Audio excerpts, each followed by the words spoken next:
antique trucks, tractors, cars, and so much more. It's all here at the Keystone Antique Truck and Tractor Museum in Colonial Heights, Virginia. Visitors from across the world are making their way here. Now discover why you'll want to, too.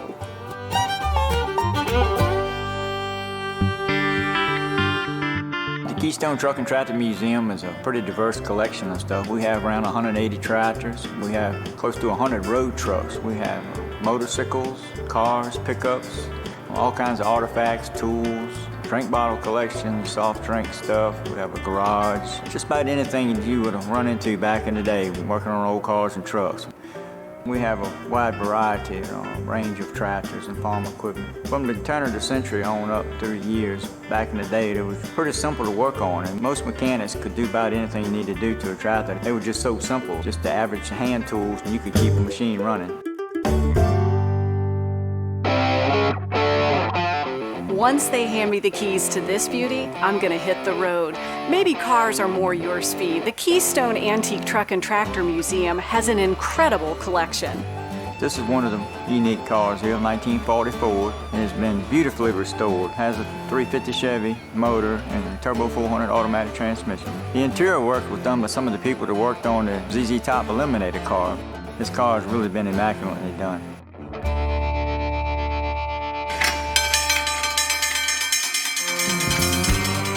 The Keystone Antique Truck and Tractor Museum houses a huge, world-class collection of trucks. It sends your mind into overdrive when you stop to appreciate these trucks are the backbone of modern American commerce.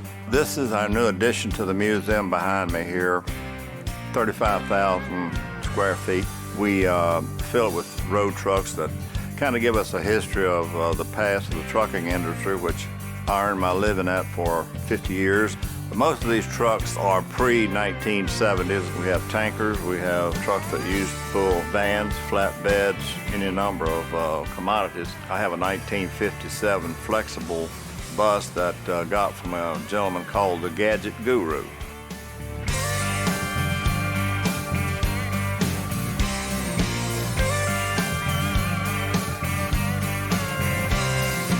Every corner of the Keystone Antique Truck and Tractor Museum is filled with treasures and trinkets that are sure to delight the amateur visitor to the expert. There's something at every corner.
Leidos.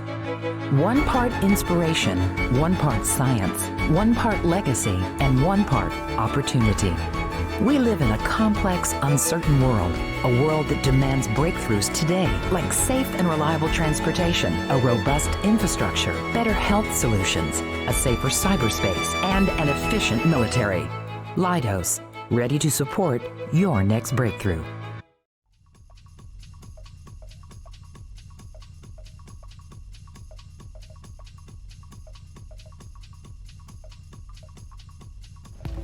Three, two, one. One of the reasons why Qualcomm has invested in FIRST for so long is because we know FIRST works. That worked. Perfect. We see these students coming through the program not just learning about engineering, but also those 21st century skills that are so important. FIRST is probably like the biggest reason why I'm confident at all now. 4 years ago, I was the shyest, quietest child on like the face of the planet, and FIRST definitely changed that. Part of this Rube Goldberg machine is sort of fostering the relationship between Qualcomm and FIRST. Working at FIRST teaches you various skills that you can directly transfer to the workplace. It teaches you to work with people with different personalities. It teaches you to respect ideas that you don't necessarily agree with. Most of all, it teaches you to meet aggressive deadlines that you will necessarily face at the workplace.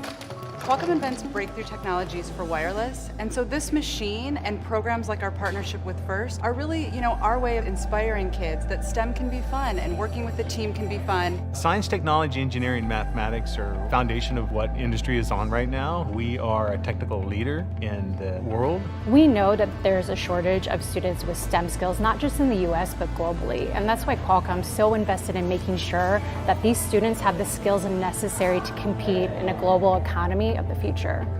I do like taking on a problem because once you finish it, you feel really accomplished. I feel like technology combined with teamwork and creativity can solve basically any problem that we face today and will be very crucial to the success of our future.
For centuries, sports have played an integral part of our culture.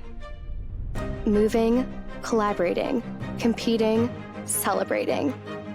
We rally around our athletes, lift them up, and admire their awe-inspiring moments and stories that give us hope. The nature of traditional sports is shifting, and we have the power to be forces for change and redefine the game. No matter whether our talents lie on the court, in the lab, or with a controller in hand, there's an athlete inside each and every one of us. Let's work together to champion every sport and every person that plays the game. It's time for us to revolutionize the way we play and move. It's time to be game changers.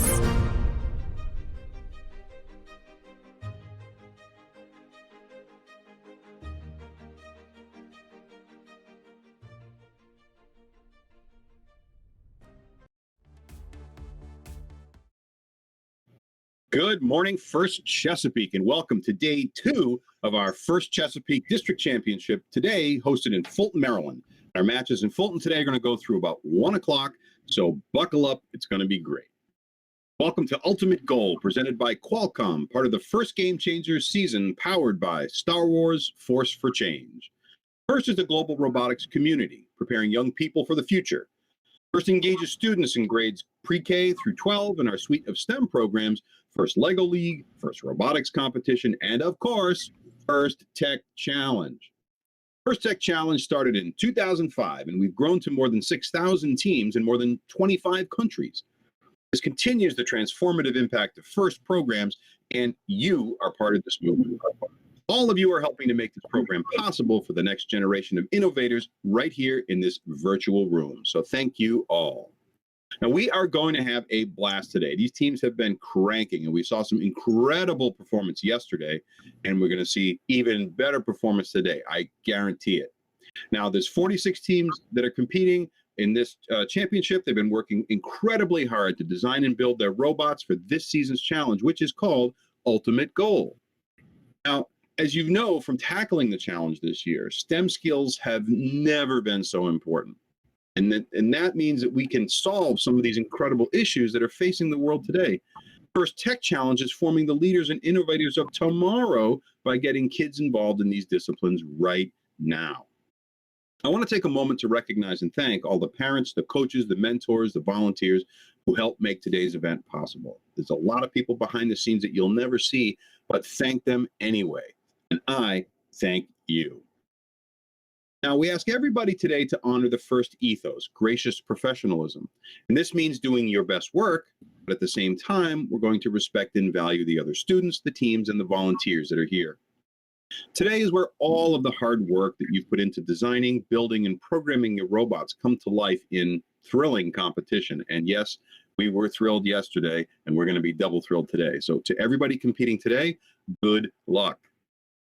I would like to take a moment to honor the memory of distinguished FIRST advisor Woody Flowers, the man who created the ethos of FIRST and gracious professionalism. So please join us all in watching a short message from him.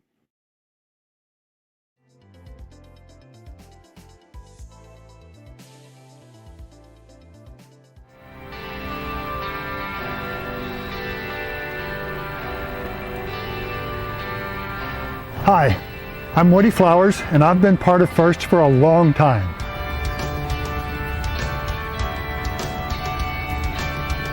I really love how FIRST helps us learn that working hard can be fun and profoundly satisfying. In FIRST, we do our best work while helping others and treating folks with respect and kindness. This ethos is something I like to call gracious professionalism. As you go through this first season, please remember that it is extremely important. In fact, it's expected that you practice gracious professionalism. Everyone, FIRST students, coaches, parents, volunteers too. It's not always easy, but it will make FIRST a sweet experience, and it can have a big positive impact in all areas of your life. So go be kind and creative.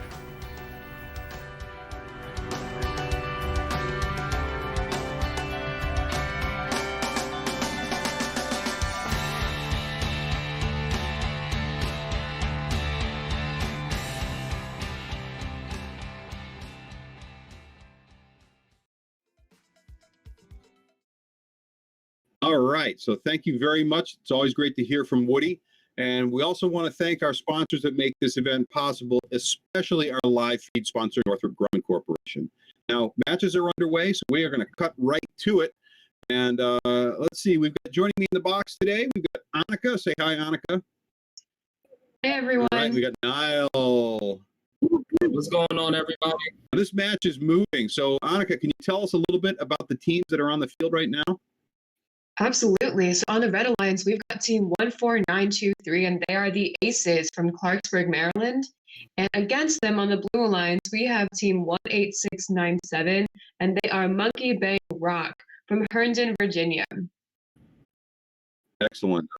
Now, in these first two matches here, match 51 and 52, they're going to be playing against each other. And then in the following three matches, they're going to be playing on the same alliance. So we're going to get to see them first go head-to-head in this 1v1 format, and then play with each other to maximize their scoring potential. Now, it's interesting because a lot of teams have been practicing at home, right, by themselves on their own field. But now there's that additional pressure. This is kind of like playing at home, but wait, there's another team on the other side, and I hear all the noise, and they might come and bug me. So it's been interesting to see teams having to adjust, putting a competitor next to them on the field. I like seeing some of this competition, though. A lot of these teams, they have been in the field element before. Now, some of our rookie teams may not have practiced with another team before, but another great thing about FTC that I've seen is that a lot of the teams try to make a way to compete, whether they have a sister team or whether they have a team that's maybe down the street or around the corner that they tried to get to at least once, just to say I was on the field with someone else. All right, so we've got 2 wobble goals out. See if we can get to 4. Looks like 3 are going to get this. The Blue Alliance will have 2. Maybe. They're running second one. But they don't make it. Not enough time. And it looks like there might be a power shot down, maybe 2 for Blue. We'll see if those score. Looks like they're scoring now. That's 2 that I see, but we'll see what the referees have to say. Notice that Blue is only getting 1 of those wobble goals. So I'm curious if the wobble goal must be supported by the field. They were holding the second one, so they might have not got the point for it if it wasn't fully across the line. Oh, I see. Yep.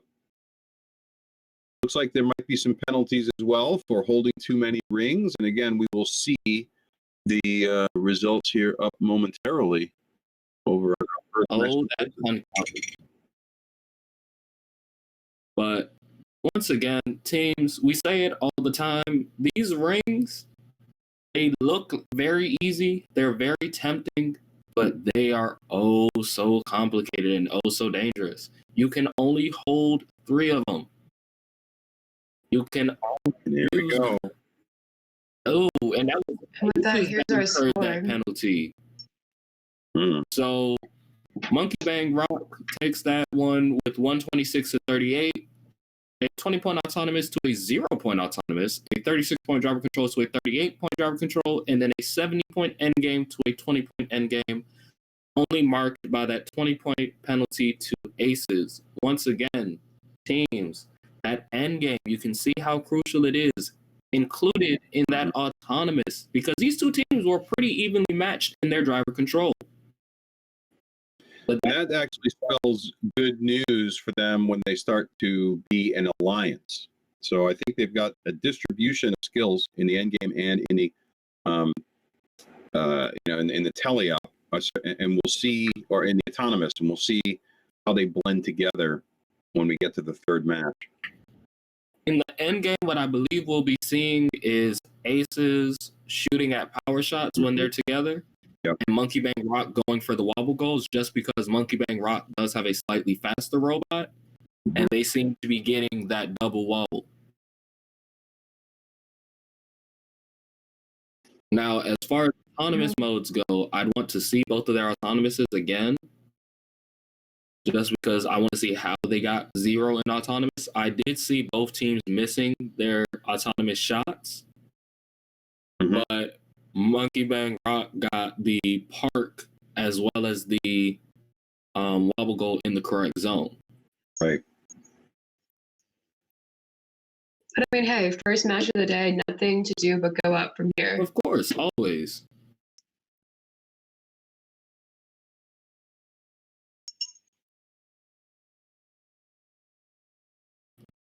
And remember, teams, if you're here, shout out your teams, call out your teams, give them those words of encouragement. Also, remember, if there's anything cool or special or interesting about your teams that you want us to know, go fill out that survey. That's the easiest way for us to get to know a lot about you. As well as teams, I have my button wall. It's starting to fill up. Let's get some of these buttons on this wall.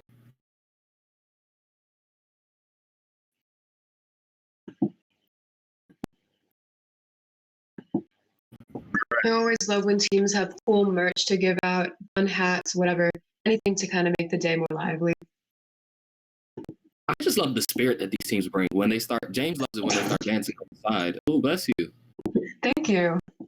James loves it when they start dancing on the side. I love it seeing all their cool designs and other interesting things because remember, teams, scoring points isn't the only thing.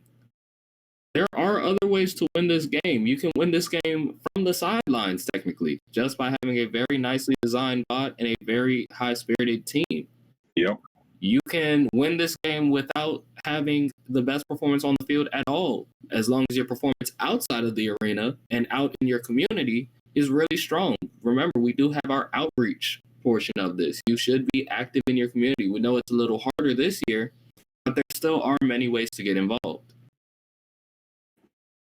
All right, so it looks like we're going to get our randomization here pretty shortly. Speaking of spirit, the team on the right, they were doing some push-ups before the match. Early on, you might not have seen it at home, but they were on the sideline doing push-ups, getting ready for the match. So there's a little bit of dance, but close to the ground. Almost a worm. You gotta get that blood flow. You gotta get that circulation, you know? Yeah. I know, especially when some of my teammates used to have too much energy, they'd be doing push-ups or any other number of stretches and activities. Yeah. I used to get very jittery, so any kind of stretch or just something to get like the blood flowing a little bit more consistently was super helpful for me when I was in the driver's station. Or we used to make some of my members go run laps in the parking lot. Oh, burn off energy. Come back to us. Burn it. Burn it.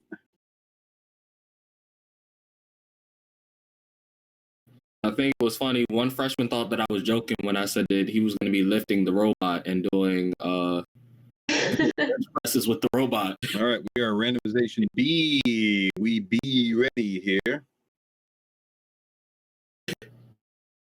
With the crowd chanting MBR, let's see what happens.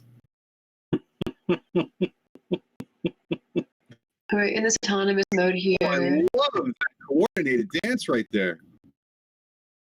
I think each team made one shot, but it was kind of hard to tell. I don't think either of the teams made any shots. I think I saw one go on red for sure. It looks like Aces made three. On the ground. Oh, they tried for the double. Looks like Aces made 3 shots, and Monkey Bang Rock didn't make any. But they are going to put that wobble down. Wow, just in time. Auto is kicking in gear with 3 goals. I can't tell if that wobble's fully in and apart. It looks like they gave him the wobble goal. No, they didn't. Oh, they did give him the wobble now. Oh, yeah. And here come those rings in the tally-up period. But really interesting. All right, so I'm thinking ahead now. Red Alliance, they can do the double auto, or the double wobble goal. So the question is, will their alliance partner focus on hitting the power shots and let them try for the double wobble goal during the auto when they're together? One thing that I like about Ace's intake, it's solid green, so it looks like a gator scale with the little knobs and ridges in it. Yep. Also, it uses both the wheel intake and the surgical tubing intake, making sure to cover all their bases just to make sure that it can be a proper intake. And that's something that we haven't seen all teams do. They normally focus on one method of intake, whether it be a flat conveyor belt, just the surgical tubing, just the rollers. we haven't seen too many teams combine multiple methods of intake. Absolutely. Certainly very effective for them.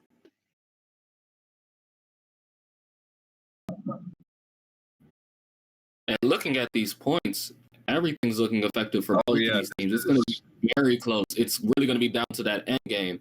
As both teams made sure to get back behind the line, they're both racing down that field. Look at that. If Aces was slow before, they seem to have taken that ace out their sleeve. Take the shot, Fred. Did they get one down? No, not yet. They got one. They got two, but they also knocked down one of Aces. Rock shooting up for the other team. Aces trying to get theirs down. Then they push it down. Double. Oh, this spells very high score when they get working together, kids. Absolutely. Check out that close unofficial score at the end there. Oh, that's going to be a battle for the seconds. Teams, remember, shout them out. Call them out. That's awesome. They need to know that you're here. As well as now, I wish we had numbers guy to give us that breakdown on this close match. But as close as it is, it still goes to Aces with a score of 159 to 144. That 56 to 20 point auto, 48 to 54 driver control, and 55 to 70 end game. So what we see here once again, that autonomous took the show. This time, them having 36 points more than that autonomous definitely helped carry them through with a lower end game and a very close driver control. So I believe they were one shot behind in driver control. And that's why it's 48 to 54. But that end game, they shot down two of their power shots compared to one, and both teams got both wobble goals out. So it was definitely that opening show that made those points go up like that. So we'll see that some more as these teams come back. And now they're going to come back on the same side. So we'll be seeing both Aces and Monkey Bang Rock putting up the highest scores to stay together. With that being said, these two teams, their orientation as far as ranking goes will stay the same. Monkey Bang Rock will remain over Aces. As you see, they're currently 20 and Aces is 21. They can move up as high as they want. They can be number 1 and number 2. This will still be the layout and the orientation. And as our numbers guy, Ishan, said yesterday, the scores to beat are 200-point minimums. So you want to maintain that 200-point average to try to get up into that top 10 circuit.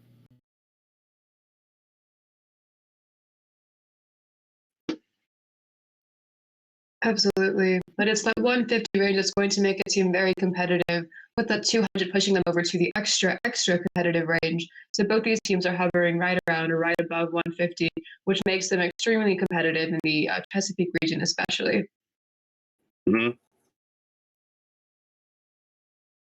But yeah, no, I'm looking at the score breakdown just like you were now, and I'm looking at how that autonomous really pulled them over the top, where even though a Red Alliance here outperformed in teleop and in the endgame period, it's that autonomous that really sealed the deal for Aces from the get-go in this match.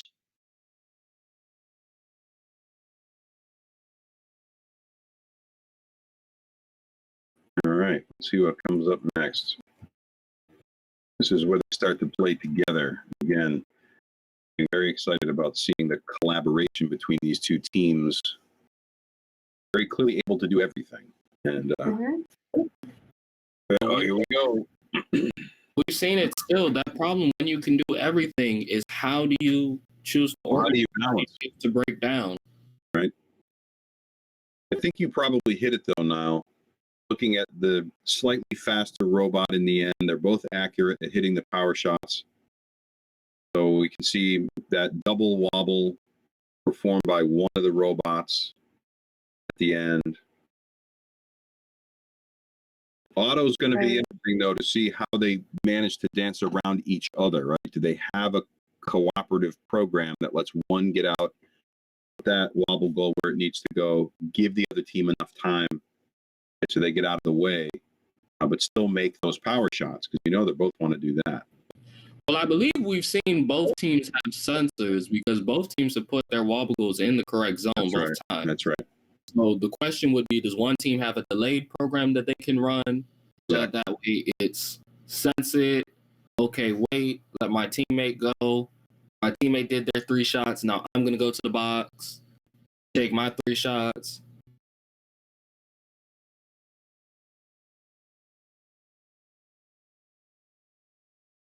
We're waiting for this match to get started. Let's take a look at our team survey that we mentioned earlier. In this survey, Monkey Bang Rock is telling us about how, as a result of COVID changing their operational strategy, they had to operate out of a well-ventilated garage, and they found it very, very cold to work in that garage during the winter time.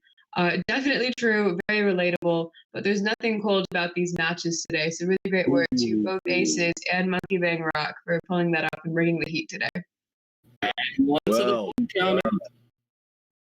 yes. Just warming up today. We'll get some more throughout the afternoon. Whoa. She's on fire. That was good she must too. have that ace up her sleeve as well.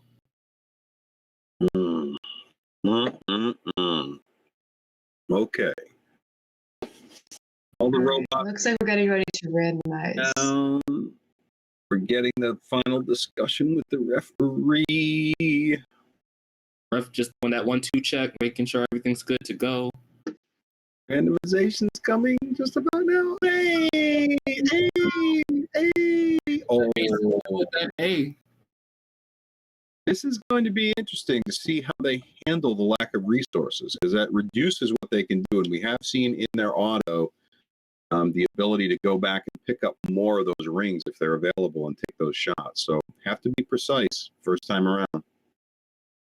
And precise that is called a perfect brief right there. Let's see if they can get rid of the bubble goal. Here comes their alliance. And there's that delayed auto that we were talking about. They don't. Oh, that's a really tough position to put that wobble goal. Don't knock it out. Oh, we do that. I don't know if they're going to get either of them. I think they might get the one. I'm looking at the shadow. The shadow isn't completely outside. They might get the one. Right. Yeah, they got the one. Right. They got the one, and they got the high goal. So this is a good start. Certainly a good start for this alliance. So it looks like Aces goes for that wobble goal to bring it over the white line before the endgame period so that it can be eligible to be scored then during endgame off the field. I think Aces is just going to hold on to it for the majority of the match. Right, and then it'll just traverse the white line as they go to take their shots. But once again, just the difference in these two teams.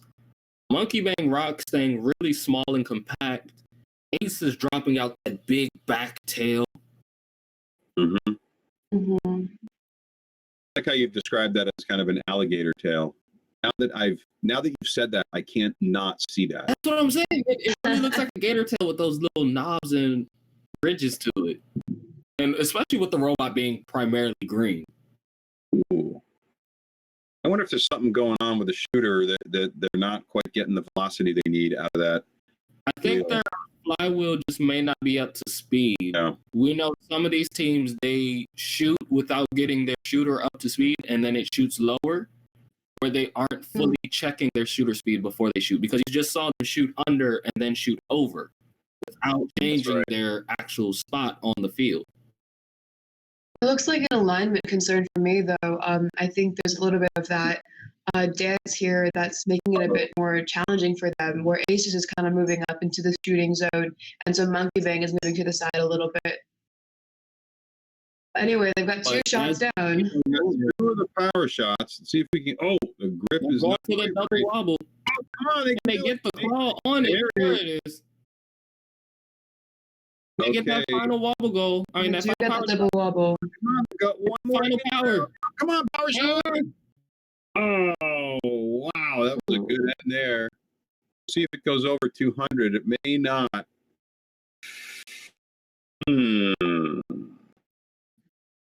But a very strong showing by both teams here. I think the first match of working together is always the hardest of the 3 because it's a new team, it's a new dynamic. hard to navigate, and they're going to only start scoring better and better in the next two.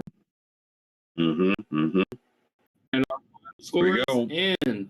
Final score coming in at 173 with a 61-point autonomous, a 42-point driver control, and a 70-point endgame. Once again, that endgame being done by the 2 wobble goals and the 2 power shots, that driver control being all of those high shots. But we can see those 16 points coming to the alternative side from them shooting in the mid goal on accident. And like I said, I would attribute that to that flywheel not being up to speed, because they either overshot or undershot. Looking at the autonomous score here, though, I guess even despite that minor collision, they were able to score higher together than they were separately, which is really good to see for that collaborative element.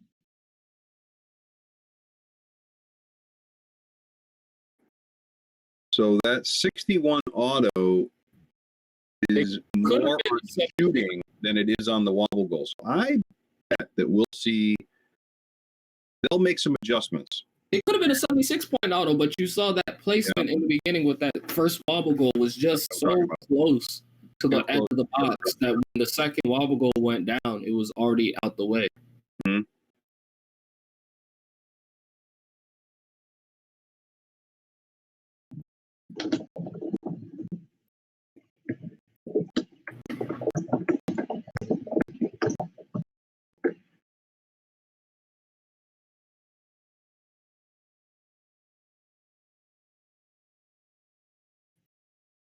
All right, so they're setting up on the blue alliance this time around to get that diversity and sides going. And can we show that top camera where the teams are setting up at, just so we can see their communication device? So these teams actually communicate with a cell phone.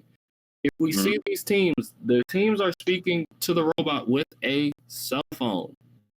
What that means is sometimes there are connection issues. If you've ever seen these teams where one robot or both robots just completely stop, sometimes it is that phone communication. Also, another thing that we see that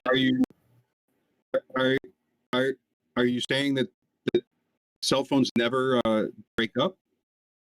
No, they sometimes have a little bit of a connection issue, but it's also that penalty that we were talking about earlier. Yes. It's so tempting to just reach down and touch that phone for that last second adjustment. Please do not touch that phone once the referee has initiated a match. If you have to put your hands behind your back, if you have to put your hands in your pocket, if you have to spin in a couple of circles, even if you have to do a Macarena, just you're doing it 30 seconds, do a Macarena, something, just to keep your hands away from that phone. We know it's super tempting. Please don't touch it.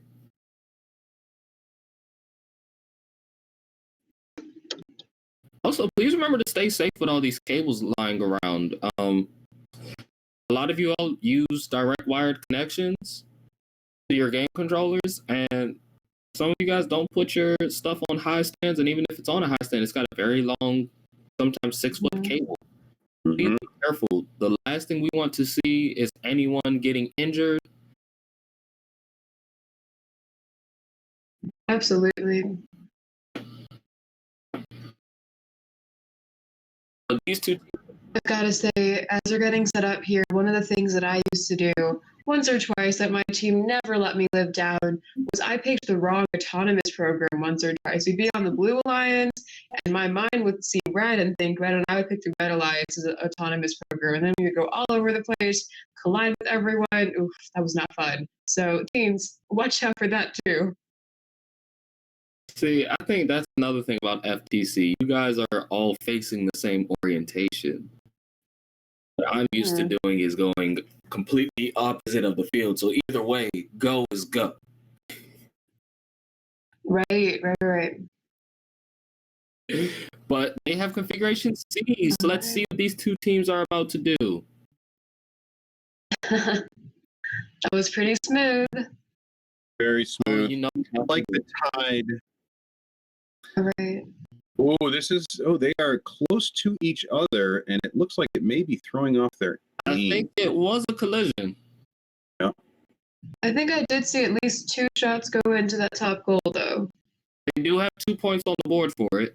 All right, well, there's one in C. Let's see if it stays. That was an, oh, okay, this is great. Oh, no! Oh, a piece of robot on the ground. Maybe that's the cap of the wobble goal. I believe that's probably the cap of the wobble goal. Yep. Caps fall off a lot. So is there a penalty for dropping the wobble goal outside of the arena in the wrong place? I don't believe so. As we've seen, the referee just simply resets it back onto the field.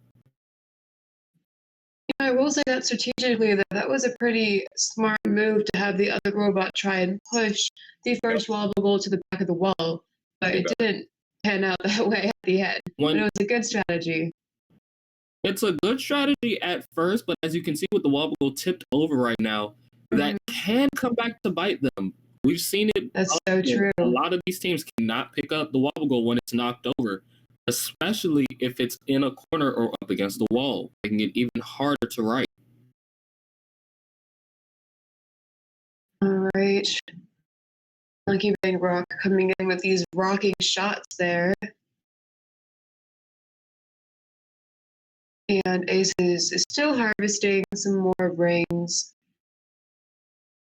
About a minute left in this match here. Still be careful when you go get those rings. Make sure to keep up your ring count. You can only be in possession of 3 rings at any time. And especially with that 4 stack in the starting, that can really come back to bite you.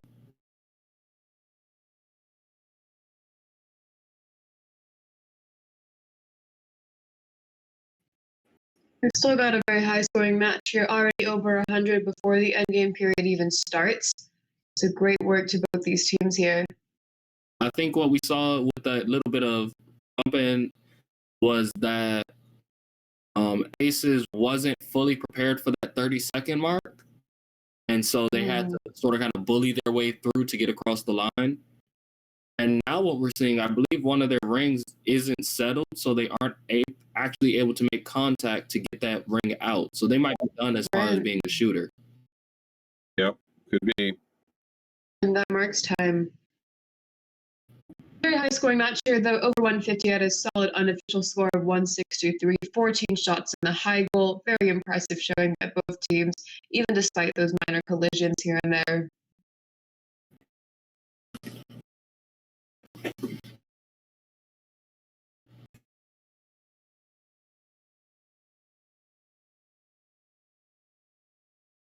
All right, and now these teams go out to reclaim their robots as we wait for the official score from our referees, and there it is. 163, and as you can see, pushing these two teams up into the 14th and 18th position, but slowing out Aces from being right next to their partner, joining them in the 14th and 15th pole position, was that early on, I believe, 30-point or 50-point score, something around there, due to the 2 penalties that they received. So with them having a much lower score than Monkey Bang Rock pushes up into 14th and Aces pushes up into 18th. But if we look at this point breakdown, that 29-point auto, a lot lower than what we saw in the last round.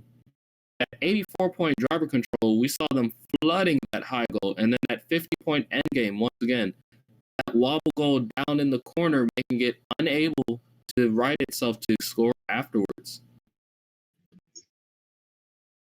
Yep. Yeah, there were some teams here yesterday that had the ability to pick up the fallen wobble goals and then take them over to the far end of the field. And that could be a very competitive way of pairing with an alliance partner, maybe to bring that extra capability to the endgame period. The teams head back onto the field to play on the Red Alliance this time around for their final match of the state championship today.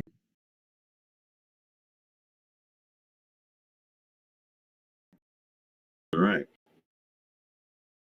Based on what we've just seen with what we saw in the 2 standalone, right? They're playing on their own, and then the 2 alliance matches. Where do we think they'll land this time around? Do you think they've learned from each other and they've got their dance coordination down? We see them get to 200.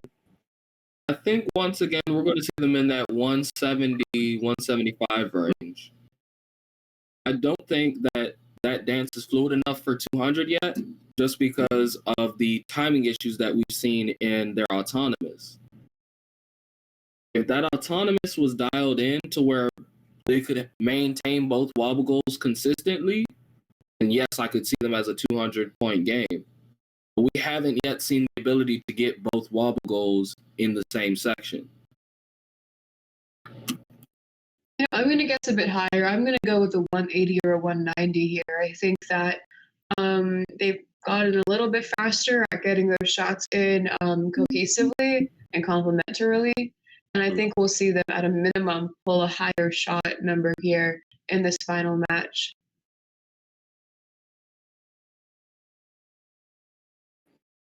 Superb. Some final robot checks on the ground by Aces here. Quick adjust. They are good to go. All right. Looks like we're getting the A-OK on the ref side and the A-OK on the ref side, and now we'll wait for the randomization. See? Oh! Time to see what these two teams got. Well, let's see if they can use those 4 rings on the field. And now we see both teams heading out at the same time again. Ooh. These shots. I saw one go in at the end there. I believe only 2 went in, I believe, but they definitely shot that mid goal. There's one wobble. Oh, we'll hope it gets off the ring. Oh, now we have this. On the ring would have been funny. On the ring would have been fine, but both of these bots now it dropped, but it didn't drop before autonomous ended. It would have only counted on one of the bots, if any, because the one wobble that was actually on the ground, because remember, it can't be in contact. But I believe the way that they rammed into each other, Monkey Bang Rock had one of its rollers just barely making contact with that wobble goal. So now it's going to be all about the shooting and making sure that they can get those high goal shots. We saw 2 go in the middle. Yeah. Right now. But once again, like I said, that shooter, they need to get that flywheel up to speed. We've seen it with some of the other teams where you put lights on your bot, you put some sort of indicator on your bot to tell you when you're going to shoot, and that's also a lot down to driver's practice. Is knowing, hey, this is how fast I need my flywheel to be spinning. Do I need to wait for a certain sound? Am I waiting for a certain sight? Or can I just immediately hit the button? Because some bots, their mechanisms are built in a way where, yes, you can immediately shoot. But a lot of bots need that second or two to build up that flywheel speed. I wonder if it's almost worth it for this alliance partner here, for Monkey Bang, to head on over to the other stack and maybe try shooting in the middle goal there. That also might alleviate some of the partner tension that we're seeing with this, do I shoot? Do you shoot? Who's shooting here right now? Kind of thing going on. I think Monkey Bang Rock might be having a little bit of control issue as they're now just wedged up against that center bar. We are in the endgame period now, so we see Aces headed out to drop that first wobble goal. Will they go for a second? What are they going to shoot for now? Oh, they're going to go for the second wobble goal. I thought they might go for the power shots. I thought so as well, yeah. 5 seconds-ish on the clock, and they drop their second one. Get one here. 3, 2, nope, not going to do it. And parking. But remember, teams, parking on the white line at the end game is more so ceremonial. It's okay. It's not. I'm just saying it's decorative. It's not so much a real game point. Right. If you wanted to score points, back up. Take that final shot. They had 2 seconds on the clock when they geared up to park. And we've seen some teams who can shoot from farther back. We've seen teams that can be basically on the back wall and still be shooting. And so if you have a powerful shooter, or even if you don't, just trying that last ditch shot, just trying to empty out your hopper to go for that power shot before you reach the white line would have been more beneficial.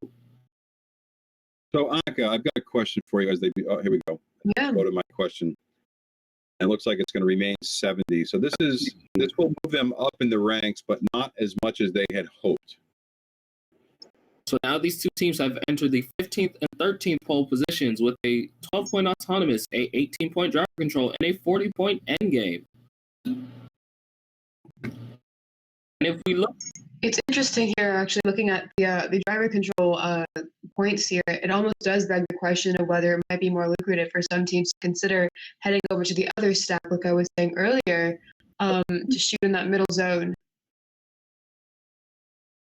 In their case, it looks like it really would have been, because Monkey Bang Rock gave 24 points to the opposing team with those accidental mid-range shots. And also in autonomous, the same deal. Right. Those midline shots rocked Monkey Bang Rock. So my question, Annika, as a driver in FTC, looking at like you're in this situation, you're in your fifth match, you know that you've got a bar to hit that's in the 170 range, and you can see how the match is going. How do you keep focus? How do you think, all right, I know we didn't hit that auto, and it's just going to be that much harder, but we're going to make it happen. We are going to go and get that 180. How do you keep going when you can see that the match isn't necessarily going your way? You know, I think that's a really good question. It's definitely really hard. So on my team, I was the driver coach for a little bit, and we had our two, gamepad drivers, and we wouldn't even let them look at the score. It would be like, okay, only the coach gets to see the score on that board there, and the coach will tell you what to do, what strategy to play out based on that score, and drivers don't even look at that board, because that kind of gets really stressful. Your fingers get shaky, your palms start sweating, and that's kind of where you can push the wrong button, shoot too soon, get kind of jittery. And that was kind of how we handled it. But I think a lot of it is, you can either let the adrenaline shut you down or let it power you further. And I guess it's kind of a mindset thing too. So yeah, that's great advice to the teams, though. I really like that strategy of not looking at the scoreboard and just playing the game. And yeah, the coach let the coach get nervous. Their fingers are up. Absolutely. Absolutely. I've definitely seen some of these teams do things such as that. Personally, like I said,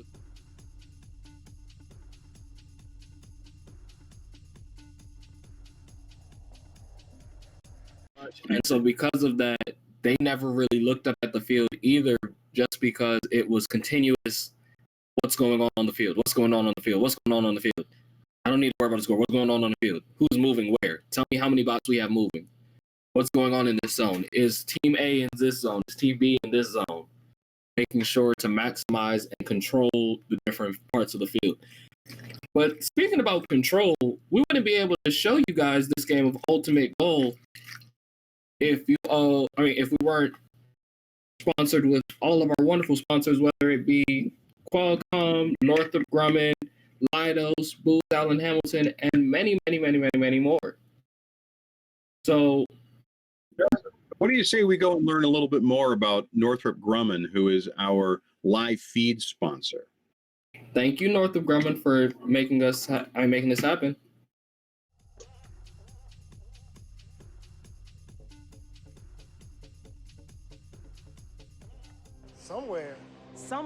Somewhere past the edge of convention, beyond the boundaries of tomorrow, lies a special kind of impossible. A kind of impossible. where pioneers forge ahead. Where no idea is too bold. And no challenge too great. because making a 200-ton airplane disappear is impossible. Until it's not. Predicting cyber attacks before they happen is impossible. Until it's not. And solving the mysteries of the universe is impossible. Until it's not. It's our job to break free from what is to what could be. Ready to leave the boundaries of what's known? To define possible. To define possible. To define possible. To define possible. To define possible. To define possible.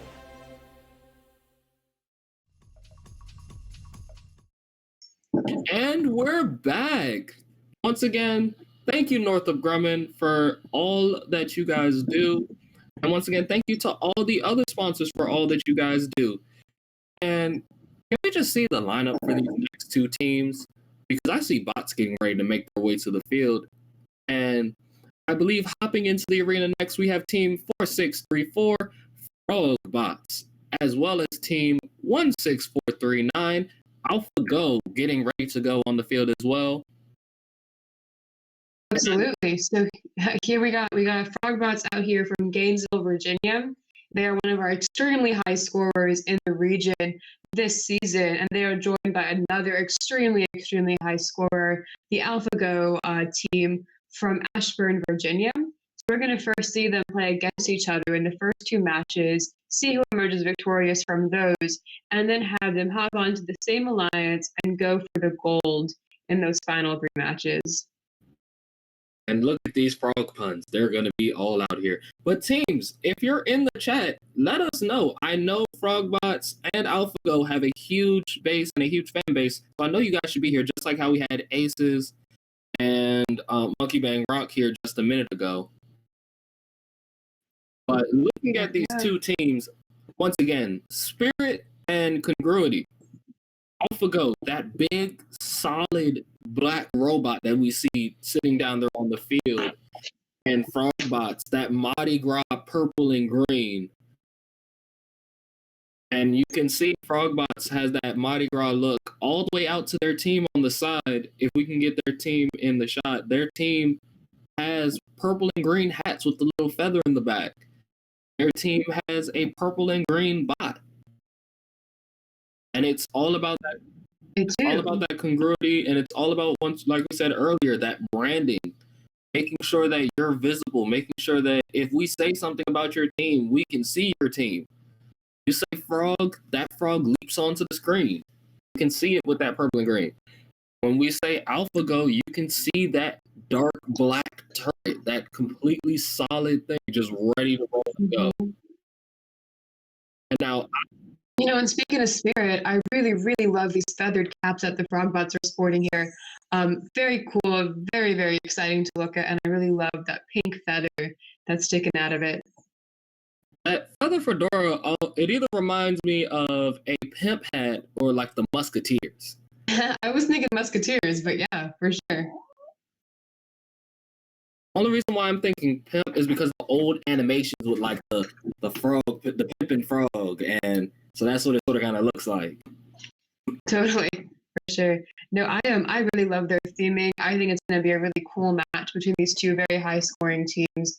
I think they could actually break our record here today.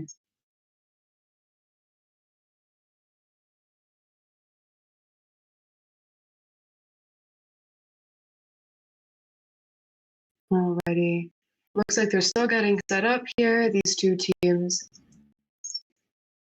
But speaking about records, can we see what our record is for so far? I remember we've had teams break a 330 mark. We've had teams break a 340 mark. We've had teams break a 350 and a 360. I believe we're up to the 380 mark. We are at the 380 mark from yesterday. We had a 380 score with team 9794 Wizards.exe, and I believe it was team 11115 Extreme. That's not their team number. Team one something.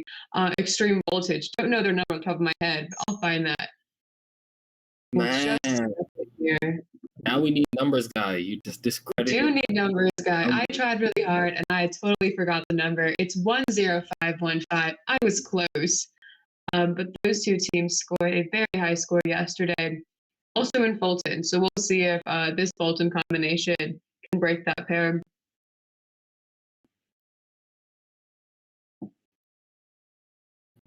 Our referee just making sure to check in with all of our teams, making sure everyone is good to go and ready to go.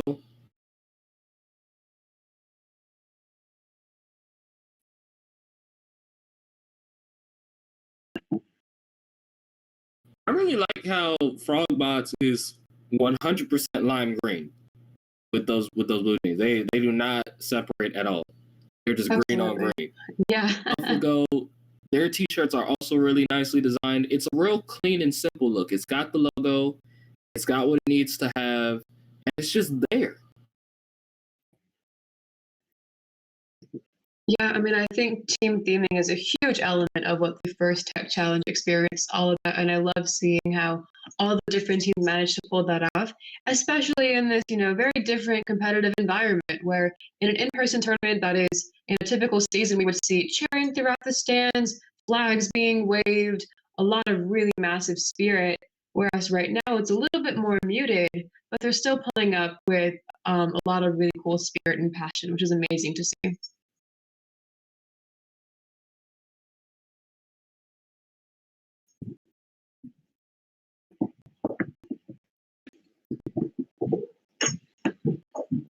All right.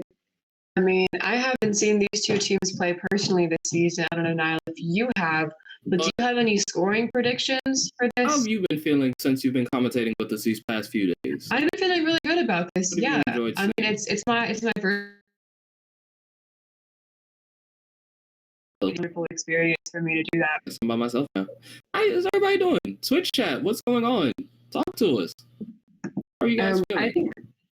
I think my camera Might disconnected be there having for a a slight second. connection issue, so she's trying to get back in the box with us. Can you hear me now? Am I back?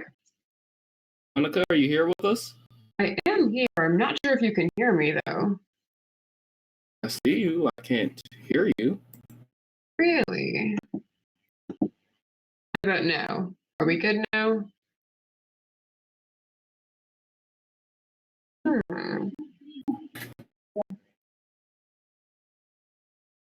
But teams, remember, fill out that survey. Let us know about your teams. Let us know what's interesting. Also, if there are any corrections that need to be made to your team name or your team's information, please remember to go fix it within first. If it's not fixed in first, we won't be able to see it and we won't be able to change it. Hey, is it working now? Finally, remember, there are so many different volunteer and mentorship opportunities. There are also so many different scholarships and other possibilities, but we're about to get underway with Configuration B. Once again, this is the first matchup between AlphaGo Tryons and Frogbots. Frogbots attempting to get those rollers out, trying to get those power shots down. Both teams trying to get these wobble goals into the zone. I believe we do see both wobble goals in both zones for both teams, with Frogbots just barely pulling ahead due to them getting those power shots, the high goals, and then that final park, I believe. But they might not have gotten the final park.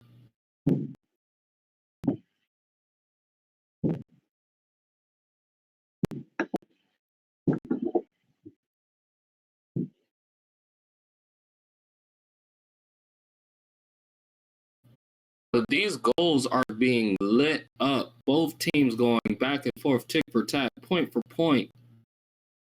Filling up these goals, not leaving any rings available, just lighting it up. Human player filling out the field. And if you guys can see, that front field is completely filled with rings.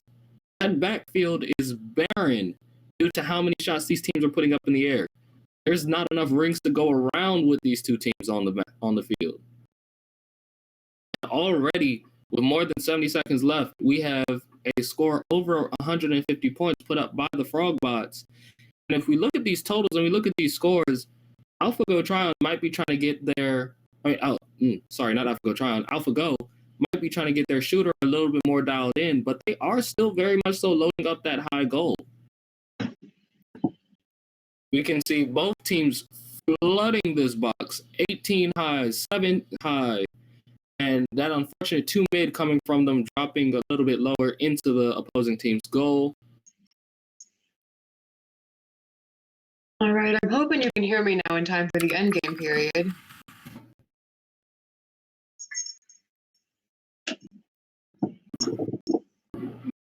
As we approach the last 30 seconds, we see AlphaGo trying for that power shot, and we see them now focusing on those wobble goals, trying to get that first one out. Frogbots getting their second wobble goal out. Both of these teams putting up impressive scores.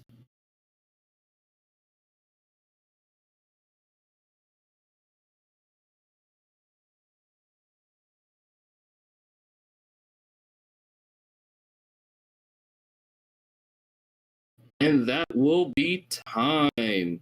With a current unofficial score of 109 to 261.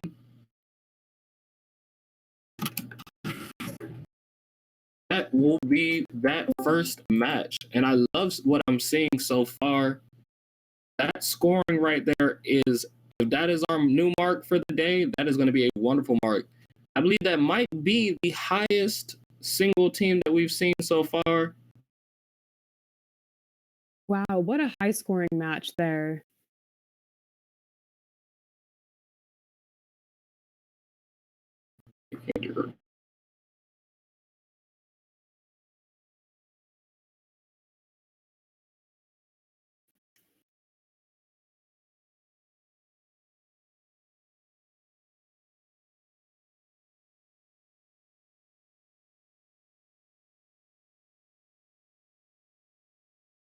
And with that confirmed score of 109 to 261, we see Frogbots taking the win over AlphaGo with that 47-point autonomous to the 74-point autonomous, a 42-point Java control to a 132-point Java control, and a 20-point endgame to a 55-point endgame.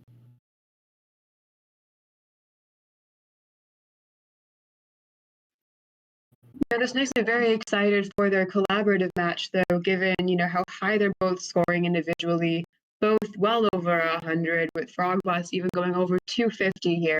Should be a really wonderful match to see them play together. And as Annika said, it really should be a great match.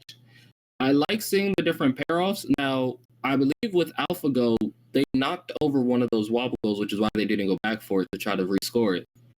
As well as with Frogbots, they have that super geared up shooter, allowing them to light up their goal from practically anywhere on the field. But currently, we've seen them shooting from right up on their line because of the fact that there's nobody in their way. I'd love to see how this starts to play out when both teams are on the same side, because they might be doing a little bit of that diagonal shooting, or one team shooting from the side and one team shooting from farther back.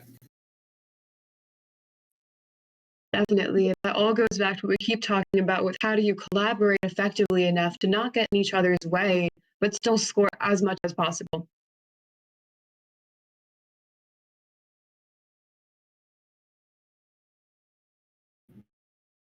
And so, talking about scoring as much as possible, I believe Frogbots may have put up the highest single team score that we've seen, meaning I can't wait to see what these two teams do when they're together. They may try to take on Wizards' score.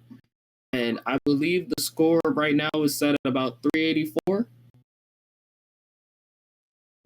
380 something. I'm not the numbers person on this stream, so that's not my department, but it's definitely a very, very high score that we saw at Fulton, Maryland yesterday. And I do think that this alliance could even top that today. And even without topping it, if Frogbots maintains that 200 to 250 point average, they will definitely be trying to take that top seed away from Wizards.exe and some of their alliance partners. No doubt about it.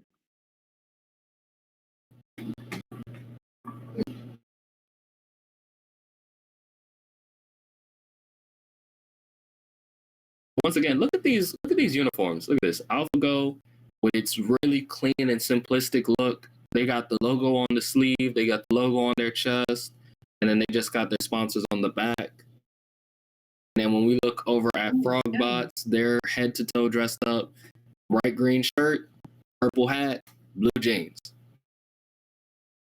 Even their masks match, actually, those purple masks that they're sporting. Oh, I couldn't see the mask. Yeah, it's purple masks that they're wearing, it seems, which match their hats so perfectly. Oh my gosh, I love FCC team uniforms. Once again, we miss all these spirit items, and I especially miss a lot of these things. I miss all the chants. I miss getting to see all the teams get up and party and do all their wonderful things. So teams, dance on cam. We will definitely get to you if we can. Also, chat, cheer your teams on. As far as spirit and style goes, I'm getting ready to add on to my button wall. So if you guys want to add to that button wall, send in those buttons. Also, Once again, thank you to Logic Coyote who performed yesterday. They even sent me one of their hats to add to the hat collection, so that's going to be up there. So yeah, teams, we love seeing all the style portions. We love seeing all the gear and all the things that you guys have, and we love showing off. I really miss waving those flags that every team had back when we were actually on the field. And you guys might be able to bring your flags to the event. I'm pretty sure if you put your flag in front of your box, they wouldn't say no to it. They may not wave it for you, but I mean, if you're on the side in between matches, hey.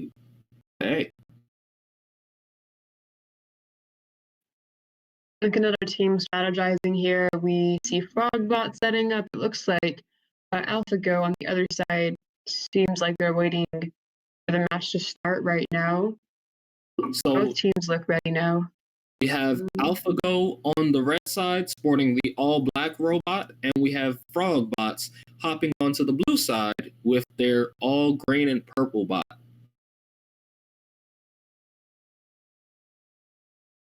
Frogbot's driver looks like he's getting ready to leap up on that stand as well.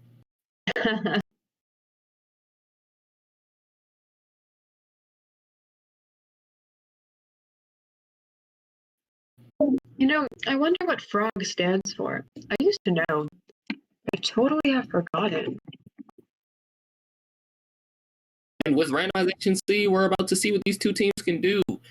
Once again, Randomization C is a shooter's paradise, and with both of these teams having that double wobble capability, I would love to see what these two teams can do, just because it gives them that ability to come back, reload, and refire.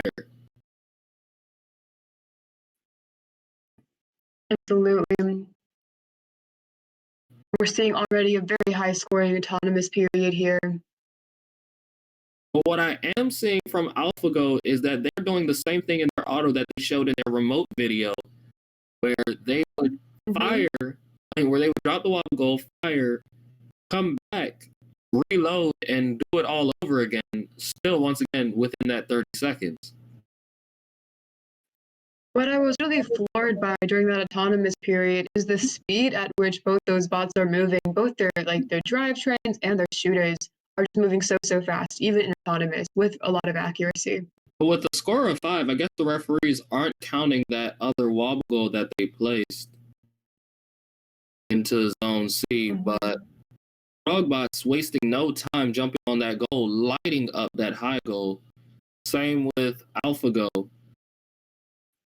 But it does look like one of the blue alliance's wobble goals have been tipped over, which could cause some issues come the endgame period.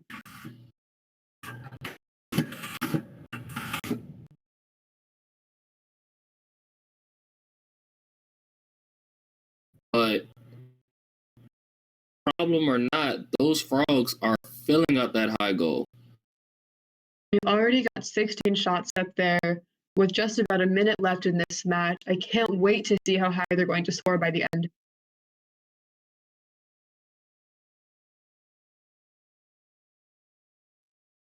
You know, looking at this field, it does seem that they're in a bit of a precarious situation with those rings that they just scooped up under that wobble, because if they had knocked over that wobble, that might give them no potential scoreable elements with the wobble goals for the endgame period. Now, see, if we see Frogbot's claw, they have a really wide-reaching claw, and that's something that some of these teams haven't necessarily had, is a super wide claw. We've seen some teams with many different ways of getting to that claw, but some of these teams that we've seen, they have these really small claws that just barely get around, and back in the controlled environment of your house, that may work, but it's not always the best strategy when you're out on the real field. But with a score of... Wait for that score. Check out those 3 power shots that the Blue Alliance just knocked down and the 2 on the red side. I also think that in that last second of the match there, Frogbot was actually able to prop back up their second wobble goal. And if there was a little bit more time left, they might even have scored it. So, wow. That's all I've got to say about this match. Incredibly high scores on both sides, both breaking 100 unofficially. I really can't wait to see what happens next match when they play together. With that 257 to 135 sitting there unofficially, it looks very promising. And I mean, even those 10 high goal shots on the Red Alliance here, that's a very, very high number comparatively. The Frogbots almost tripling that with a 27. Very, very high scores all around in this match, in every single game period. Discussing multiple things with AlphaGo at this point in time. Not sure what that's about. I think it may have to do with their autonomous, because during their autonomous, what you see with them is that when they have configuration C, they back up and their rear input is able to lift and then sit on top of those rings. And so it intakes the rings one at a time from the top. So they intake 3, the roller's in contact with the 4th one at the very bottom. They shoot those 3 and then they intake the 4th. But the referees might be having a discussion over possession and intent.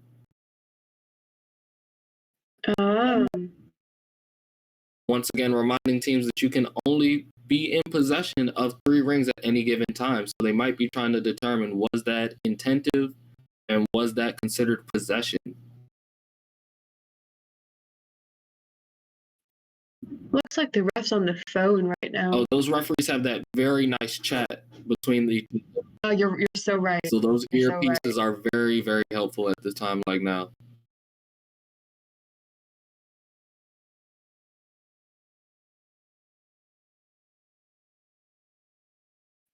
Very heated deliberation, it seems. I wonder what's going to happen. Moving over to the Frogbots to explain the situation to them, it seems. Both teams could have received penalties. There are tons of different things going back and forth.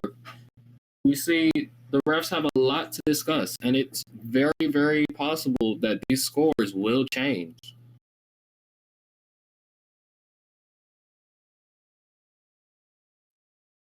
You know, that the game manual has so many technicalities involved in it, you know, from safety rules like don't shoot rings off the field to those game-specific scoring rules, like only being able to score that wobble if it crosses the white line before the 30-second mark. There is so much for the refs to keep track of during this game and every single first game. So major props to them for being able to keep everything straight in their heads, especially as, you know, volunteers by and large. And this year, especially with the head ref having to perform the function of both field tech, robot inspector, and the regular referee roles, the head ref is the only face on the actual field as a referee. All the other referees are looking at the same cameras that we're looking at, trying to make the same deliberations. So, And we've talked about this a lot, but looking at these cameras, those rings, especially in matches like this one, they just fly by in a stream of yellow on our screens, and it's really hard to discern, you know, who scored what, which goal did it go in, did it actually go in, did it fall out? So it's a really, really hard job for them to fulfill. And so with this, our referees seem to be coming closer in their deliberation. And once again, the two teams on the field right now are AlphaGo Tryons in black and Frogbots in the green and purple. Frogbots currently being on the blue side and AlphaGo being on the red side.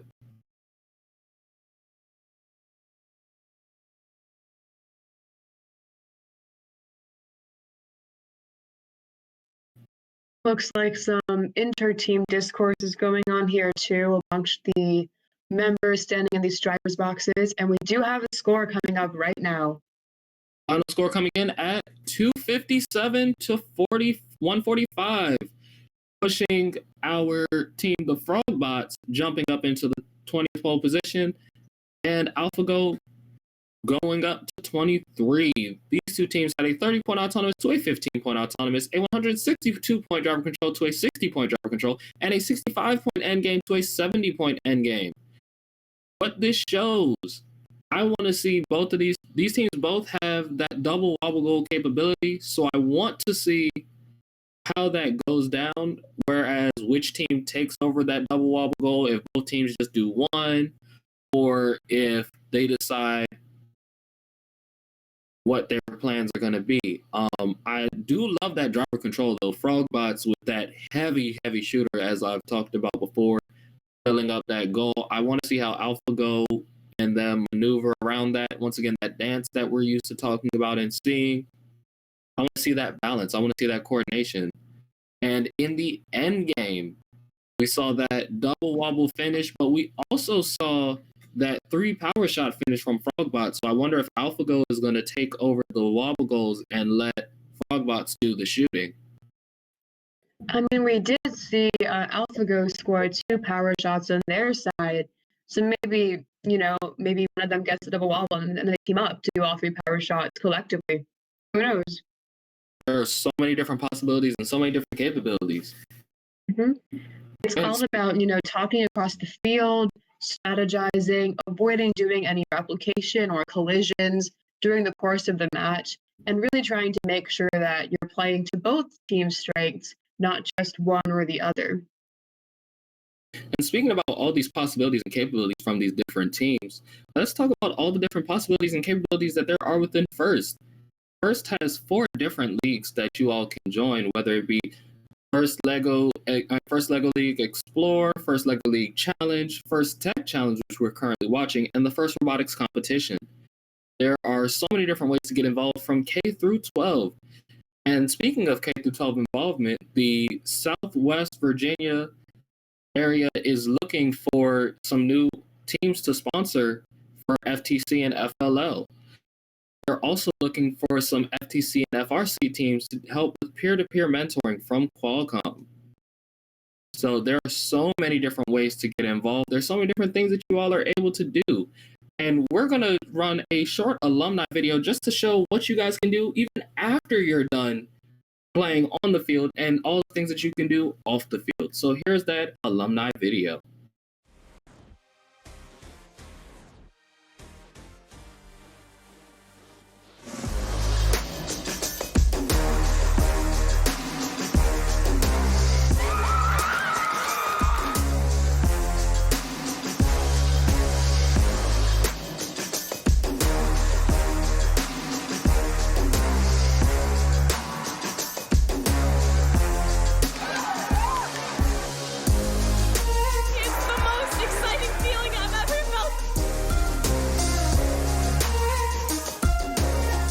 Alumni means that I have an entire world of connections.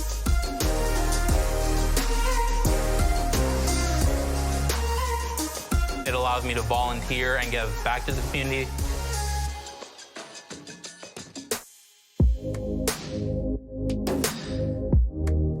I think FIRST can really prepare you to solve any number of the world's big problems. The skills that you're going to be learning can completely change the future.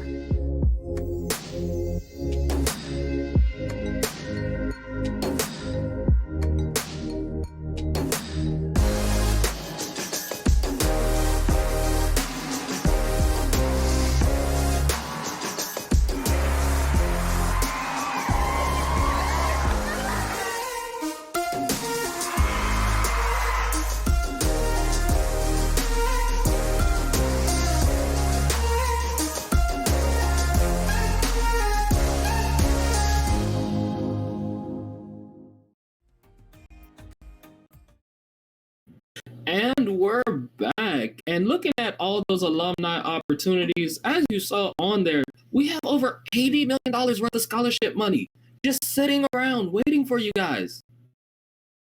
$80 million. You know how much things you can do with $80 million lying around? And all of that money goes to waste if you don't apply and you don't push yourself to try to win some of those scholarships. We have Ishan, the numbers guy, who's won one of the scholarships, and he's got one of those alumni scholarships, which is allowing him to go to a technical school. And we also have our Women in STEM scholarship, which I believe, Annika, you said you're one of our recipients of. I was, yeah. So Chesapeake, along with Leidos, does a Women in STEM scholarship that they announce in the fall and winter of every single year.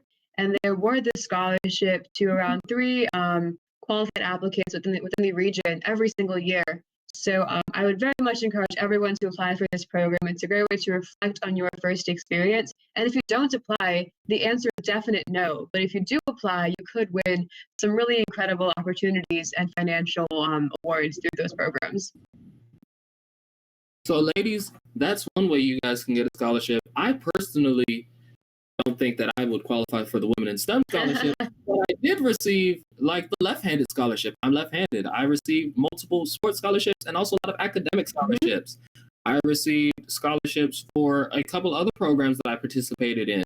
So remember, students, there are so many ways and so many different things that you guys can earn, and there's so many different methods for getting yourselves into the next level of education. And if that's not for you, hey, there's always joining first. There's so many different first programs that we have. Once again, many ways to mentor, volunteer, and participate along the different first levels. Absolutely. So as we prep for this next match here, let's reintroduce our teams once more, give you a preview into who they are. So both playing on the Blue Alliance this time around, playing together for the first time today. We have team 16439, AlphaGo from Ashburn, Virginia. Their rookie year was 2019, and they are joined by team 4634, the Frogbots from Gainesville, Virginia, and their rookie year was 2010. Again, we see here a rather senior team paired with the much newer, not rookie, but a much newer team, but they're both scoring incredibly highly this tournament. It's going to be really cool to see what they're able to do together. But AlphaGo, I believe they do have at least one sister team. We saw AlphaGo try on here the other day. So even though we have seen some of these rookie teams are stemming from older teams. And so with that, we're about to see what these teams can do in Configuration B. And there goes Autonomous. We see AlphaGo kicking off here. They missed their 3 shots, but that is okay because they do indeed score their wobble. And the Frogbots come out now. Frogbots going 2 for 3 at the high goal. AlphaGo, I think that wobble goal might be a little bit out of place, but Frogbots has that excellent wrap around the arena mode that they do for getting their final few goals in. I believe we are seeing 1 park and 1 wobble goal. We might see 2 parks. I can't fully tell if they're over the line. That was a very interesting autonomous period, though. Seeing Frogbots go for those power shots while AlphaGo was on the leftmost side of the field, and having them, Frogbots, then go for the high goal was a great way of collaborating and avoiding any collisions during that 30-second autonomous period. And once again, that's that dancing that we were talking about. Both of these teams maneuvering themselves very, very well. Absolutely.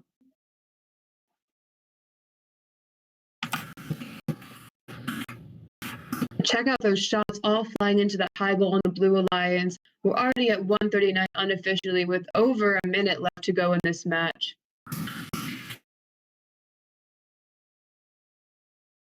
And look at that score. Once again, that score is just climbing. 169, 199, 205. They have 21 shots in the high goal and more than a minute to go. That number will soar. Frogbots trying to leap into the highest position possible, and AlphaGo on the go as both of these teams, once again, as we said, simultaneous fire into that high goal. Frogbots with that powerful shooter being able to position themselves all over the field when it comes to loading up. And then AlphaGo with that killer turret and that blazing speed being able to maneuver themselves just as well. Mm-hmm. I'm really loving looking at all the custom fabrication on these robots here today. Look at how 3D printed, Frogbot's robot is. And wow, a double wobble goal scored almost synchronously there, with each team carrying 1. And with that double wobble goal, I'd like to see who's going to go for power shots and who's going to go for the goal.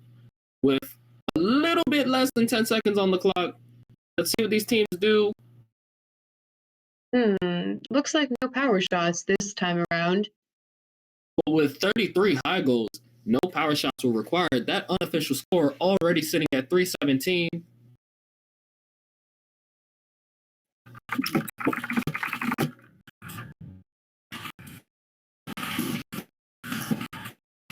All right. I mean, I can't wait to see the final score for this match. And, just what I was saying earlier about how beautiful these robots are here. I mean, look at the red numbers on those black plates on AlphaGo's bot. Green and purple 3D printed parts on Frogbot's robot here. Great example of showing team spirit. Score coming in at 317, pushing our two teams up into the 19th and 10th position with that 79-point auto, 198-point driver control, and a 40-point endgame. So once again, we see Frogbots leaping into 10th place with their, once again, consistent 200-point minimum. And we see AlphaGo on their way up to that 19th pole position as they've made their mark. Absolutely. And, I think we're going to see the end game score climb a little bit more in the next two matches here, as and when the teams choose to go for those 3 power shots. We didn't see power shots in this previous match. Again, they weren't needed with the heavy number of high goal shots and that already over 300-point score. But I think if they are able to cinch some more points in endgame with those power shots, we'll see an even more impressive match. I do want to see those power shots go down, but I also want to see what they can do if they get configuration C again. Just because AlphaGo, if they dial in that auto shooter, they get 7 shots off. So if they can go 7 for 7 in their auto, that would be a wonderfully beautiful auto. Absolutely. I really loved seeing the Frogbots as autonomous there, though, as they scored power shots in the autonomous zone itself.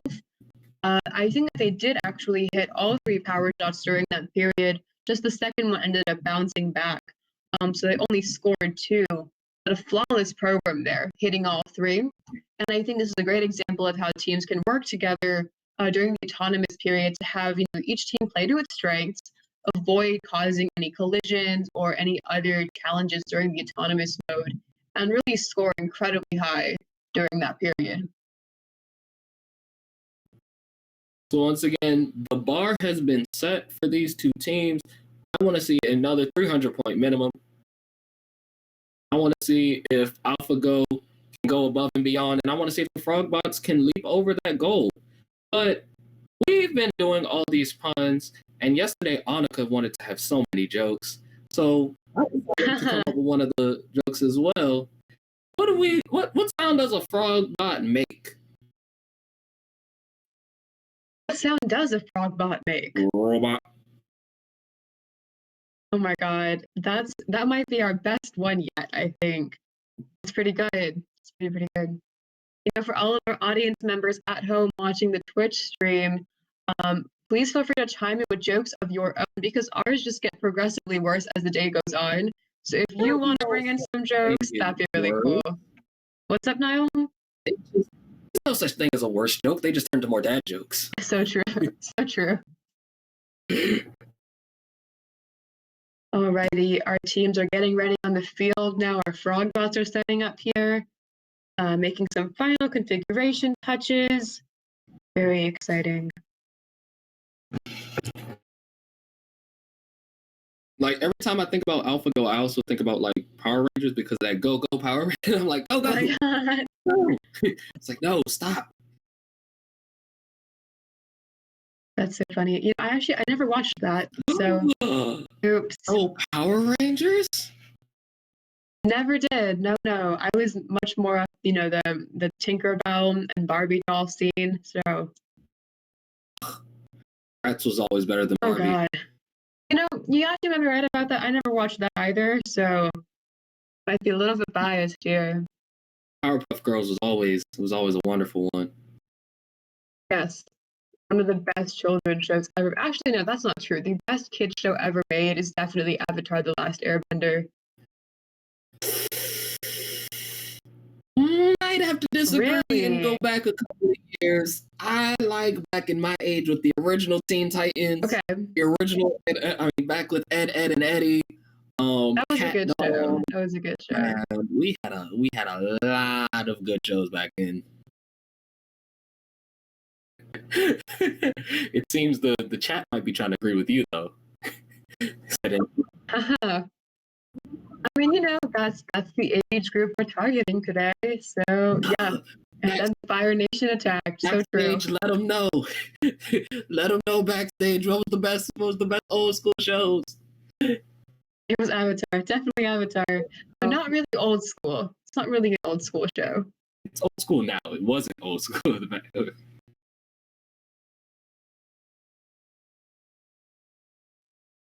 No, I'm a big fan of Avatar. All right, configuration A today. So we don't really get to see them sweep up those four preloaded rings in configuration C, but we are going to see a very cool match nonetheless.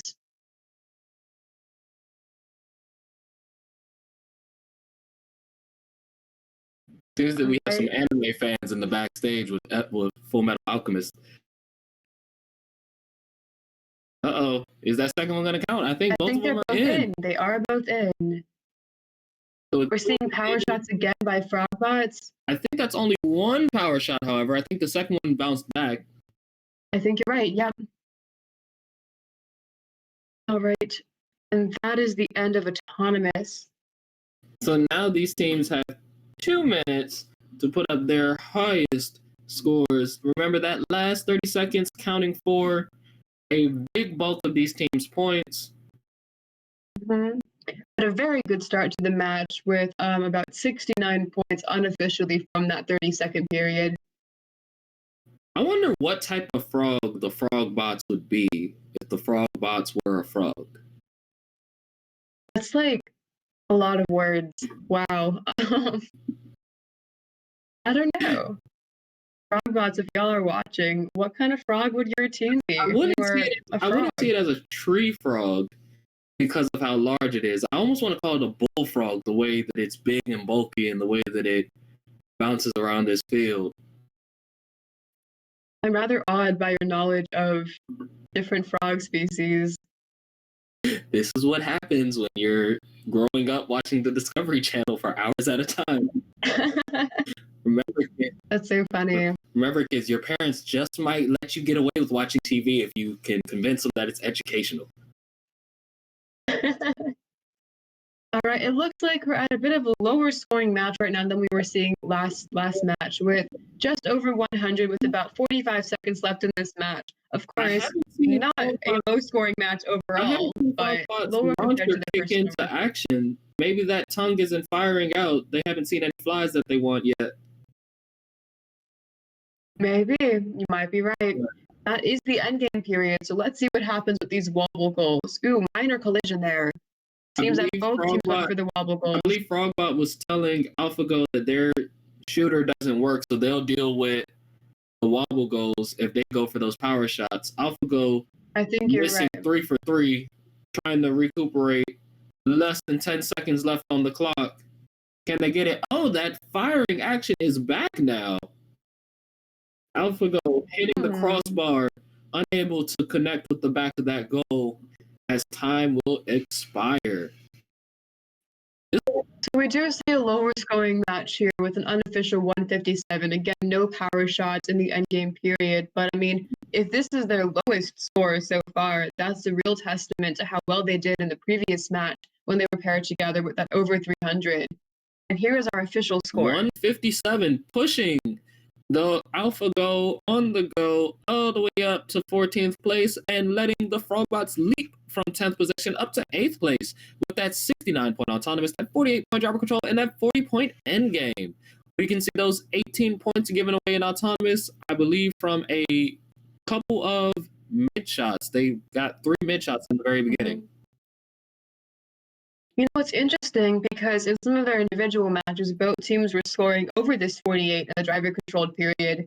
I really wonder what went wrong there for either robot with that shooting in the middle of the match. But it seems that it came back during the endgame period for Frogbots. So maybe we're going to see a higher scoring match in match 60 here.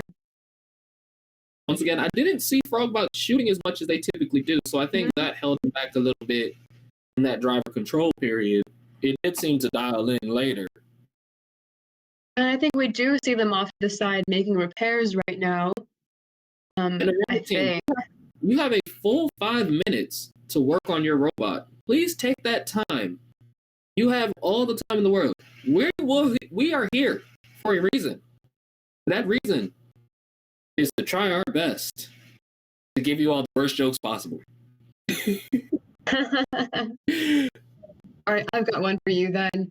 Why was the robot late to prom? I was the robot late to prom. Well, is this a male robot, a female robot, or one of those non-binary bots? Does it matter? I haven't even thought that far in advance yet. I got no clue. He might need to get his tux ready. She might be trying to get the rollers out of her hair. There's so many different things. Well, what's your best guess here, Niall? My best guess. I don't know. You tell me. What's the joke? Well, the robot was having some disco issues. Disco. Yep. So a nod to the 80s now. Man. Yes, indeed. We're gonna get that jungle cookie out here with these frog bots.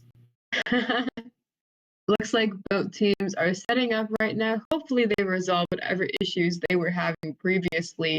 And we'll see some very high scoring match, or I guess one high scoring match in this next one. Final match, our backstage giving us a little bit of numbers guy action says that the team needs 6 more points to move up into 7th place, 147 points to get into 6th place, 151 points to jump into 5th, 170 to jump into 4th, and 251 to jump into 3rd. So if we see another one of these 300-point matches, we might see these teams leaping their way up higher in the rankings. Absolutely. Very interesting to see what's going to happen at the end of this cohort of teams today, but then also at the end of the entire day today, what's going to happen with rankings overall. That's anyone's game.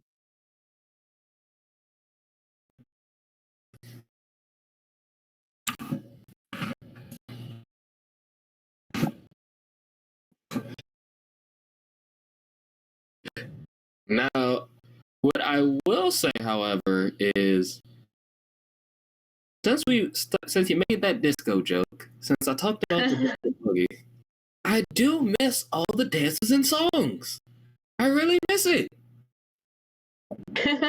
Teams, get your teams to dance. We saw the Macarena yesterday. We haven't seen the Cupid Shuffle. We've seen no Cotton Eye Joe, and I think that is the first competition staple. No Cotton Eye Joe, no hamster dance, no nothing. But all right, but on that note, here's our final match here in randomization B with 1 ring on the field for each team or each alliance. Let's see what happens. AlphaGo scoring a shot, I think, in the middle range for the opposing alliance. Second one in the middle. Well, that last one I think flew in. Maybe. I thought I saw it go in the middle, but I mean, I could be mistaken. Higher. But there we go, seeing Frogbot's doing that little lap of theirs, trying to see if there's any loose rings on the field. Can they get back in time to get over to the line? I don't believe they do, but we do have 2 wobble goals and a single park with a power shot down and that high shot. So now what we're going to see is these 2 teams taking off, getting ready.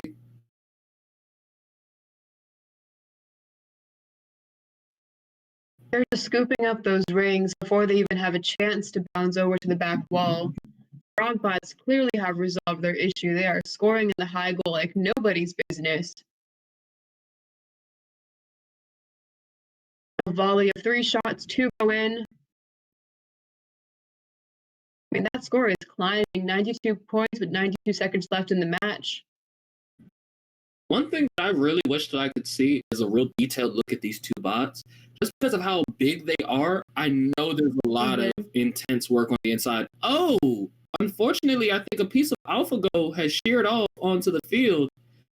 It looks like a piece of their black paneling has chipped off. It does look that way. You're so right.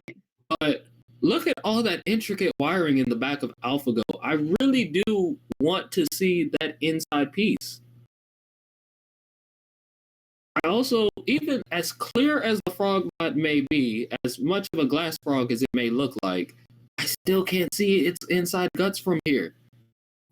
I really like seeing these intake mechanisms. Hopefully, as we get further and further through our off season, and as these teams continue to progress and hopefully make it to the Worlds, if we have one, we will get to see some of that high quality gearing and some of those high efficiency pieces.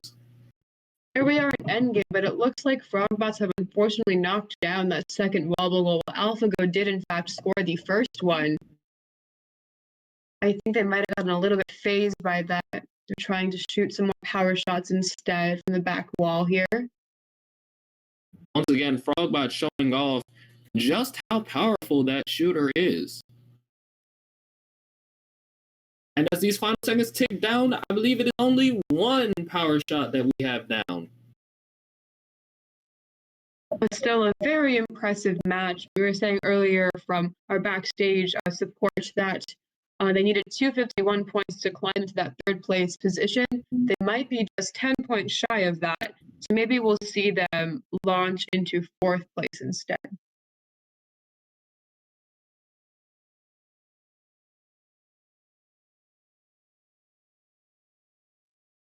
And here's our score.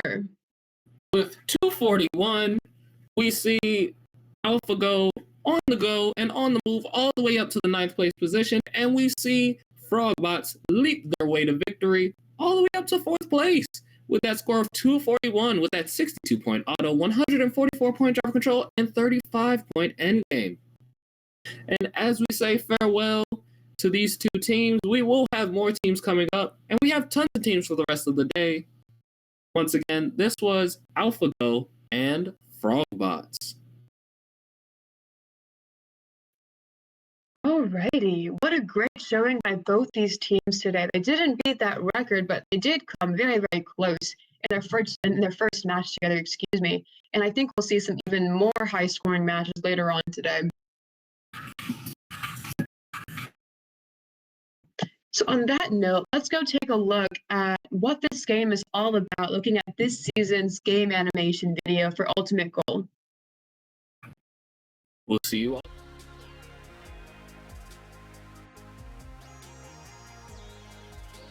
A team consists of up to 2 driver operators, a coach, a human player, and a robot. The robot must be built from materials specified in the game manual and fit within an 18-inch sizing tool, but may expand after the match begins. Each match is played with 4 randomly selected teams, 2 per alliance. Each alliance is allowed only 1 human player. Your opponents for one match may be your partners for another. The game is played on a 12-foot square playing field with a foam tile floor and 1-foot-high walls. 5 unique navigation images are located around the field perimeter. At one end are 2 tower goals, each containing 3 alliance-specific goals with return racks. Between the 2 tower goals are 3 red and 3 blue power shot targets. There are 2 red and 2 blue taped start lines, and 3 red and 3 blue target zone goals. And a white launch line divides the field. Outside of the field walls are the 2 alliance stations and 2 human player stations.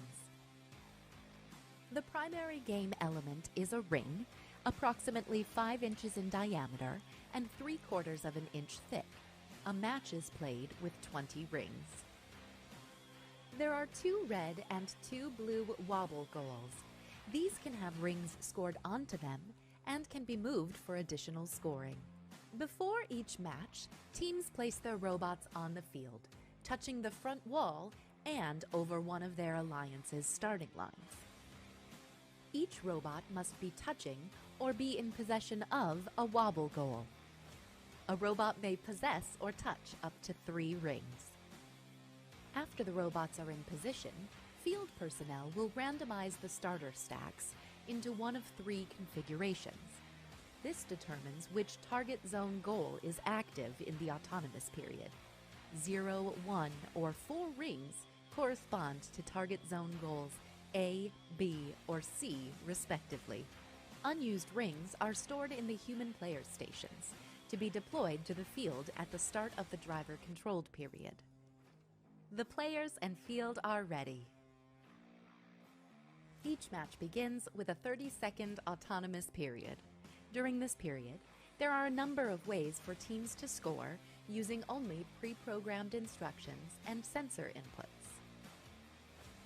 Delivering a wobble goal to the correct target zone earns the Alliance 15 points. A robot parked over the launch line earns 5 points. Each ring launched or placed into the low goal earns 3 points. A ring launched into the mid goal earns 6 points, and launching into the high goal earns 12 points. Robots earn 15 points for each power shot target knocked down. Robots must be completely within the launch zone to launch rings into the mid goal, high goal, or power shot targets. Following the autonomous period is the 2-minute driver-controlled period. During the driver-controlled period, human players are expected to return rings to the playing field, as well as reset power shot targets. Each ring launched or placed into the low goal earns 2 points. A ring launched into the mid-goal earns 4 points. However, rings launched into the opposing alliance's goal earn points for their alliance. A ring launched into the high goal earns 6 points. The last 30 seconds of the driver-controlled period is the endgame. During this time, robots may continue scoring rings, but there are also ways to earn bonus points. Each knocked down power shot target earns 15 points. Returning a wobble goal to the start line earns 5 points. Each ring fully supported by the wobble goal earns 5 points. If a robot lifts a wobble goal over the front wall into the drop zone, its alliance earns 20 points. There are many ways to score in Ultimate Goal, but there are also rules that, if not followed, will deduct points from your alliance. For example, a robot may not block another for an extended period. A robot may not possess more than 3 rings at a time. A robot may not launch rings over the side or front perimeter walls. A robot may not intentionally tip another robot at any time. This has been a brief summary of the Ultimate Goal game. For complete rules, please read the entire game manual and check the Q&A forum. For more information on our remote season, including gameplay and field requirements, please make sure to visit our game and season webpage for the full library of remote event documentation. And always remember the most important rule of First Tech Challenge: gracious professionalism.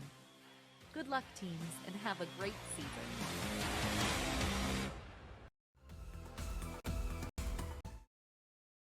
And we're back. And hopping out of that wonderful game animation, we will say goodbye to, once again, the Frogbots and AlphaGo, but we will say hello to the chilling team from 12096, known as Absolute Zero, and from the wonderful mystical lands of Team 15308, Fairy Tale. Annika, would you like to tell us about our 2 teams that we have approaching the stands? Absolutely. So Absolute Zero had their rookie year in 2016. They are from Sterling, Virginia. And Fairy Tale had their rookie year in 2018, and they are from Clarksburg, Maryland, with the Academy of Excellence. Very excited to see what these 2 teams can pull off. We see Fairy Tale right now on the Red Alliance side. They're going to load their robot on the field right now. And Absolute Zero is pushing the robot down to the far side. They are in blue shirts today. And so, once again, going with that team branding and the team looks, Absolute Zero on the blue side, solid blue robot, team wearing blue uniforms, Fairy Tale with a black and orange robot sporting that black and orange logo. Absolutely. I mean, I think team theming, marketing, branding is so important, but also so fun. I mean, it's a great way for other teams to recognize you and know who you are at competitions, in the pits, in the stands, whatever. But it's also a great way for you and your team to have a fun time expressing yourself and building those t-shirts and those color-coded 3D printed parts and all the really fun things like that. I'm just waiting to see how cold of a match, I mean, how cold-blooded Absolute Zero is as they get on this field. Hopefully their point score isn't an Absolute Zero. But we will see. Fairy Tail has been trying to put on some very nice Fairy Tail endings with some of their matches. Absolutely. We'll see which team gets their happily ever after in this match. And with a school name like the Academy of Excellence, that's another high mark to have to live up to. Totally. My school has a high reputation to live up to, with us being the oldest high school for African Americans in the entire nation. Wow. That's a huge thing. We have our bumper stickers, our bumper plates, which say established in 1870. And some people look at it, they're like, 1970, what's this? No, 1870. My school is over 150 years old. That is really impressive. Now, we've changed buildings a few times. We don't have the same building from 150 years ago. But we do still have some of the original bricks from that building. And also some of the original desks and a couple other things in our school's museum. That's so cool. Wow, what a vintage little known fact there. Very exciting.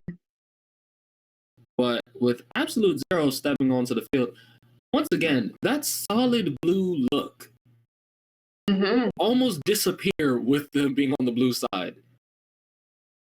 If this was FRC, it would be perfect branding because they got the blue siding, they're on the blue team, it's all the way through and through. And I just know it's going to confuse us if they go to the other side and it's still rocking solid blue. Once again, very no doubt about it. Also, you guys can't fully see this from that angle, but their profiling on that robot is a real sleek geometric profiling. We're about to go into configuration B so we can see what these two teams are about to be. Alrighty, this is qual mat 61 of 85. We're about to get started with the autonomous period here. So we see both teams moving out. Fairy Tail taking that very quick position. I believe Fairy Tail has sensors on its bot, so it is looking at what's going on the field. Absolute Zero, unfortunately, making absolutely zero of its shots. I believe its flywheel just wasn't up to speed because it was shooting super softly. But both teams do indeed score their wobbles, or at least so it seems from this angle that I'm looking at. And that's going to be a cool score boost. None of those points count. Remember, they were supposed to be going for zone. Oh, you're right. With You didn't get it in the right zone. Absolutely correct. But if both teams do get their wobble goals across to the other side of the line, both of those wobble goals will be in a scoreable position come endgame. And I'm not sure if absolute zeros are crossing that line as of right now. Well, it look like they're right on that line. As long as it's in box A is the only exception to not being fully across the line. As far as wobble goals go. I see. I didn't know that. That's a cool game fact there. Thank you. Now, Absolute Zero's shooter mechanism, like I said, I think it's just not up to full power because it just barely seems to clip back out as it knocked that very thin middle piece, I might say, separating the high goal from the mid goal. Mm-hmm. And this year's also really unique, and I've talked to a bunch of people who have also participated in various FTC matches with that alternating goal system. So your high goal counts for you, but your mid goal counts for your opponent. So if you miss your high goal, it's not like in some years where it doesn't really matter how hard you're shooting because as long as it goes in something on that side, it would be for you. No, you have to be very precise. We've talked about that surgical-like precision, both with that actuating arm and with those shots. And as we go into these last 30 seconds, Fairy Tale rushing off the field to make that Fairy Tale ending. As they go for their first wobble goal, they might be trying to write their second one up. It seems that they got it up. Absolute Zero. I see Absolute Zero doing the exact same thing, pulling their wobble goals over with 13 seconds left in this match. Fairy Tale scores their second. Will Absolute Zero do the same? Absolute Zero making sure that their score is an Absolute Zero. They've got 1 second left, and they drop it over just in time, but will it count? And so now as our clock reaches Absolute Zero, let's see what our refs have to say for this group score.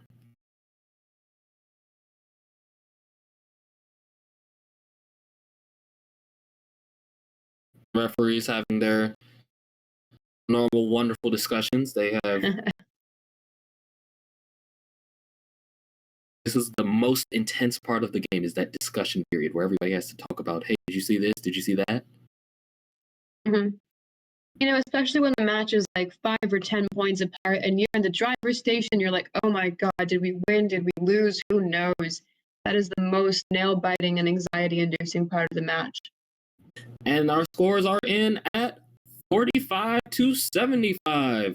With that 5-point autonomous to a 17-point autonomous, a unfortunate 0-point driver control to a 18-point driver control, and a 40-point endgame to a 40-point endgame. Both teams making that double wobble goal, but Fairy Tale coming out victorious due to that autonomous and driver control. We're seeing again just how important teams are finding the endgame period and how much emphasis most teams are placing on those wobble goals for that last 30 seconds. And from the sidelines in the Twitch chat, we can see all of our teams starting to wake up this morning. We have the Cybirds in the chat. We have Electron Bolts in the chat. We also have had Aces, Frogs, and many, many other teams show up in the chat today. So thank you, everyone, for sticking around and making sure to come out. Remember, this is not the end. Even when Fairy Tale ending does come to a close, we still have our awards ceremony later this week, as well as if you all check our YouTube channel, we will be posting all of our videos and all of our different gameplay. So even if we don't talk about your game as much as you would like, and even if you weren't able to see a game, you will still be able to rewatch all of the various matches.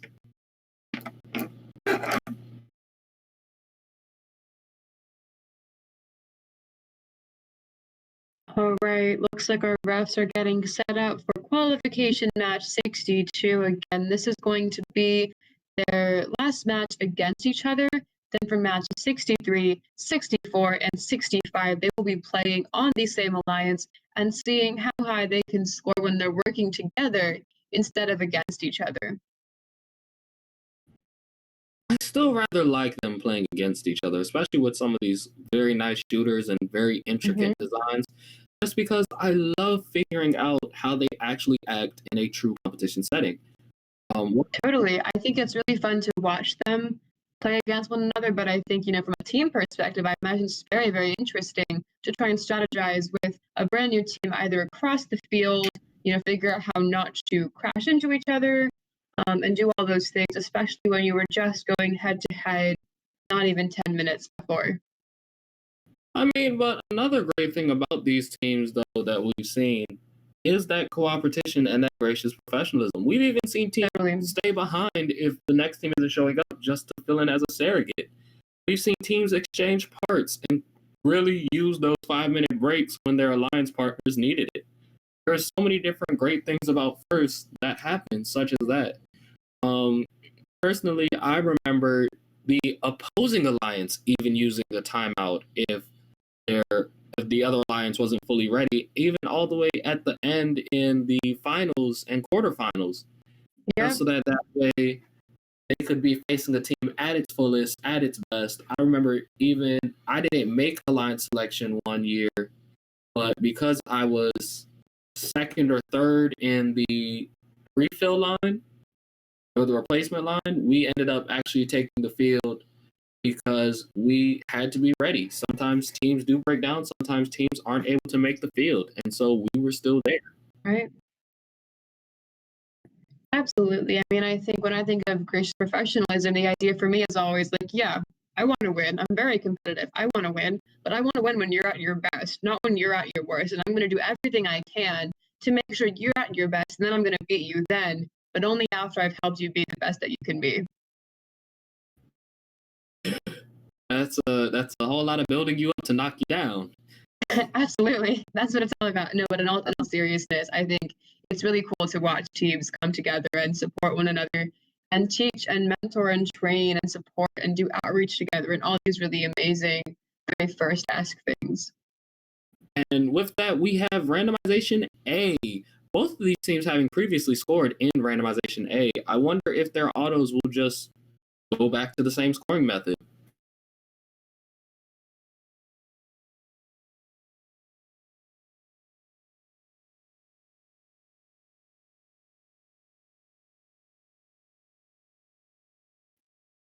All right, we're seeing some shots being made in the high goal. I think we saw one shot from Fairy Tale go in the middle goal, but it's so hard to see what's high, what's middle Well, I from definitely this saw angle. 3 goals go in at that high goal for absolute zero. Mm-hmm. And with that part, that will give them, I believe, they might move up 56 points. 56 to 29. And it's a huge advantage to having the autonomous period. Definitely gives them the upper leg, the upper hand. And that's the saying, oops, for the teleop period and the rest of the match here. It would be a leg up or the upper hand. Thank you. Thank you. I was like, wait, which one is it? I appreciate it. Both phrases would work. But since these are, not together. Since these are robots, I don't know how many legs they have to walk with. They do have a lot of geometry, though. The upper gear? The upper gear, maybe. Gear up. To gear up on the competition. I like that one. Check out these shots that Fairy Tale is making. A quick volley of 3 rings in the high goal. Very efficient, very precise.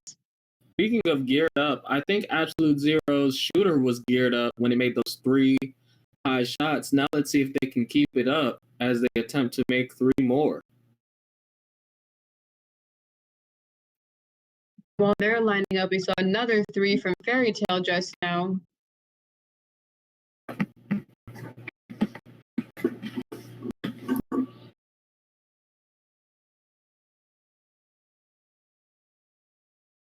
Alrighty. We're nearing the end game period here in just about 5 seconds, and Fairy Tale is still going strong with this quick volley of 3 shots at a time. And I think both teams are now probably going to go for their wobble goals, yes, with Fairy Tale scoring 1 off the field, as Absolute Zero goes to try and pick up their first. We'll see if they're able to make both in these last 15 seconds. Blue Alliance scores both. The Red Alliance scores both. 5 seconds left in this match. Fairy Tale makes 1 more high goal shot. Absolute Zero trying to waste 0 time as they attempted to take 1 more final shot. Once again, I believe that their flywheel may just not be up to power. We see our ref picking up pieces off the floor. I can't tell which team that may have came from. So that may have been the reason for Absolute Zero not shooting as much. Remember, teams, you have 5 minutes in between your matches. Please take that full 5 minutes to check on your team, check on your bot. Do a full rundown and diagnostic just to make sure that there are no issues whatsoever. Great scores from both teams here, both teams scoring over 100 points. We see that even though Fairy Tale had that upper hand in the autonomous period by, what is that, like 36 points, we see that the driver control period for Absolute Zero really cinched that win for the Blue Alliance. That driver period difference being 60 points, once again, Fairy Tale's shooter just tanking that high goal with that 40 point each on the end game. So they both do have that double wobble capability, which is something that I would love to see. Both of them having a single wobble auto. I want to see, do they conflict or do they mesh really well when they go into their autonomous period? I hope Absolute Zero takes that full 5 minutes to put back on whatever pieces came off and make sure there are no issues with anything. Fairy Tail seems to be taking its time with a little diagnostic as well. Yeah, I mean, I think those diagnostic tests are so important between each match because you never really know if something is broken till it stops working. But if you can do a quick diagnostic to figure out, like, hey, maybe I have this encoder that's not counting correctly or something like that, you can catch that before the match starts and hopefully save a lot of heartache during that next 2 minute and 30-second period.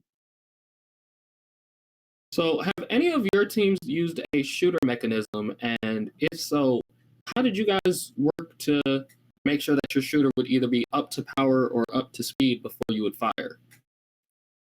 Absolutely. So in Velocity Vortex, I think it was 2016, 17, we did exactly what Electron Volts did yesterday, as we saw, with that light up configuration, having our shooter turn blue. Our team color was blue, so it turned blue and it was up to speed. And that would indicate to our drivers and our coach, like, hey, yeah, you're good to shoot now. But if it was red, that was a no-go for not shooting until it turned that beautiful blue color. But speaking about red and speaking about these teams turning heads, they're about to be now paired up together over on the red side. Once again, this is teams 12096, Absolute Zero, and team 15308, Fairy Tail. All right. Looks like Absolute Zero is still fixing up some things on their robot right now. Very good use of their time to get everything sorted out to be the best robot and team they can be in qualification match 63. And with FTC rules stating that you start at your 18 by 18, but then after start you can expand to as large as you need or as large as you would want to be. I remember over on the FRC side, sometimes we have similar rules, sometimes we don't. One of the games that I remember, you just had to fit inside of configuration size at inspection and to get onto the field. But once you were on the field, you could open up your bot and set your bot however you like before the game actually started, as long as you were within that box when the game started. So a lot of teams would use drop pins and all sorts of other locking mechanisms so that way they could get those final 2 bolts put together when they were finally on the field. And then in future years, they started making it so we had to start in the box, but we could expand. With that being said, I've seen a lot of teams using some of the same mechanisms that we have, where whether back with Aces, they used inertia to drop their back end after the game started, so that way that little gator tail was able to pick up any rings, or other teams which have had actual raising and lowering mechanisms, like we saw with the Moco studs yesterday, where their front end would alternate going up and down over the course of the day to either lower to pick up rings and then raise back up to shoot them back out. Totally. We're seeing our teams now setting up on the field. Fairy Tail is loading their robot with that one wobble goal. Absolute Zero getting ready to do the same in just a few minutes here.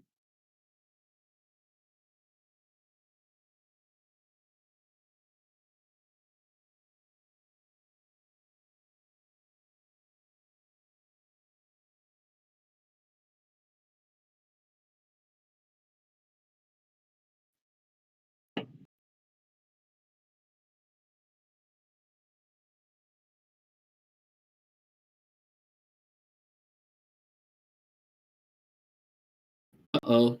Annika, Twitch is calling you. Oh no. What are they saying? Let's go check the Twitch chat. Oh yeah, I used to be on wizards.exe. I was there until through the Relic Recoveries, no, through Rover Ruckus. That was after, yeah, through Rover Ruckus.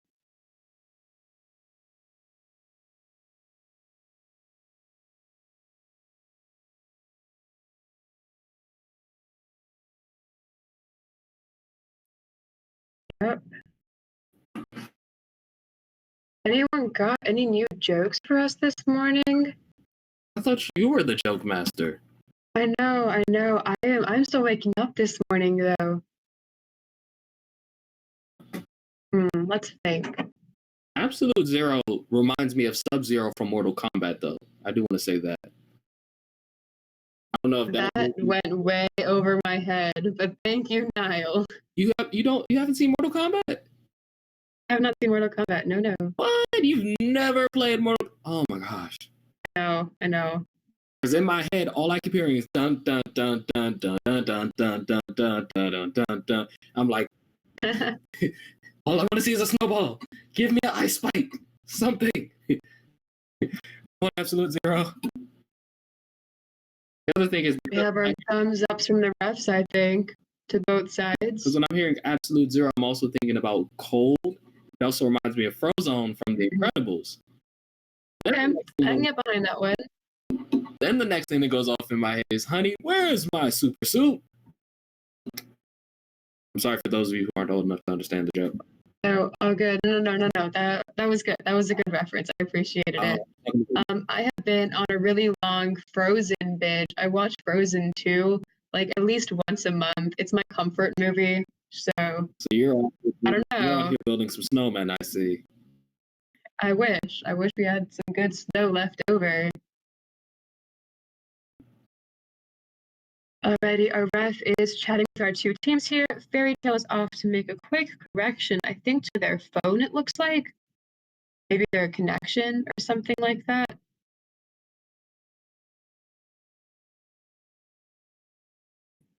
And we have configuration B with one ring per alliance on the field right now. Both teams are going to play on the red alliance this match. For matches 63, they'll be on red, 64 on blue, and then 65 on red once more. And with that, there goes the autonomous period.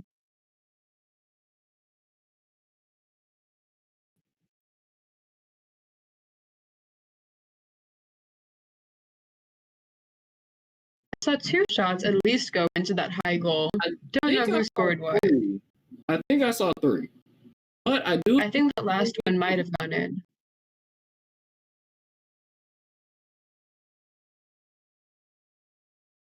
See a double wobble there? I'd beg to differ. I see one wobble. Is that second one from Fairy Tale not in all the way? I don't believe so. I think it's just straddling that line. Alrighty, here they go.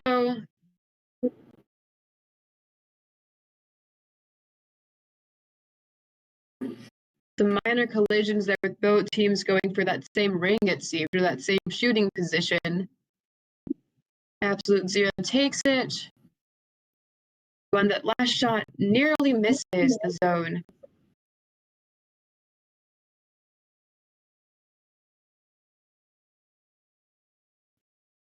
And we have confirmation that it was just one wobble goal scored during the autonomous period. That second one was not in range of that zone. Our referees like to be just as precise as these robots are, and they do check.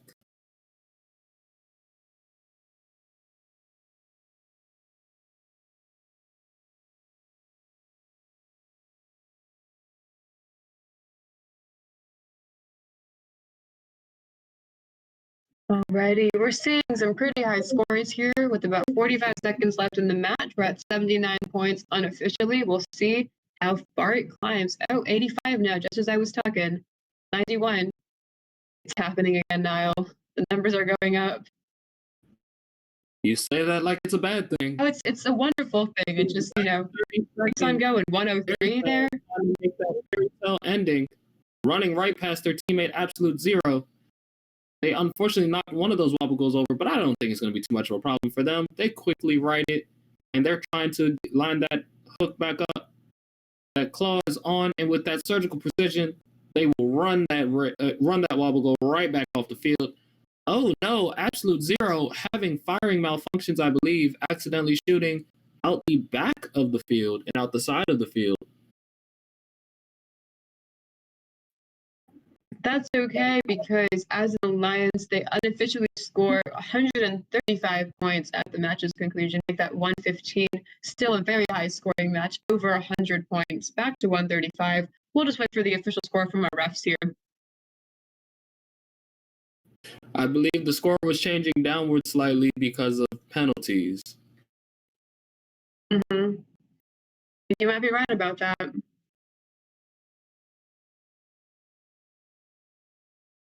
And with our final score coming in at 135 with a 49-point autonomous, a 66-point driver control, and a 40-point endgame, only marked by that 20-point penalty due to those shots out the side and out the back at the end of the match. Remember, teams, those big red and blue goals are what you want to hit. Please do not hit our cameras. Please do not hit our referees. Please do not hit each other or yourselves. Yeah, definitely don't hit yourselves. That'd be very sad. I would say don't hit our referees. We need them. We do need them. That is true. That is true. There's 3 teammates. There's only 1 referee. Let him go down. All right, okay. I think I have a joke. Maybe. All right. Did you hear about the guy who was frozen to absolute zero? Like how's he doing now? I don't know. How's he doing? He's doing okay. Like 0K, 0 Kelvin. Like, okay, no. I thought it was funny in my head before I said it, but that's okay. I did my best. I did my best. I think that joke was better on paper. Probably, it didn't have yeah. the fairy tale. No, you're so true. That's okay. We'll keep brainstorming some more jokes. Hopefully we don't get brain freeze while doing that. That's okay. That one. That one out there. All right. I got there eventually. Eventually you made it to that fairy tale ending that you were hoping for. My happily ever after. Question is though, since you were talking about Disney, which type of the Disney princesses would your happily ever after look like? Ooh, that's a hard question. You know, I'm gonna go with the Frozen route. No prince necessary for that happily ever after. That's what I'm gonna go with for now. We'll see.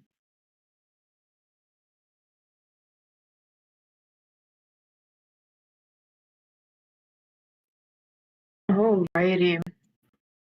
Well, our substitute numbers guy giving us some more chatter from the back, saying that if these 2 teams continue at the averages that they've been making, Absolute Zero will end up around 16th place and Fairy Tale will end up around 20th.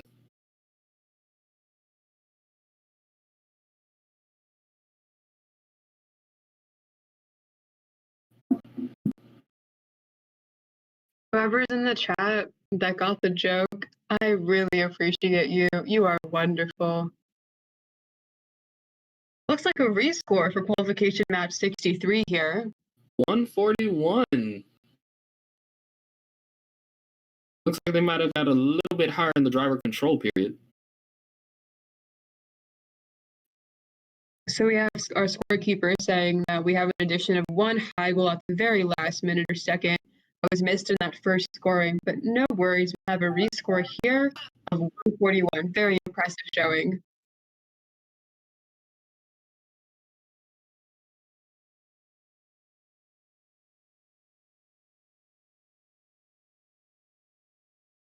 And once again, we love our refs and we love what our refs can do. We love all the hard work that they put in, whether they're on or off the field, because it's not just that one ref that you guys see on the field walking around. That is our head ref for today. But we have a bunch more in the back, giving a whole bunch of different discussions, deliberations, checking and cross-checking every single decision. It's truly a team effort, whether you're on a playing team or you're on a volunteer team. First is all about teamwork and collaboration and learning from other people, your peers, your mentors, and even younger students. Oh, definitely. I love some of the creativity that some of the younger teams give, and that definitely helps inspire some of the older teams. I can personally say working with an FLL team one year, they helped inspire our FRC bot by telling us we didn't need to be complicated. We could be really simple. FLL bots are full auto and only have changes to their configuration and layout by going into a player zone that they have. And they had really simplistic designs So that way the robot completed a task and came back, completed a task and came back. And it was really, really simple, but it was really, really fun and interactive for those teams. Absolutely. I remember being in 7th grade and feeling like my entire life depended on what that little Lego robot was going to do on that table. Everything hung in the balance. The whole universe was predicated on how well that little Lego robot was going to do in that match. I can't fully remember what the challenge was called when I was on Lego League, but it was something to do with like the medical field. We had like syringes and a couple other things that we had. Can't believe that's very cool. Very long time ago. Makes me feel old, so I don't want to talk about it. Not too long ago for me, just 5 years ago. Yeah. I'm still pretty young in this first sphere. What's that like? It's getting close to 10 plus years since I did F. Wow. No. All right, we've got randomization B for qualification match 64 with one ring on the field once more for each alliance here.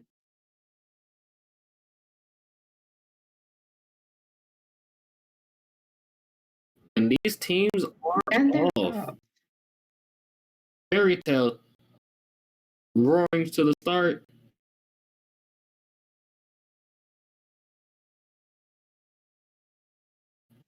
One shot. So one go in. Absolute zero.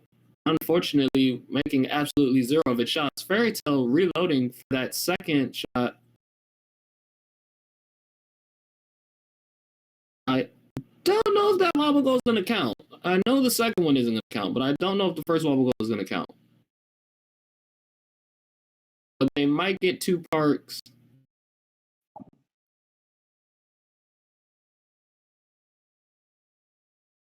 So I believe they got 2 parks, but I don't believe that wobble goal counted.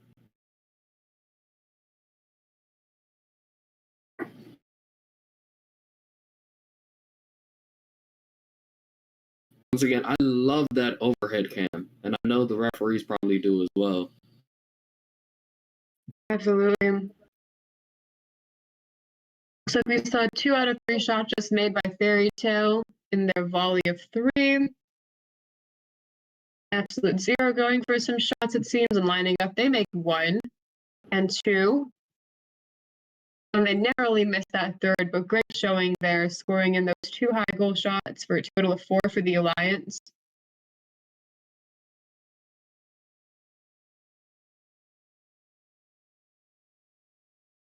And I see a ring perched on top of a wobble goal. I wonder if that will count towards endgame if it stays there.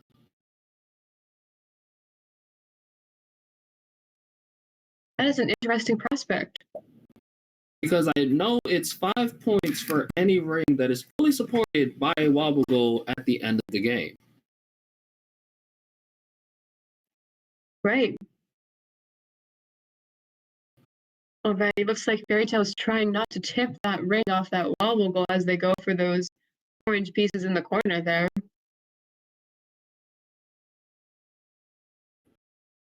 They've managed to keep. They drop it as. They've managed to keep that ring on for so long. They really did. But with both of those wobble goals out down in that bottom corner, as you all can see, these teams are now focusing on these power shots and that high goal. And that is a match. We see 2 power shots down, I believe, on that blue side, 10 high goal shots, and we will see what happens in the end or in the referee's final score, including those 2 wobble goals scored during the endgame period off of the side of the field there.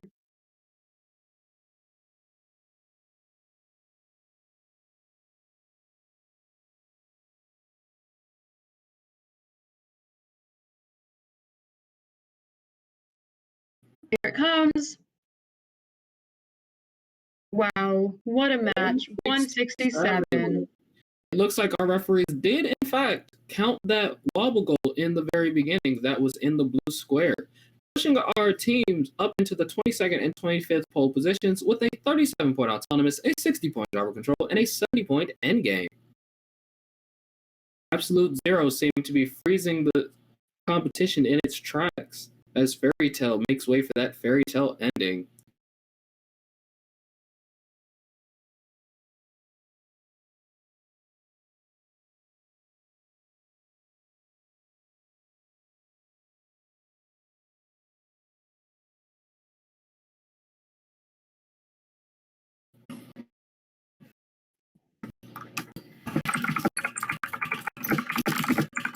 We're waiting for them to set up for qualification match 65. That's going to be the last match we see with teams 12096 and 15308, Absolute Zero and Fairy Tale. And then we're going to say hello to a new set of two teams as they take us through matches 66 through 70. Well, don't count our two teams out just yet. Fairy Tale still trying to make that Fairy Tale ending, and Absolute Zero, once again, freezing the competition in its tracks. Absolutely. So where are some more of those robot jokes? I don't know. I've really been thinking about them, but I think I'm fresh out after yesterday. To go into some space jokes in honor of our Star Wars theme.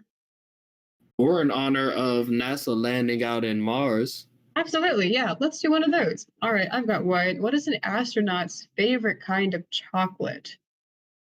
There are two right answers here, I think. I believe the answers were like moon rocks or rocky road, something like that. Those aren't kinds of chocolate. Come on, Niall. I believe in ice you. cream? Rocky Road is like a chocolate ice cream. No. Like candy chocolate. But Mars candy bars? Yeah, Mars bars, and what's the other one? You got this. Milky Way? Damn. Not a very original joke, I think, but thank you, Twitch chat. Thank you, Twitch chat, for chiming in, making me feel like these are salvageable jokes. Oh, trust me, the only thing salvageable is these team scores. Very excited for this final match with Fairy Tale and Absolute Zero.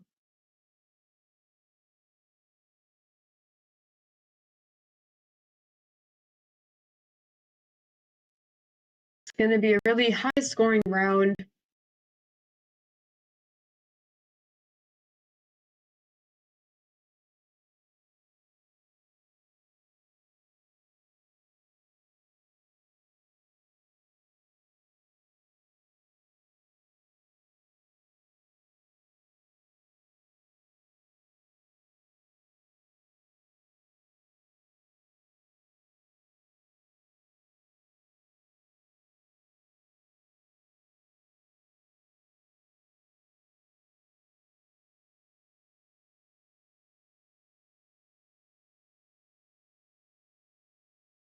Okay, come on, more jokes. I know too. I'm still thinking of them. It takes a minute, you know? It takes a minute. How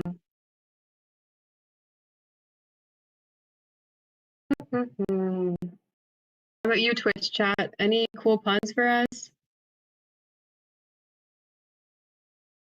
Canadian space candy punchline. Arrow bar. Huh. I guess they're saying that's their difference to a Mars bar. Uh-huh.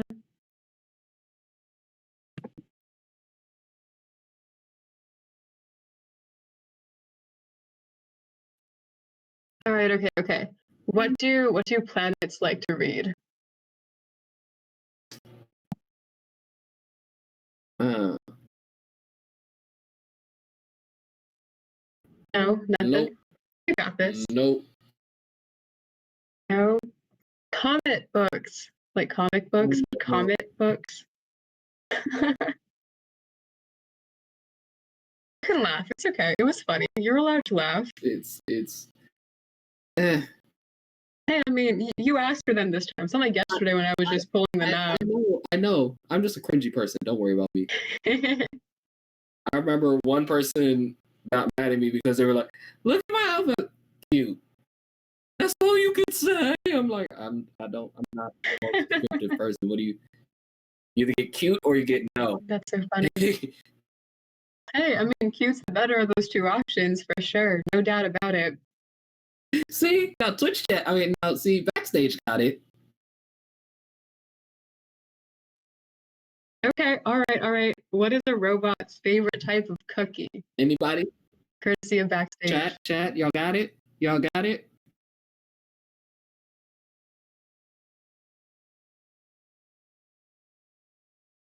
Or actually, it could have been what's a robot's favorite type of chocolate as well. That would have been another one. But chocolate chips. That's so funny. Thank you, Ryan. Good joke. We love the backstage.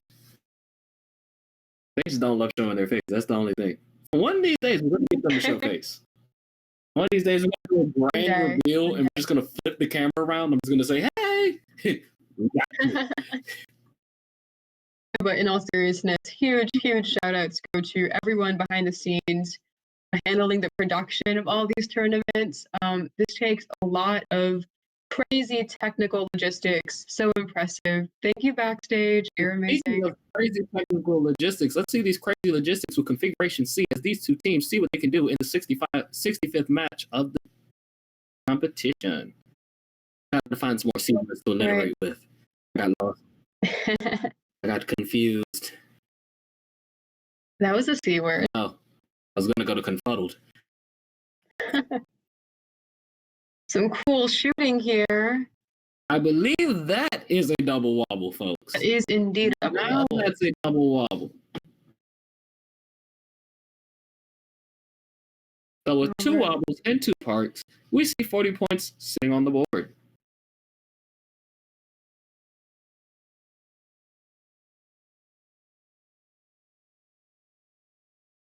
All right, kicking off our teleop period, we see our teams going for those rings immediately while Fairy Tale is going for that wobble goal. They're probably just going to hold that with them for the duration of this period. Really cool strategic move there to avoid having to go pick up that wobble goal when the 30-second endgame period begins. Just having it with them for as long as possible to maximize efficiency is a great move on their part. But remember, that move can also be costly, as that wobble goal must be on the other side of the line at the 30-second mark. So some teams have forgotten about the timer and accidentally been on the wrong side of the line come 30 seconds. So teams, this is when it becomes very, very important to have all of your partners and all of your spotters watching the field, just to make sure that you all are doing everything that you possibly can. And with just over a minute left in our game here, we see a total of 11 rings scored in the high goal by our alliance here. Really impressive showing so far. The score is only going to climb in that endgame period. And since we were talking about ice cream and candy and a whole bunch of other things, Absolute Zero's intake method is really nice and really neat. It's almost like a little ice cream scooper. It just comes down and sweeps everything up into its intake. All right, on the topic, actually after endgame, we'll get to that. But here's the endgame period with Fairy Tale swinging all the way down, scoring their wobble goal for the Red Alliance.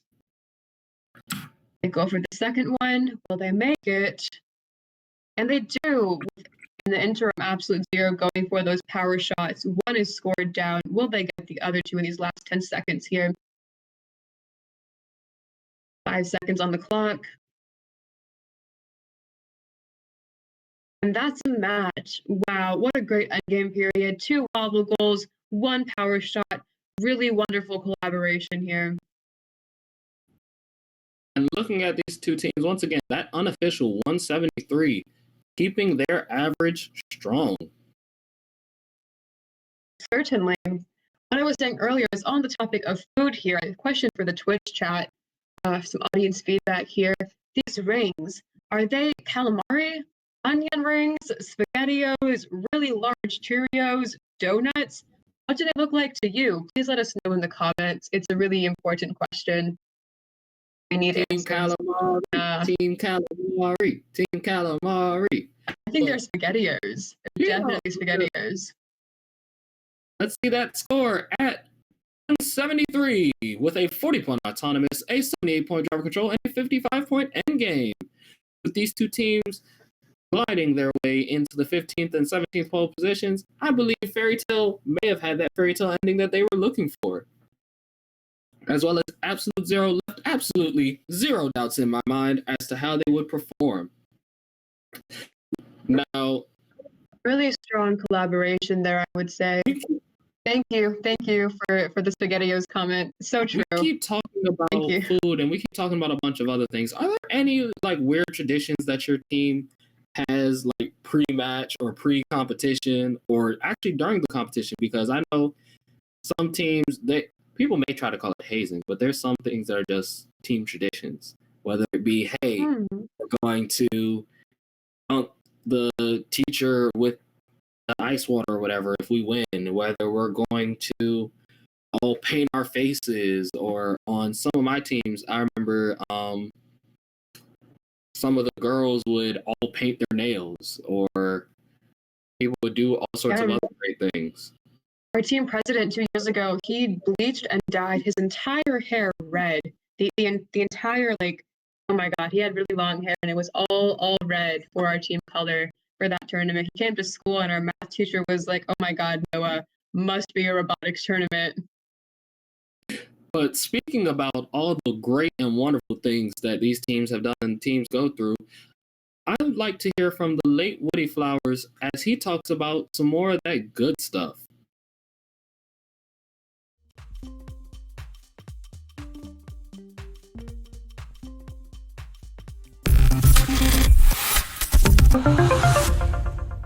Many smart people are predicting that future careers and jobs will rapidly and continuously change. In my career, for example, most of the analytical methods used for engineering analysis have dramatically changed. Artificial intelligence is suddenly becoming a very powerful tool. It's even on the verge of becoming a tool designing tool. What happens when big data and AI become potential tool makers? What happens when natural language is applied to solid modeling and stress analysis? You might soon be able to say to your screen, design a bracket to hold this wheel, keep the deflection to less than 1 millimeter as the robot collides with a stiff wall at full speed. That time is near. So what will a STEM-trained person do? What will we offer to society so society will love us? It's not likely to be commonly applied technical analysis. However, uniquely human things like recognizing needs, being creative, acting on empathy, demonstrating leadership, designing beautiful things, those uniquely human characteristics will be even more valuable. So, those who understand the universe and understand themselves and society will be in a very powerful and satisfying position. That's good stuff.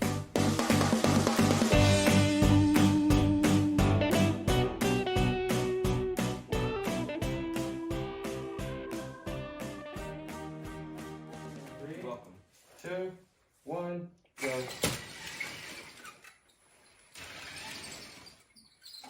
So that looks like an auto. 1, 2,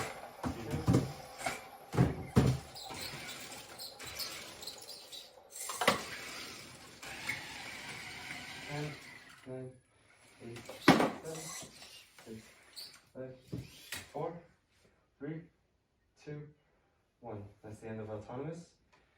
The tally up. You start the timer. Okay, tally up will begin in 3, 2, 1, go.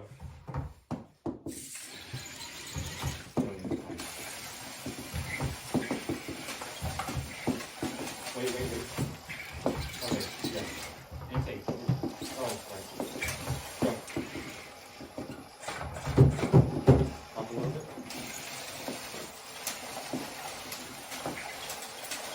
Feet. Still up a little bit. Yeah.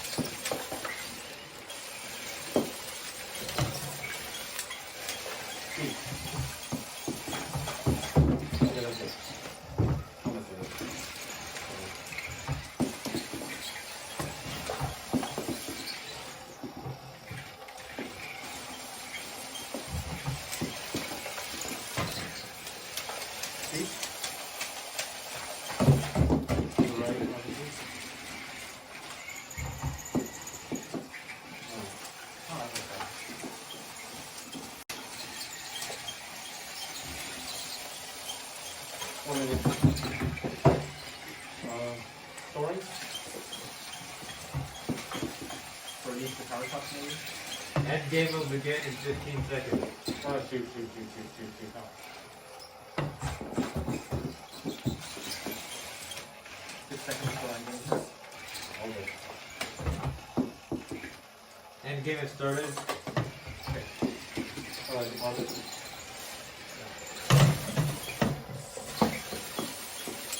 You ready for egg? Okay. Egg.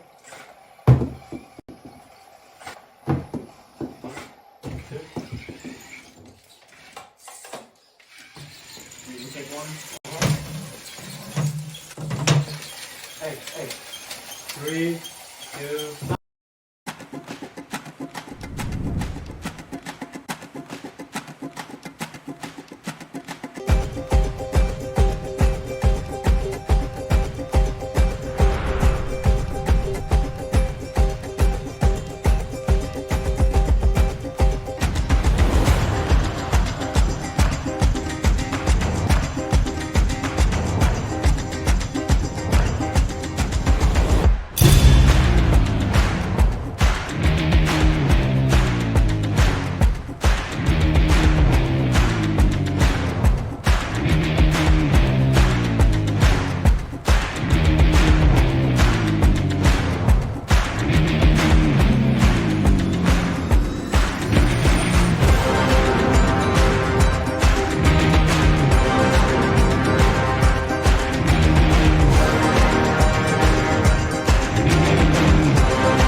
And we're back.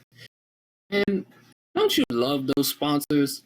And don't you love seeing those remote videos from those teams? I really do. That video was from 15561 Exponential from Centennial High School in Ellicott City, Maryland. Great work, Exponential. And speaking about teams, let's look at these new two teams that we have. Team 8479 RoboCavs Gold, as well as Team 11112, the Robo Lords. So let's see if the Robo Lords can be the Lord of this realm, and let's see if the RoboCavs Gold can bring home gold, as these two teams prepare to compete against each other in these first two matches, and then we'll play with each other for the final three. Would you like to give us some stats for these two teams?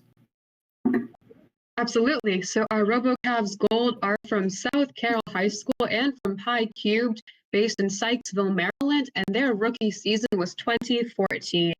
They're competing against the Robo Lords on the Blue Alliance this round, and this team is from Ashburn, Virginia, with their rookie season being 2016. Now, I can't see them right now, but typically the Robo Lords have really wonderful crowns that they wear, which are always really fun to see. Some cool team spirit. Hopefully they have some cool spirit either in the Twitch chat with some cheering from their team members and their supporters, or maybe some, dancing on the sidelines. Who knows? I don't think any teams have crowns on top of their head, but let's see if they keep their heads on top of their butts as they go into configuration A. Alrighty, so A has no rings on the field. Here comes the autonomous mode. I can already see the Alright, both robots are off.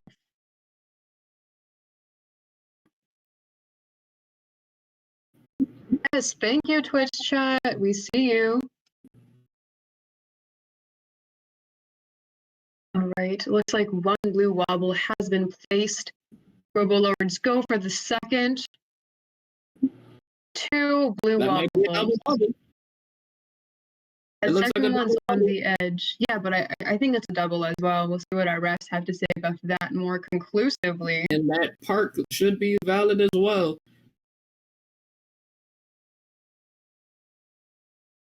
All right, so coming into teleop, we have our Blue Alliance, our Robo Lords at the advantage here with 59 points from Autonomous to the RoboCavs 35. Interesting, we're seeing the RoboCavs shooting in this red middle goal on the same side as the Robo Lords are going for this high blue goal on that same stack. Could be slightly a defensive mechanism just to block out their ability to go to the other side. Totally. As we're seeing RoboCav's goal having to take a different shooting position. Yep.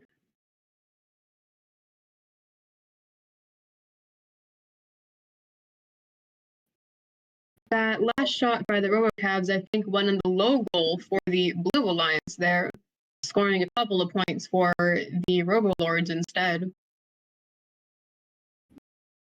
And so once again, that is a calculated risk. Now, one thing about RoboCav's gold that I do like about their bot, if you see that little yellow hopper in the back, yep, they actually try dumping onto the rings from time to time. So they can dump on the wobble goal, something which isn't normally seen between some of these bots.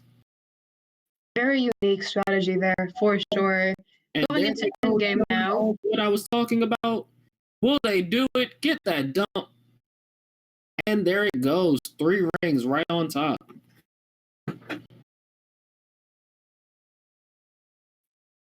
We have about 15 seconds left in this match. Looks like the Robo Lords are stalled out at the back of the field there. They seem to be having some connectivity issues. RoboCav's wasting no time trying to take out some more power shots. And that's a match, everyone.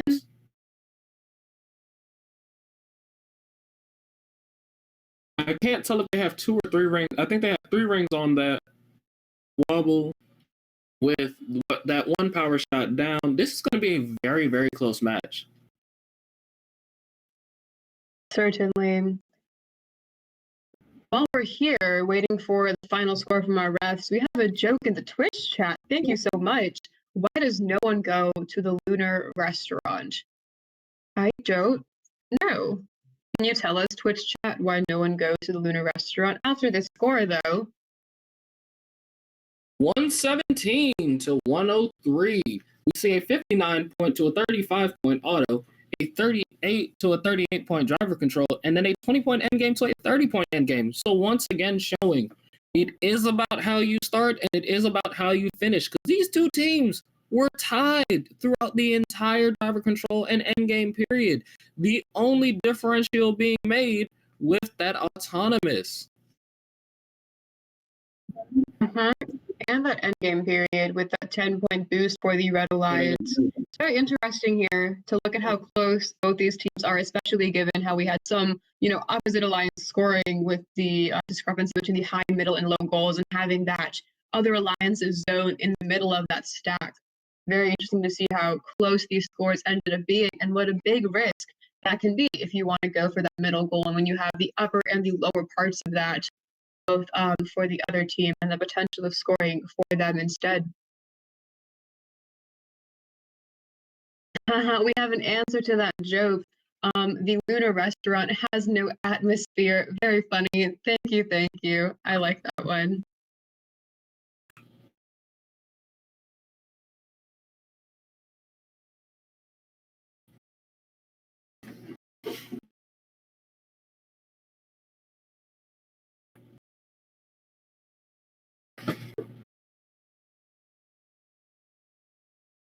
But looking at these two teams, I can't wait to see what they do. Good morning. Hi, Rachel. How are you? Hey, I'm doing pretty good. How are you all? Doing pretty good. I see you rocking your VT shirt over there. Now all we need is Ethan with his flag. Who will be matching. VT Engineering. Exactly. It seemed like you guys just got out of a really exciting match. I was just watching the end of it.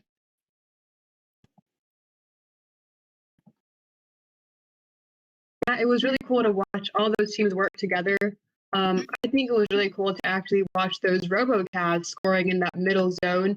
I haven't really seen a ton of teams intentionally going for that middle zone, which I think was really interesting. What Niall was saying earlier is that it could also be some kind of defensive strategy there too. trying to block the Robolords on the other alliance from scoring more easily in that high goal. Very interesting take on that.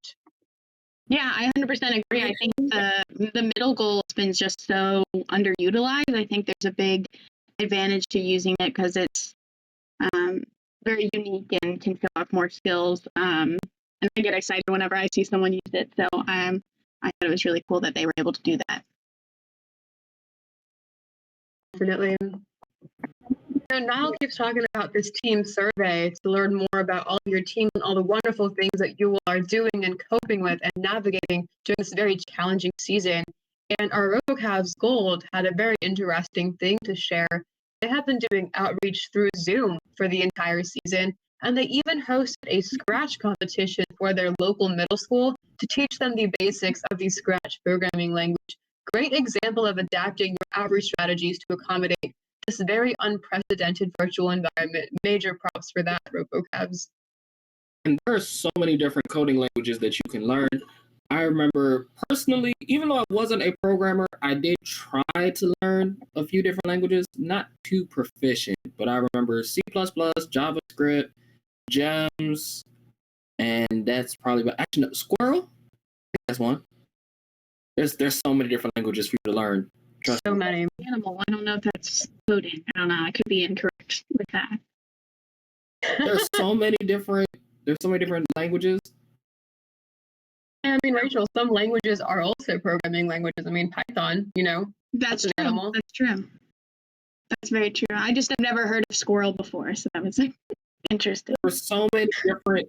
I went on a site that had about 25, 50 different languages back when I was in school. And so we just went through all the different languages, whether it's a language that's just as simple as a drag and drop feature, or some of the more complicated languages where you actually have to type out the full lines of code. Very cool. I was just coding yesterday. I had to do an assignment for MATLAB yesterday for one of my classes. A good time. I personally didn't have to code for any of my classes, but that was because my focus was in construction more so than in coding and programming. Well, that's also super cool, Niall.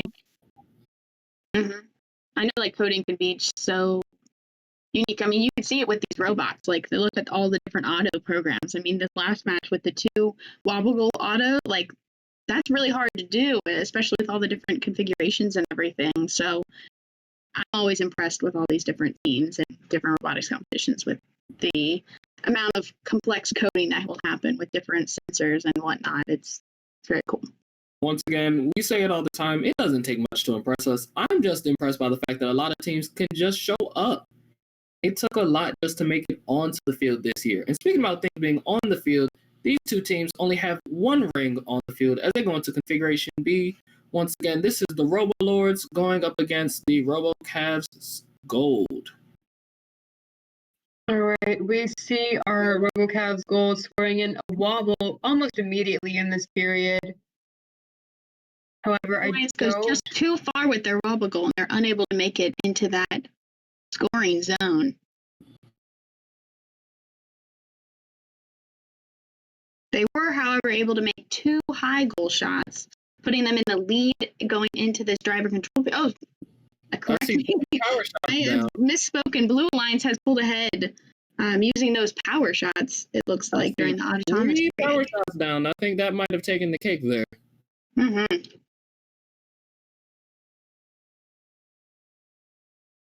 Going into the driver control period. Once again, Blue Alliance in the lead right now. Red Alliance scoring high up. There was 2 high goal shots there. They're trying to make it back during this driver control period, and hopefully they're able to do so. Robo Lords is with the yellow siding. Robo Cavs is with the yellow hopper. So if you're looking at the yellow hopper, that is Robo Cavs. If you're looking at the yellow panel, that is Robo Lords. Robo Lords taking Robo versus Robo, am I right?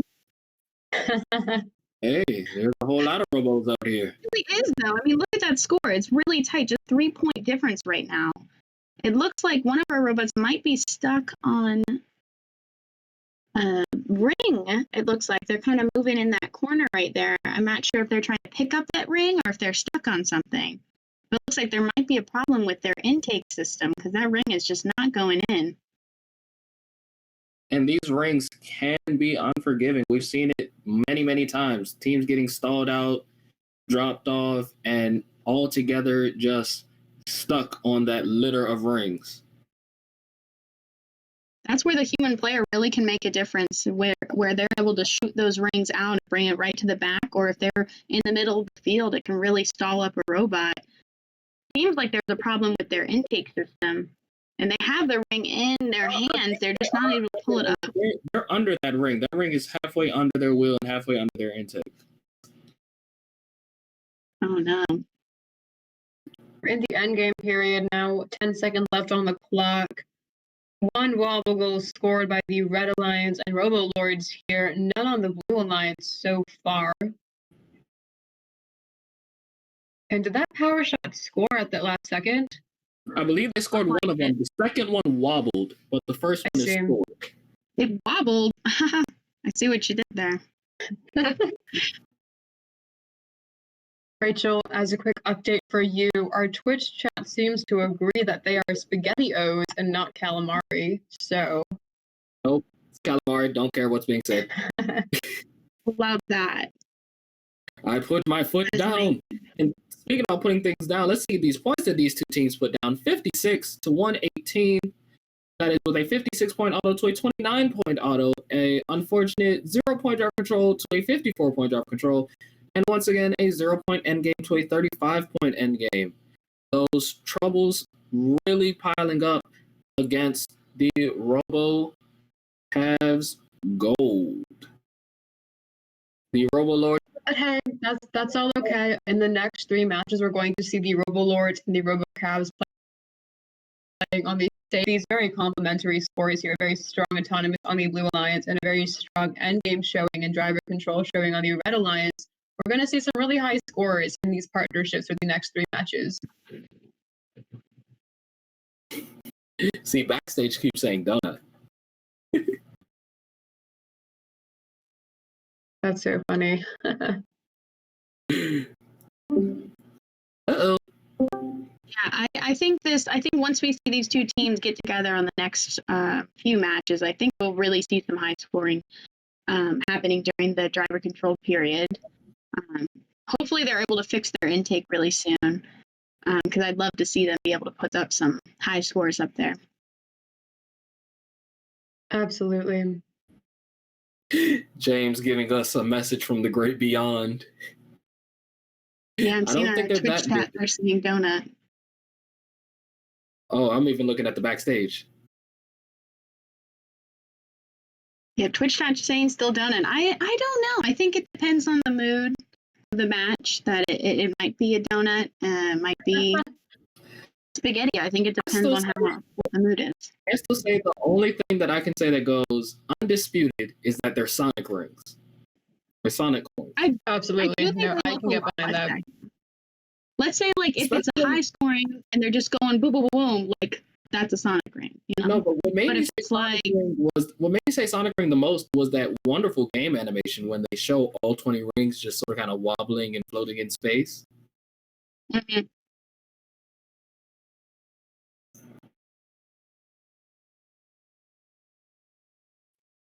Alrighty. So our teams are getting ready to play together in this next match here. And Rachel, do you have any jokes for us while we wait? Oh, I can look up some. I forgot to.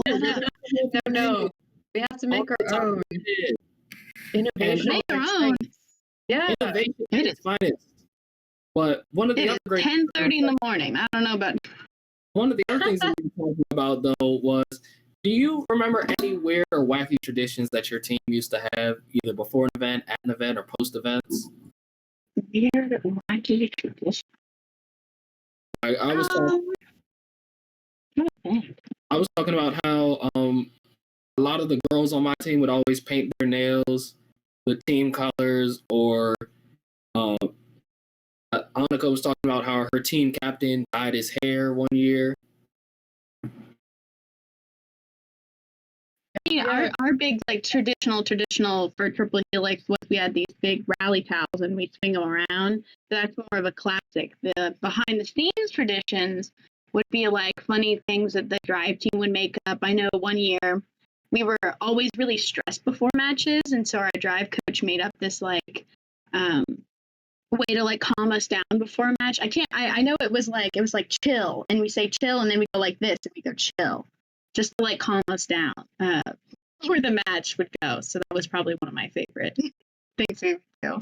That's really cute. That's really, really cute. I think hand gestures like that are very like unifying, but also very like, I mean, I think routines like that can definitely calm you down psychologically a little bit. Just like steady yourself and be like, yeah, like I'm good.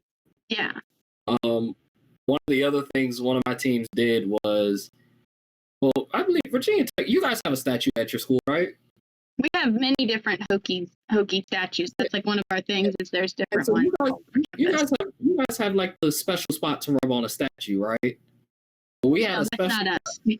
Oh, you guys haven't had a special spot to rub on your statue? No, that's oh gosh, there's another campus. But I'm about to say everybody's supposed to have one. If you have statues, you're supposed to rub on this one special spot. Every statue has a special spot, no matter what it is. But I don't think we have that. As far as I know. Some good luck mark on it or something. Our school, we have our mascot. Our mascot used to try to show up to a lot of our events. So we would rub on the mascot or give the mascot a hug as good luck. I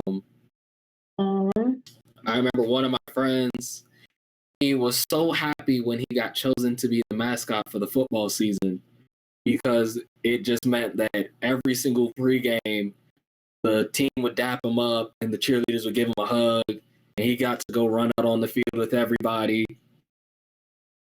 And so and we sort of kind of transitioned that into the robotic season and a bunch of other seasons. Yeah, we never really had. I know That's like really that other interesting. teams would have like a mascot, and I know that was one of my favorite things when I would game announce for FRC. There would be different mascots that would come up to me and things like that. But our team never really had that. It was just the rally towels. But I always loved it when teams would have like a person dressed up as an animal or something goofy. There were so many things at those events. I remember from the rally pieces to like the cowbells and flag that and all the other things that we always talk about. But look at All right, but kicking off our autonomous here. Looks like they're going for the power shots. They were able to get one so far. There's two. Really starting strong in this autonomous period. And we saw their partner, the Robolord, score 3 in the high goal, I believe, early on in this autonomous period, and score that first wobble. And now, will they make a second? They did. Was it in the ref is really looking at it to make sure. No, ref is looking for contact. I don't think ref was looking for time. But with that score jumping up to 91, I think that it's safe to say that these two teams are off to a wonderful start. Absolutely. It looks like they got that intake working again. They're able to stock up rings. Mm-hmm. Check out that 3 volley of rings from Robolords right there. Very impressive. Oh, and the Cavs are going in. So this is a great example of how that strategy can work out so well for the same alliance, for the Cavs to be on the other side scoring in the middle goal, and the Robolords on the other side on the high goal is a great way of avoiding collisions or any kind of crashing and really having your own territory effectively to play in and score from. And one thing that I just saw that I really liked was the for team 8479, they just had a way that their mechanism were able to fix the configuration of the rings inside their robot. So the rings fed into this holding system there, and they were kind of offline or out of alignment. They were able to bring it back down to the bottom of their robot and realign the rings. I thought that was a really cool mechanism that they have in order to prevent any mistakes. That's a cool mechanism. Just wait until RoboCavs does its neat little dump truck trick. See that. Hopefully they're able to do it. It's very cool. All right, we're approaching the end game period now. We're seeing Robolords go over to that first wobble goal to pick it up. with the Cavs looking to score those power shots. They get two. Narrowly miss a collision there. Outside. Looks like they're going to go for the second one and about 12 seconds left in this match. I think they have enough time to do so. And they do. 2 wobble points. And with that, our time is coming down. Not before they can make a few more shots. Look at that unofficial score climb. 281. The current wow for that score for these two. And with that being just their first match together, we have plenty to look forward to. Absolutely. Yeah, like I was saying earlier, once they're able to get that intake fixed, there was going to just be nonstop scoring. And I think the teams really planned it out well, with able to stand on either side in both goals and able to shoot. And Very that impressive. score is in at 271 with a 97-point autonomous, a 104-point driver control, and a 70-point endgame. Very, very impressive showing by both these teams, crossing over that 250 line very comfortably and establishing themselves as a very strong alliance in today's tournament.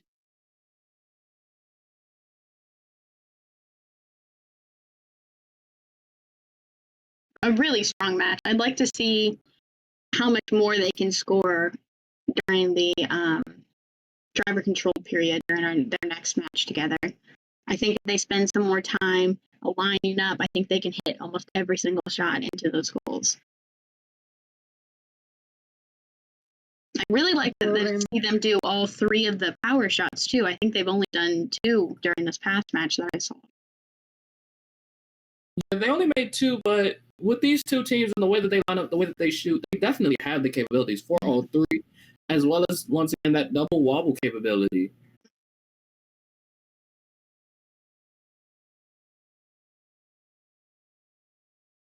Added it. I'd like to see it update. An update from one of our scorekeepers. In that last match, the robot was still touching one of the wobble goals, so only the first one counted.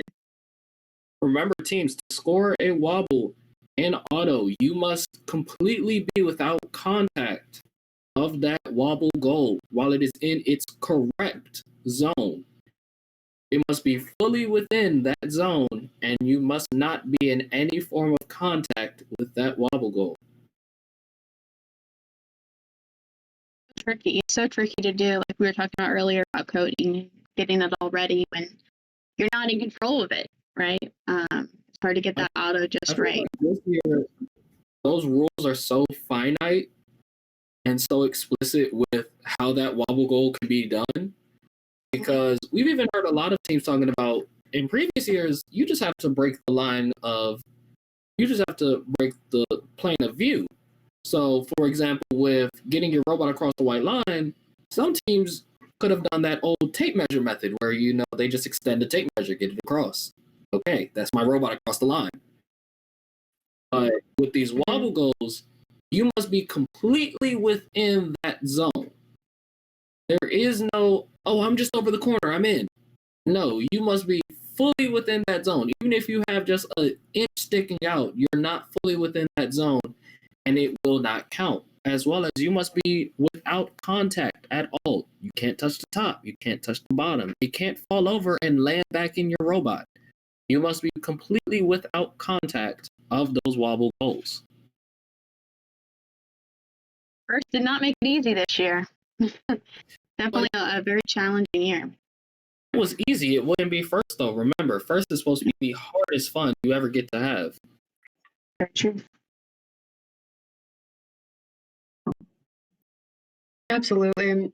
Couldn't agree more with that statement. I think, especially at tournaments, that rush of adrenaline you get when you're sitting in that driver's station, trying to move your robot around, you're in the sidelines cheering on for your team, biting your nails as you wait for them to score in those rings or knock off that power shot or what have you.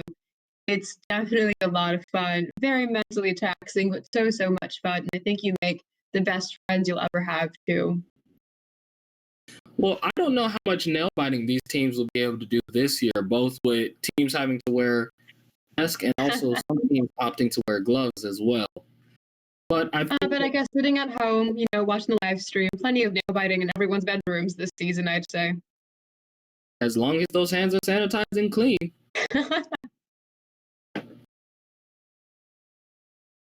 Alrighty, so our teams are getting ready for qualification match 69, their penultimate match of the Northern District Championship today.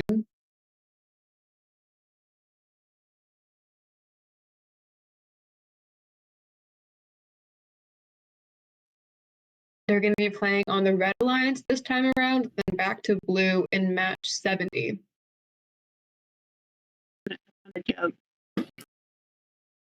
And I like the clear distinction between the two. I like the clear distinction between the two teams as far as their uniforms go, because on the one side we see the clear black with all of their different sponsors and all the different logos, and then on the other side we see the bright yellow. Now, yeah, it's almost like they're inverses. Like our Robo-Lords are black shirts, yellow text. Our Robo-Cabs are yellow shirts, black text. Very complimentary, right down to their t-shirts.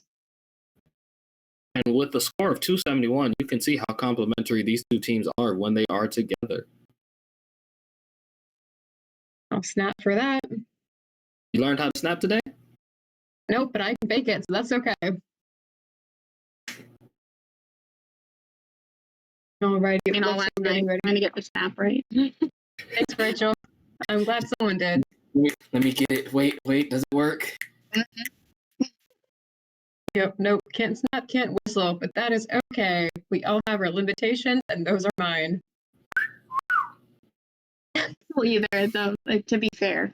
I can't whistle, but I can snap. So I got that. I think what's funny is I played around, so I used to train dogs, so when I whistle, everything in the house responds. Like, even the little kids, because they were born at the same time that we were training dogs, they respond to a whistle sometimes. So I have to be careful when I'm whistling, because then you'll hear something like, no, children, no, I'm not calling you. But it works when it comes to going outside and kids wanting to go play, because I can just whistle and they come running back out of nowhere. That's very, very funny. Alrighty, Twitch chat, tell us who you're cheering for this match. I mean, they're together, so cheer for both of them. But I don't know if you have like a team that you're especially excited to watch play. Let us know. I know what team I'm cheering for. Oh, which one? Do tell us. Team Volunteers! Woo! We really can't say it enough. So many thanks must go out to all of our volunteers, our judges, our refs, our cuers, our scorekeepers, our production staff.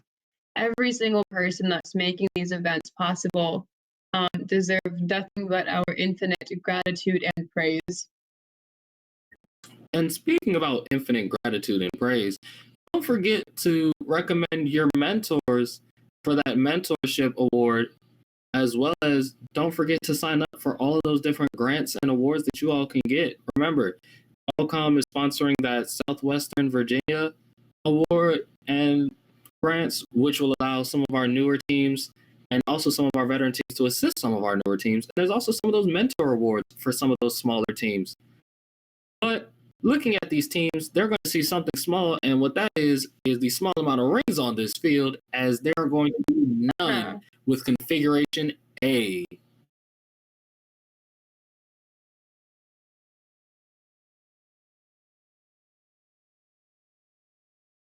Tricky to get that double wobble or an auto, so I'm interested to see how that's going to go.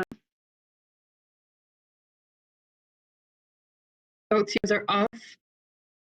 One of their rings goes in the middle. I think one hit the middle, yeah.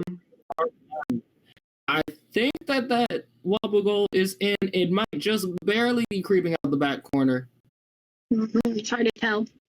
But they weren't, they weren't able to grab the second one. It doesn't look like they want to get the double.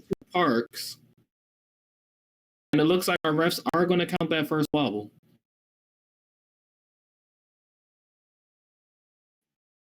All right, onto driver controlled now. We see our robots quickly moving around to scoop up those yellow rings, or spaghettios, as we like to call them. Calamari or Sonic rings. Nope. SpaghettiOs. Calamari.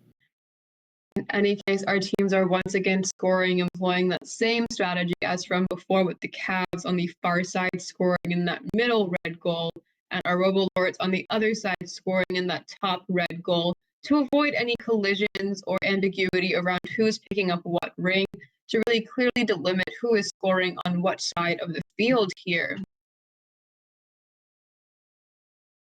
And score they do, as the RoboCats successfully get in 3 of their first or second volley of shots here on that far side of the field. And the RoboCats coming in as well, scoring in shots in that middle range on their side.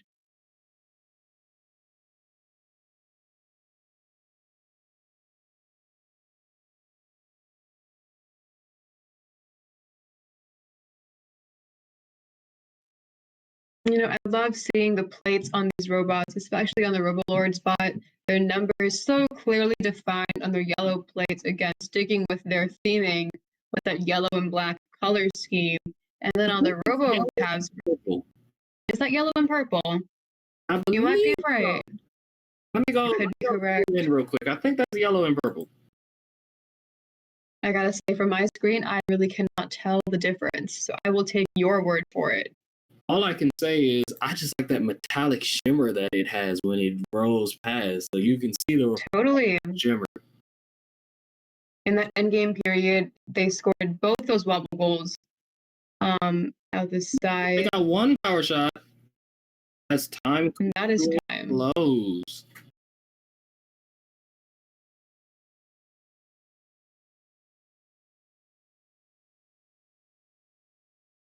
They were able to get that double wobble score at the very end there.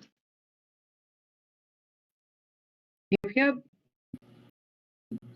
And the scores are in at 164 with a 49-point autonomous, a 60-point drop control, and a 55-point end game, pushing our teams up into the 17th and 22nd pole positions.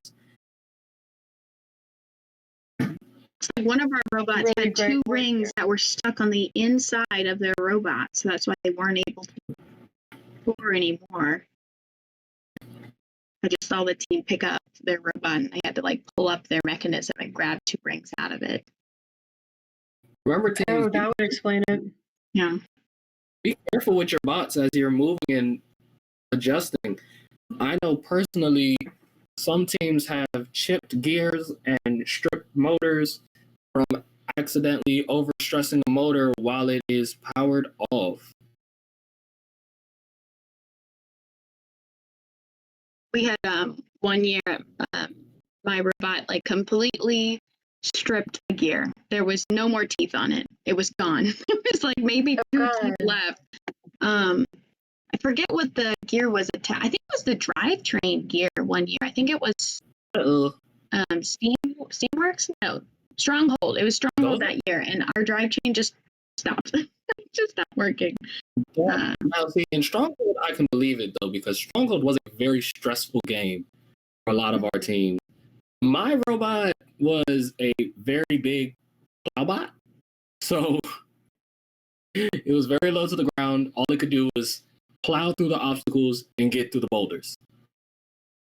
And the other problem with our bot was, though, our drivetrain was so overclocked, and we were always known for having a super fast robot, that if we hit the moat, we could quite literally clear the entire moat in air. Like, it was just back up, ram it. But because we're on FTC, let's talk about these FTC bots. Monica, you said you were a wizard at one point. I was. Tell us something from out of that spell book of yours.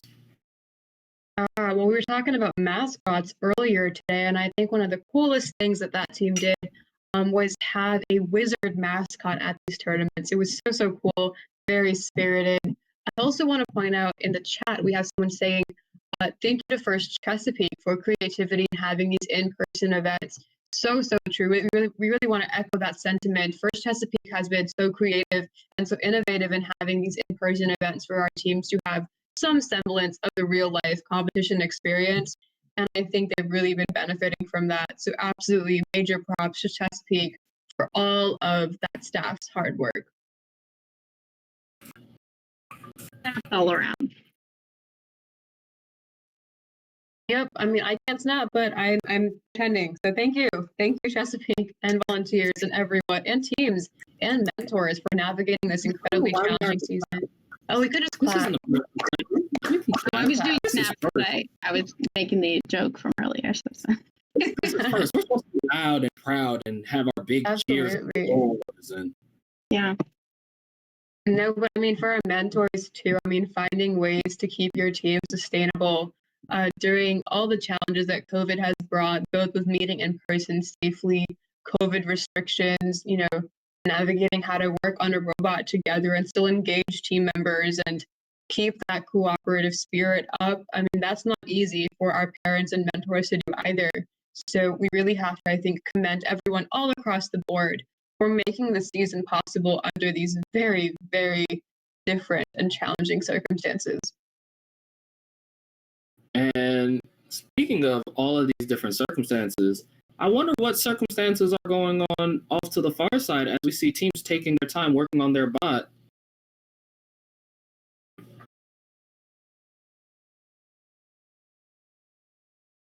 It's like that was the robot that was having issues with the shooting in the last match, having the 2 rings stuck inside. I wonder if it messed up anything inside. I hope not. And Rachel, we've been talking about scholarships and awards and grants a lot. Did you happen to receive any of the special grants or scholarships or awards from First? I did not, but there are plenty that are available out there. I know when I was a senior, there was quite a number that are available to a lot of people. And I definitely recommend anyone applying to any of those. The scholarships can really help you out in college. So definitely go check those out. For my University of Maryland fans with my Maryland headband here, there is a First exclusive scholarship for students going to the Clark School of Engineering at the University of Maryland. So check that out if you're interested in studying engineering at the University of Maryland. A really wonderful opportunity to kind of leverage your first experience to get a financial award and kind of help facilitate your college experience. And you know, if you're in the University of Maryland, that means that you're still in the Chesapeake region, giving you plenty of time and opportunities in between studies to come volunteer, mentor, and help out with any of our other great programs. Absolutely. I mean, Rachel here is going to Virginia Tech, also in the Chesapeake region, and staying involved with all the wonderful robotics opportunities we have going on in the district. And, you know, everyone should do the same. Everyone should do the same. 100%. I would say I've loved volunteering. It's been one of my all-time favorite things of giving back to the First Chesapeake community. Has given so much to me. So definitely volunteer if you can. Annika, so how long do we have to match is going to get started? Confirmation. What's up now? How long do we have to wait until we get your confirmation as where you're going to go? I don't know. I'm hoping to confirm by the middle of April. Right now, I'm looking at Vanderbilt University, so we'll see if that pans out. But you know, even if I go to Nashville, I'm going to stay involved in Chesapeake because this region has given me so much. I want to give back as an alumni, just like the both of you are doing. Well, then you should also think about applying with the Alumni Ambassadors Program as a great way to be able to give back to your team and or to a team of your choice. And all you have to do is be an active volunteer. Well, you know that I'm going to be one of those next year, no matter where I go to school. So that definitely sounds something that I'm going to look into, and I would encourage every single audience member to look into those as well. Looking at our match now, however, we see that these 2 wobble goals on the Blue Alliance with RoboCavs and RoboLords were both good according to our scorekeepers. They're both going for these ring shots now, though it seems that RoboCavs are looking again at that middle goal and RoboLord scoring in that high goal on the other side here. Very good strategy, as I keep saying over and over and over again. It looks like the RoboCavs might still be having problems with their intake mechanism. As you can see, there might be a ring that's still stuck. They're not able to shoot So I'm not sure if they'll be able to contribute to the driving control period.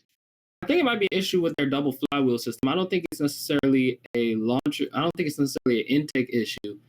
As you can see, all of the rest of their mechanisms are intaking. They are putting rings up into their system, but as they go to lift up towards that double flywheel, I don't see the wheels turning. Right. But hey, that's okay because they're still working together. We still have a score of over 100 with, more than 30 seconds left in this game. Even though we're having some technical issues with one of our teams here, the Alliance is still coming up strong in a great show of resilience and persistence during their final match of the day. It's like the Robo Lords are going to try to get the wobbles. Maybe they'll go for the double one. They got 15 seconds left, so they have plenty of time to do so. It looks like they're going to go for it. And they do. Oh, and that's two. Oh, in the last second, they get the power shot. What a great show of time management there. I mean, talking about working until the last minute, they really got that down. Forget the last minute. These teams go to the last second as we have RoboCavs Gold and the Robo Lords putting up a final score of 167, pushing our two teams into the 12th and 15th pole positions with a final breakdown of a 52-point auto, a 60-point driver control, and a 55-point endgame. And as we have to say goodbye to our two teams, and as our wonderful volunteers reset, sanitize, and prepare the field, we'd love to see what you guys have done at home. And speaking of that, we're going to play a nice video from Team 15561.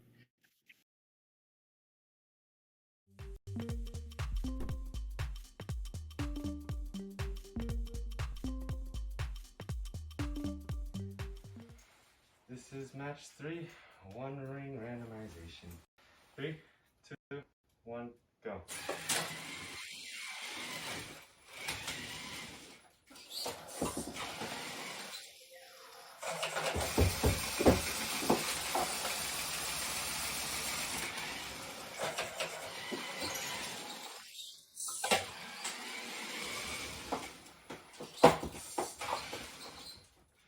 Alright, here, I'll start the time. Thank you.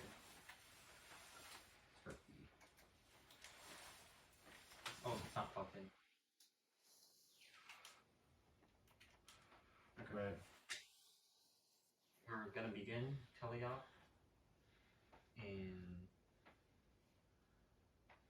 3, 2, 1, go.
Seconds.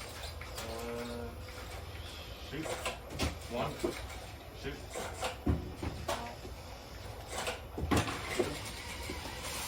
seconds. 6, 5, 4, 3,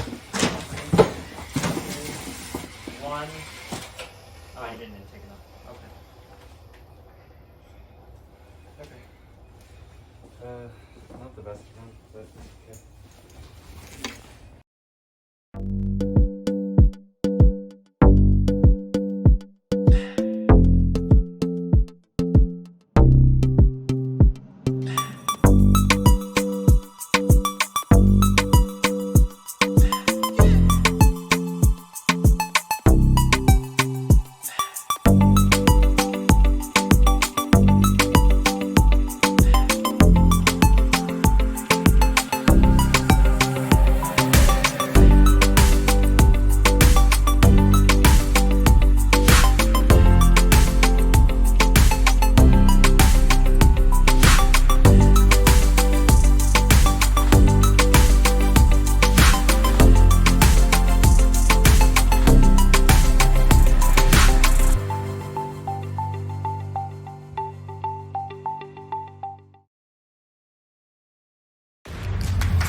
Three, two, one.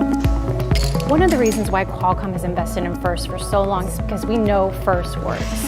That worked. Perfect. We see these students coming through the program not just learning about engineering, but also those 21st century skills that are so important. FIRST is probably like the biggest reason why I'm confident at all now. 4 years ago, I was the shyest, quietest child on like the face of the planet, and FIRST definitely changed that. Part of this Rube Goldberg machine is sort of fostering the relationship between Qualcomm and FIRST. Working at FIRST teaches you various skills that you can directly transfer to the workplace. It teaches you to work with people with different personalities. It teaches you to respect ideas that you don't necessarily agree with. Most of all, it teaches you to meet aggressive deadlines that you will necessarily face at the workplace.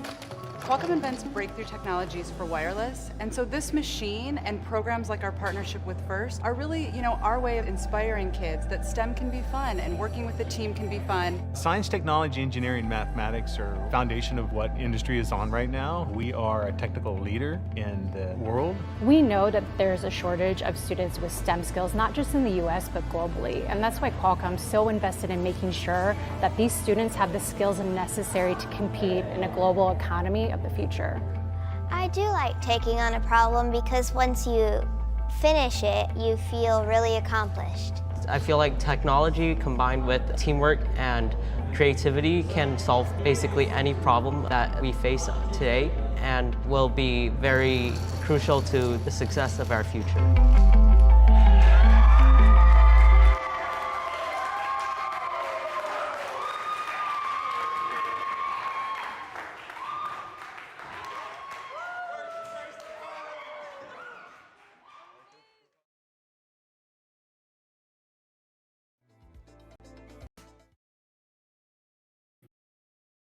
And we're back. Thank you, Qualcomm, for that wonderful video. Thank you, Northrop Grumman, for helping us put this whole thing together. And thank you to a lot of these other wonderful sponsors. Also, I see that we have Go Builda in the chat. I believe they are a part supplier for some of these teams. But speaking about our teams, we have Team 7182 Mechanical Paradox, as well as Team 13820 System Overload. Would you like to tell us about these next two teams? Sure. The team 7182 was their rookie year was in 2013, pardon me. They're a Maryland team from Canstonville. I'm going to say it confidently. Dang it. And then our other team, Canton. Okay, gotcha. Our other team, 13820, is a Virginia team from Front Royal, Virginia. Their rookie year was in 2017. So these are both fairly experienced teams going into this match. So it'll be really interesting to see how it all plays out, them playing against each other. Looking at these two teams, I know it's so paradoxical with these first two matches. Hopefully their systems don't get overloaded as these two teams have to go up against each other for these first two matches, but then we will see them playing together for those last three matches. So remember, teams, cheer on your teams, say hello, chant them on. We love seeing everything that you guys have. We love seeing the uniforms, the spirit, the gear, and all the other wonderful, wonderful things. Also, see what you did there. Also, remember, I have my button wall. And while it's starting to grow, it's still very, very empty. James, where's that spirit? Fill up the wall and fill it up on camera as we get ready to go with this first match, qualification match 71, between Mechanical Paradox on the red side and System Overload in blue. Our chat is very excited right now. Got a lot of cheering going on. Love to see it.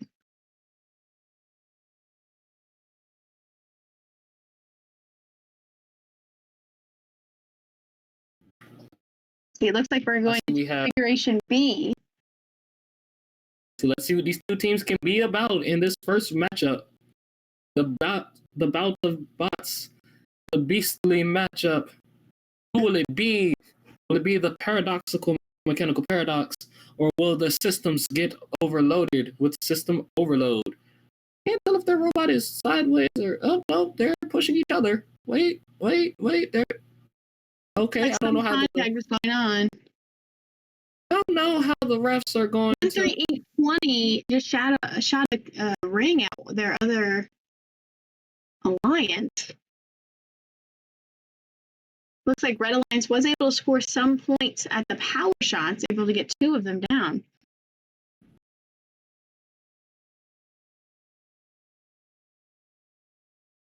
Looks like we're going to go to driver controlled period with the Red Alliance in the lead with 30-0 points. Definitely not the end of this match. These teams still have plenty of time to bring up these scores. So, with that System Overload, now has to overload that high goal. And they're going for it. Mechanical Paradox working out the paradoxes in their shooter mechanism. Shooting a little high at the moment. But they found their mark with that last shot.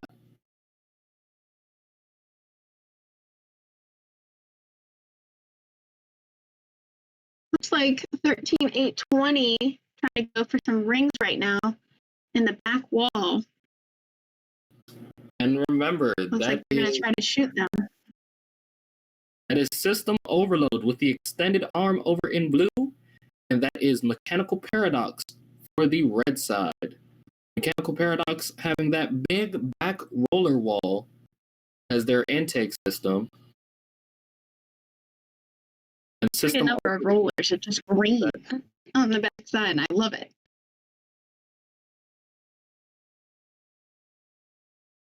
So far, Red Alliance has 5 in the high goal, 1 in the middle goal. It looks like maybe blue. That mid goal is because Overload shot a little low. Mm-hmm. It happens. Can be really System Overload. All these moving parts, I'm surprised that their systems don't get overloaded. Look at those arms extending out. Yeah, I wonder if that's the arm that's going to be used for the wobble goal at the end of this end game. We've got about 15 seconds left in this match. No wobble goals have been scored quite yet, but we still got 10 seconds left. I spoke too soon. We just got a red wobble goal placed on the outside there. And Red Alliance able to score a power shot at the very last second.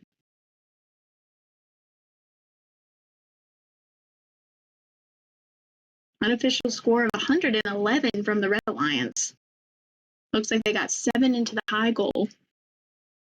So system overload, trying to overload with 27 points, and mechanical paradox with that paradoxical score of 111, currently sitting on the board. We will see what our referees have to say, and let's see what happens.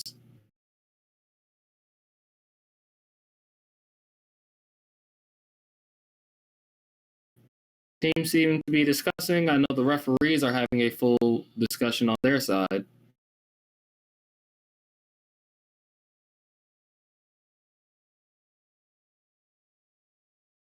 Can we get a wonderful shot of that volunteer shirt up in the back?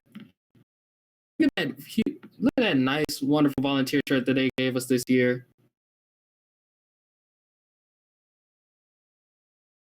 I wonder what they're discussing right now.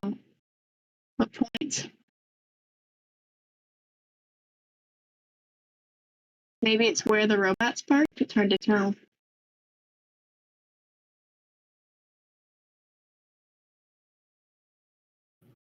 I think they may have also been discussing that those collisions in auto and how the points were scored in auto.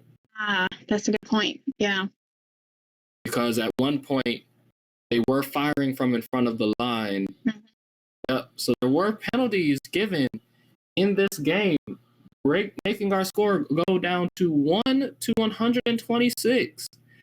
Once again, that score was 1-126, with those ranking points being 0 in autonomous, 30 points autonomous, 16-point driver control, 46-point driver control, 15-point endgame, 50-point endgame. And that infraction was a major infraction due to that early collision during the autonomous period, and that penalty was given to system overload. Yeah, like we've been saying about auto, it's just so tricky to get it. You don't run into each other during there, but the penalties are there for a reason, so you don't interfere with the other team. But accidents do happen sometimes. I think our teams have some really strong robots, and they'll be able to bring it back in the next match. And remember, teams, our referees aren't here to punish you. They're only here to help. So with that penalty, it's not so much as a, oh, you did bad, we're going to punish you. It's no, hey, this is what you need to look out for. The next time you do this, it's going to be worse. This is your big warning, and that big warning just so happens to come with that 30-point fine. Yep. It happens. I don't think there's a team out here that probably hasn't gotten a penalty before ever. So we've all had our penalties, and we learn from them and then try to improve, which is the whole point of engineering and STEM, right? It's to make some mistakes and find new ways to improve upon. Penalties definitely fly. I think one of the funnier things that my team used to joke about was that it was rare for us to get a match without a penalty. For all the little minor things that you can get penalized for during a match. It took a lot for us to try to get a major penalty. There was very few major penalties, but we would occasionally get a minor. Yeah, I know. Like we never really got any like flags or anything like that, as far as I remember. But one thing that I always struggled with was like getting the robot. Like there'd only be certain times that you could walk on the field and get your robot, and sometimes I'd be so excited to go get the robot off the field. And oh yeah, no, almost that is. Woo. Once again, teams, like I said many times before, put your hands in your pockets, put your hands behind your back, spin in some circles and count for all you have to do. Different leagues have different rules as to when you can and cannot touch your robot, but all of those leagues will definitely penalize you for touching your robot, or touching the field, or even touching your driver station when you're not supposed to. In FLL, they're allowed to touch their robot when it comes back into a certain contact zone. In FTC, you're allowed to touch your robot when the ref tells you so. In FRC, you are not allowed to touch the field, touch the bot, or touch your driver station without that light.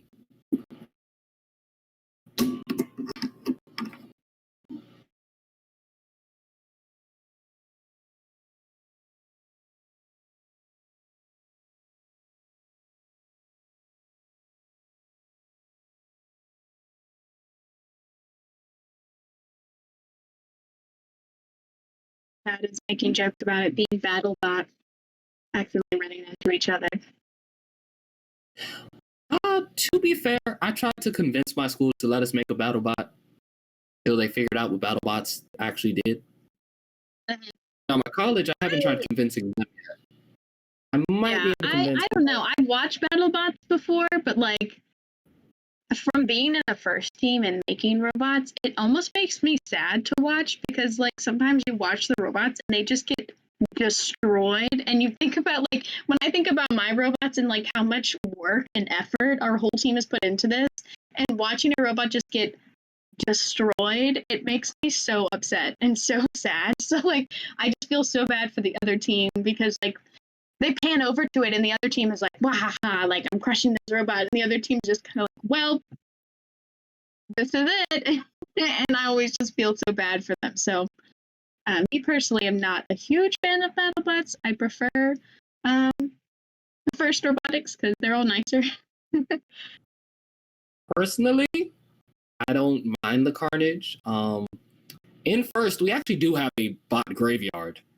Not as big as BattleBots would, but our bot graveyard is definitely where we have a lot of loose pieces that get lost from the field and a lot of miscellaneous items such as that. And it's not so much directed or purposeful carnage. There are some contact rules allowed in First, and so some teams do use some of those contact rules, especially depending on what the game is and what the game's challenges are. We've seen challenges where you have to lift your team's robot. We've seen challenges where you have to hang with another team. We've seen challenges where you have to be able to fly high and do all sorts of other things. And so sometimes people get a little bit touchy. Especially with a lot of our shooting games, if you are trying to be a cross-field shooter and I'm allowed to block and defend, I might get a little close to try to block your shooter mechanism. And so that's definitely... Sometimes they use defense a lot, and it's a different strategy for each team, but my favorite part of First is the goal behind it is not to be mean to each other, like actually have this competition. The point of it is to work together and really like advance your knowledge and your learning about robots and meet some other really cool people who are interested in the same thing as you are. And I feel like with BattleBots, while it is very exciting to see all these excitement and competition and stuff, for me, I'd much rather prefer having such a cooperation of teams and really getting to know one another. And I think I'm going to get really sappy here, but I really enjoyed First and met so many great people. So that's what I like. We don't need it. No, not today. Not today. All right.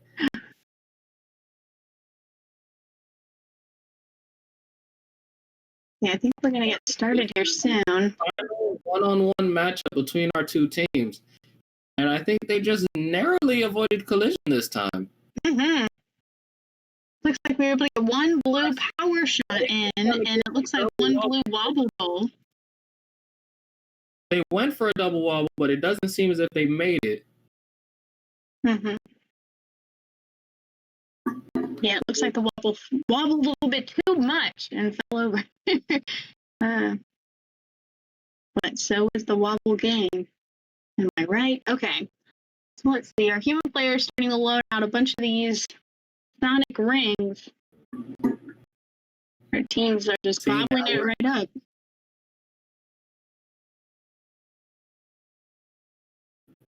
Looks like one of our robots are not moving.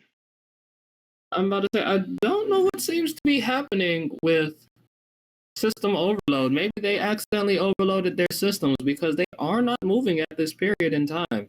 Mechanical paradox, so you want to help us work out this paradoxical equation at this moment? Why is their robot stopped suddenly?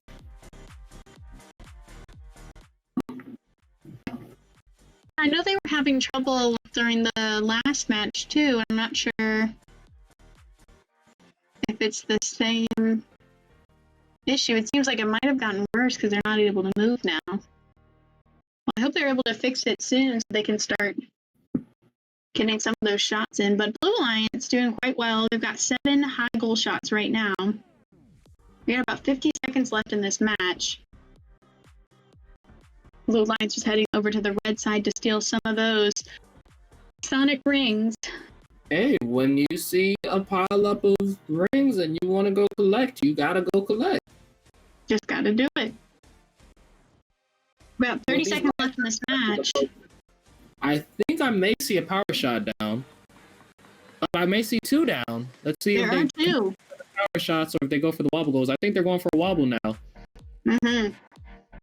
About 15 seconds left.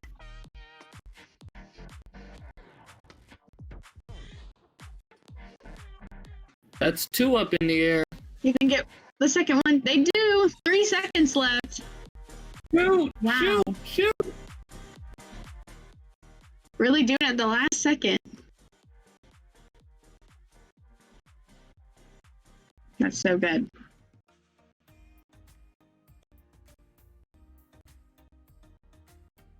And we see our final score coming in at 184 to an unfortunate 0. And that is 184 given to Mechanical Paradox. Unfortunately, system overload. Not able to overload that goal. But Mechanical Paradox featuring that 42-point autonomous, a 72-point driver control, and a 70-point endgame. Now with that, these two teams are now going to be playing together to see how high they can get their scores. So let's hope that System Overload gets back online and that Mechanical Paradox continues with these paradoxically high scores. And Twitch chat. I was going to say, one good thing that came out of this is that there was no penalties this match, right? So at least they weren't able to do each other during auto, so. But I will say, I love seeing our Twitch chat light up, and I love seeing all the wonderful comments in the Twitch chat. Twitch, which has been your favorite match so far? Were you all able to see yesterday's matches? Are you all coming back on Tuesday for the awards ceremony? Please let us know. Talk to us. Talk about your teams. Talk about your things. And since we do have Go Builder in here, and I believe a lot of teams have, you said we're using Go Builder parts. Go Builder, what do you think about seeing these bots and seeing your parts in action? Would you guys like to participate further?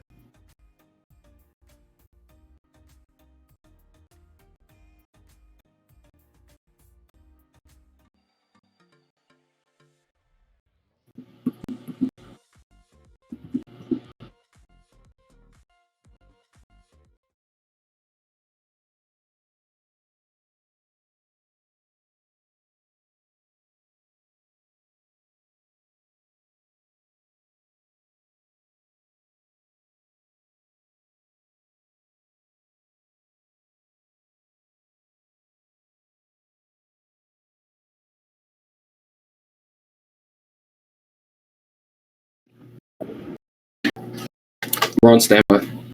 Yeah. And we're back. Hopefully our audio has fixed. Twitch chat, please let us know if the audio is coming through clear for you guys. If not, we can still try many more things to try to fix our audio for you all. But look at these bots getting shout out to our on this field. Yeah, I'd love to see System Overload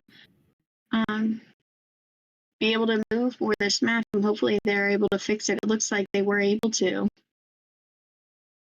think that's them on the field, unless I'm incorrect. It's hard to tell this angle. I believe that is Mechanical Paradox on the field at this time. Oh, okay. I see. Oh, yeah, you're right. I see the number now. So it looks like their System Overload's still working on their robot right now. Which is good. They still have plenty of time before the match starts to fix it, so might as well take your time. And remember, teams, you do have up to 5 minutes in between each and every match to definitely work on your bots. Use that time to the fullest.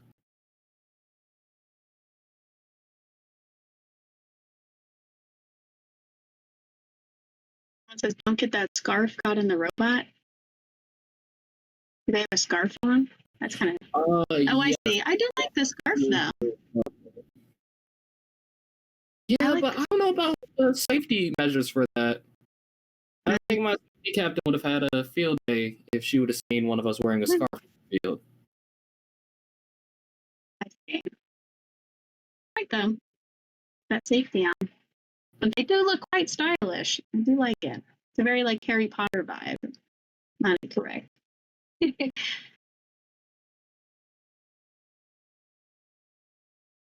If you had to take a guess on what configuration we're going to get, what guess would you think? This goes to you, I Niall. would And our hope- I would hope for C just because I haven't seen too much of C today. But You with haven't the rate that we've been seen? going, with the rate that we've been going, and with me being a slight gambling man, I was about to say I'll gamble on B. B, B. I'll just go A just to be different. Well, I take configuration. There's no Watch gambling. it be C now. Just because it's different. It's B. There's one ring on the field. Oh, I see that. Oops. You were correct. But look at those. Looks like Red was able to get one power shot. And I do see movement. So we do have two bots coming to life. Unfortunately, the one red wobble in. They seem to be moving the wrong wobble goal. System overload. Might want to take a little check, a little check 1-2, just to see what's going on over there. Yeah, they're moving the. Don't believe they scored that. It's or might have to look back to our scorekeepers and referees to see what's going on with that first wobble goal that was placed. One is in, from what I can tell from my angle. I think it's scored. I don't know because they scored a power shot. So one. Oh, you're right. The power shot too. 20 points. So either they didn't score the power shot or they didn't score the wobble. But I think they corrected themselves and it's up now. Yeah. We'll have to see at the very end, see what the score looks like. Looks like System Overload is making quite a few middle shots just there. I saw. It looks like they're going to go with the strategy of one robot per scoring tower. So that's very exciting to see their intake going and their shooter working. And that's also very, very promising.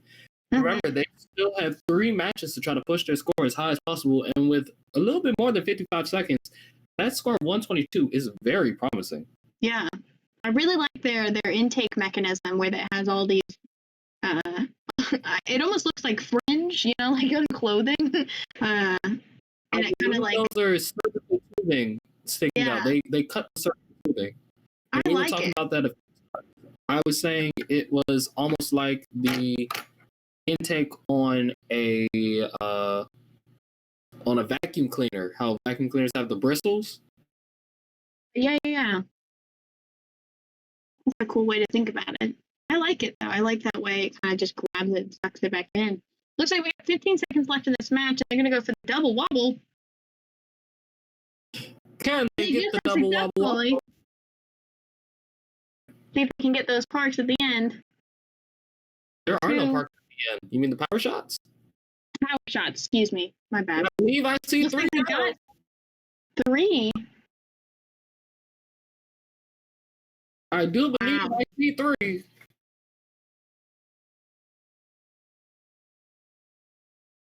Do we have a considered perfect end game with 3 power shots and 2 wobble goals?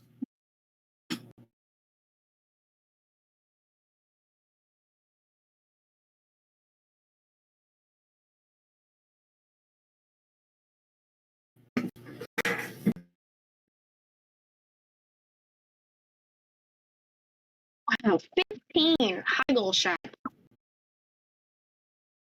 That's a lot of high goal shots. I love seeing these FTC matches, and I really hope that we get to have FRC as well. So teams, do make sure to stay tuned just in case we do get FRC within the next couple of weeks. But right now, we're going to see this score popping up at 221 with a 26-point autonomous, 110-point driver control, and a 85-point endgame. So exciting. I'm so happy that System Overload was able to get their robot up and running again. I think it really showed us how strong their robot is with this match, with their end game and driver control period. And I'm really happy that they have it in the next match as well. Because I just feel like they're just going to keep getting better and better throughout the rest of this time.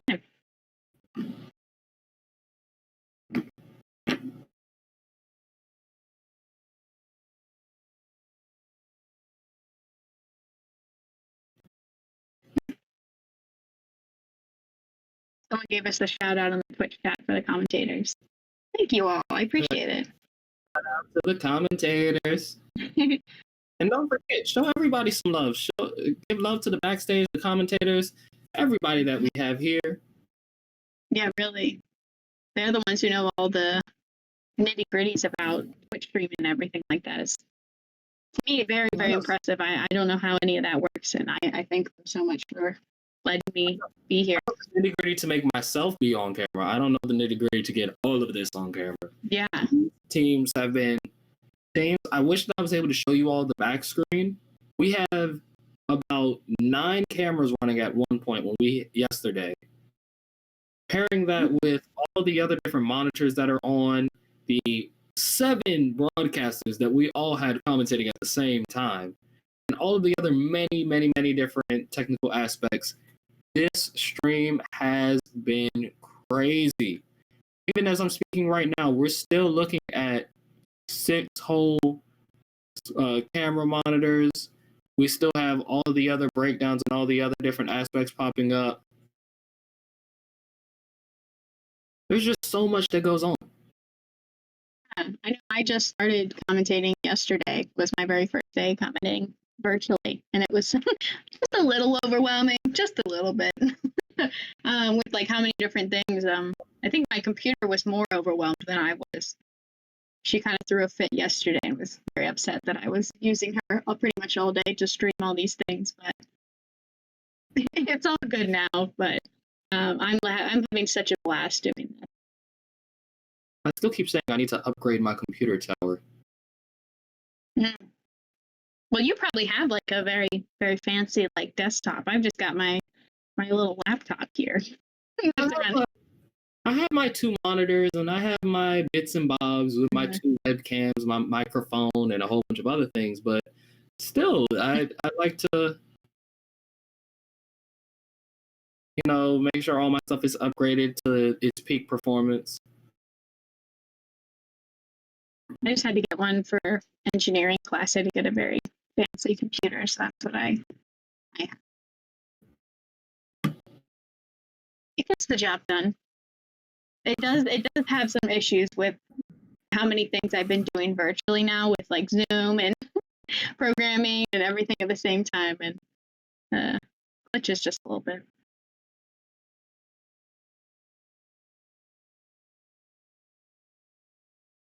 I feel like that's a common issue everyone's facing.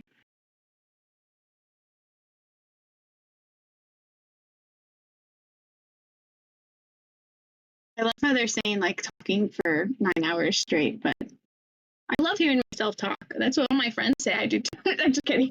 Trust me. If you think us talking for 9 hours straight is a feat, sometimes I have to do 24-hour broadcast with my friends because they have this once a month challenge where we try to go live for 24 hours and bring awareness to different causes and different things. Wow. So we do very, very, very long conversations. Gosh, I'm pretty exhausted. Get to play music. Due to copyright reasons and a few other reasons, we aren't playing any music over here with these First Chesapeake streams, and I know somebody was talking about that earlier. We really wish we could play some of those songs. We really wish we could get some of those dances going. I know everybody talks about they miss Cotton Eye Joe, Cupid Shuffle, Hamster Dance, all the other many, many dances, Cha-Cha Slide.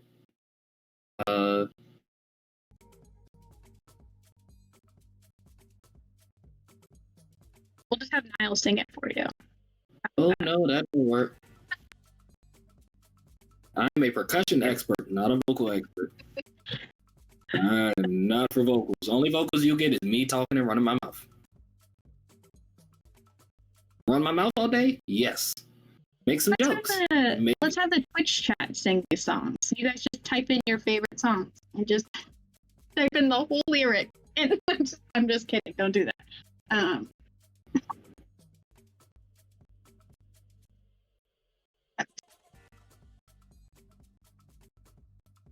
Y'all are being so nice in the Twitch chat. I don't know what to do. It's so nice. Thank you so much.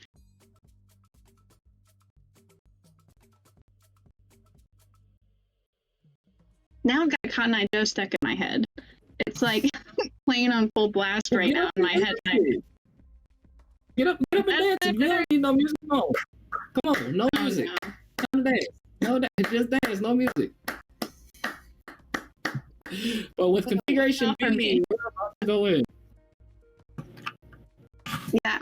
Good timing. Good timing, match. I really want to dance anything. Why not? You're supposed to dance and jump for joy and all these other things. Yeah. Maybe next time. But looking at this auto match, looks like our Blue Alliance able to have one wobble. Looks like they're gonna try to score it. It looks very close to that line. Looks like it's in B, and I see 2 power shots now. Now that second one I don't know about. I'm looking at the overhead view. I don't know about the second one. I should look at the overhead too. Looks like it might just barely be outside the line on the overhead view. But our teams are picking up their controllers, and they are off.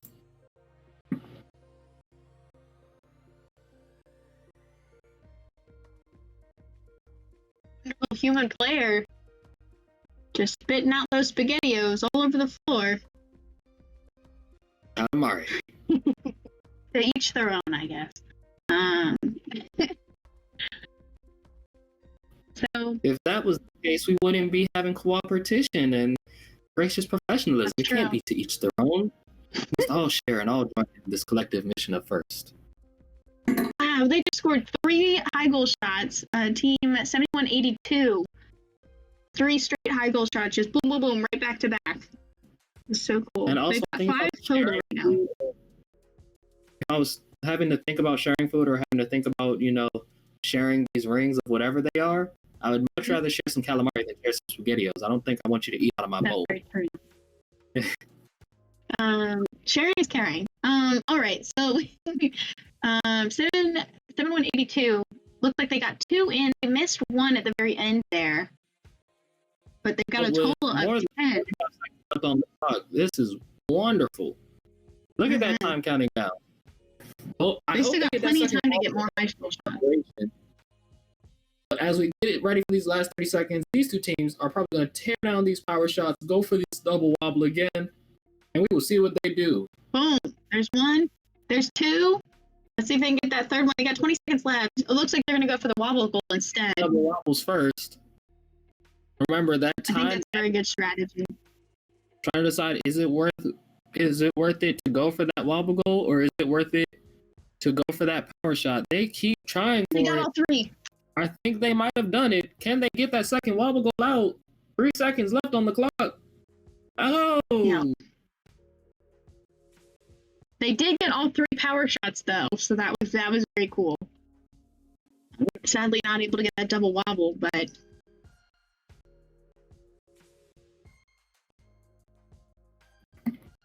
Niall, what is your favorite part of this game? What is your favorite scoring element? Well, I was never too big on scoring elements because it's always going to change. One thing that I really love about these teams is that spirit aspect and that heart that these teams bring to the game. I love seeing, like I said, all the different things that the teams wear, all the different funky outfits, the cool dances, and all the little things that teams do to make themselves individuals and make themselves stand out. And with a score of 210 points, they will definitely be standing out with a 77-point autonomous, a 68-point driver control, and a 65-point endgame.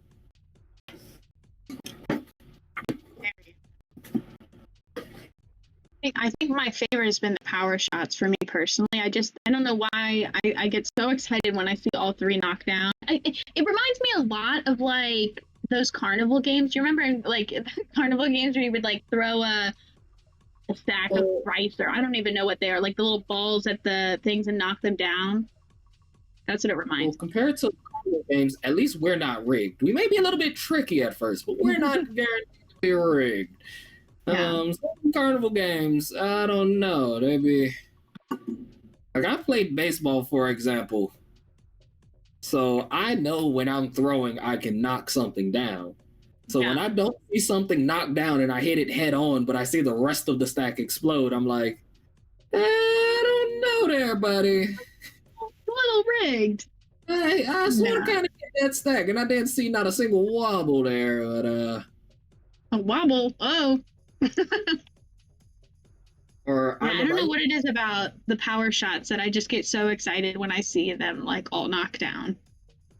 But I think my favorite game at a carnival had to be the ping pong into a water cup game. Throwing at the goldfish bowls and such. Yeah, that was a good one. I always liked the like little like water gun ones that you would like have to aim, and then the little character would like race up to the top. Me personally, that's what I think First should do next year, since like everyone wants a water game. They should just make like a carnival game. What if they? Oh my gosh! The thing that made me truly want a water game was after Stronghold, and they said there was a moat, but it was really just a ditch. I'm like, no. You say moat, I want moat. I want. Can you imagine though if it was like actually water though? If a team just like fell right in, you'd just be done. Like, I don't know how that would work. No, that's to reinforce and make your bot a little bit waterproof. Or in my case with my bot was fast enough that we would just hit the ramp and jump 6 feet coming off that ramp. Yeah. Whee! Okay, cool, we're good. Land right on the drawbridge or something else. Just like, okay, cool, I'm good to go. Gotcha. But yeah, I'd like to see that next year. Is like just do a bunch of different carnival games. I think that'd be really funny. And remember, teams, First is posting the first game design challenge. So if you like, submit your results. Make a full proposal. We'd love to see what you guys have in mind to try to make your best game design. If you ever thought about being a game designer, now is your chance.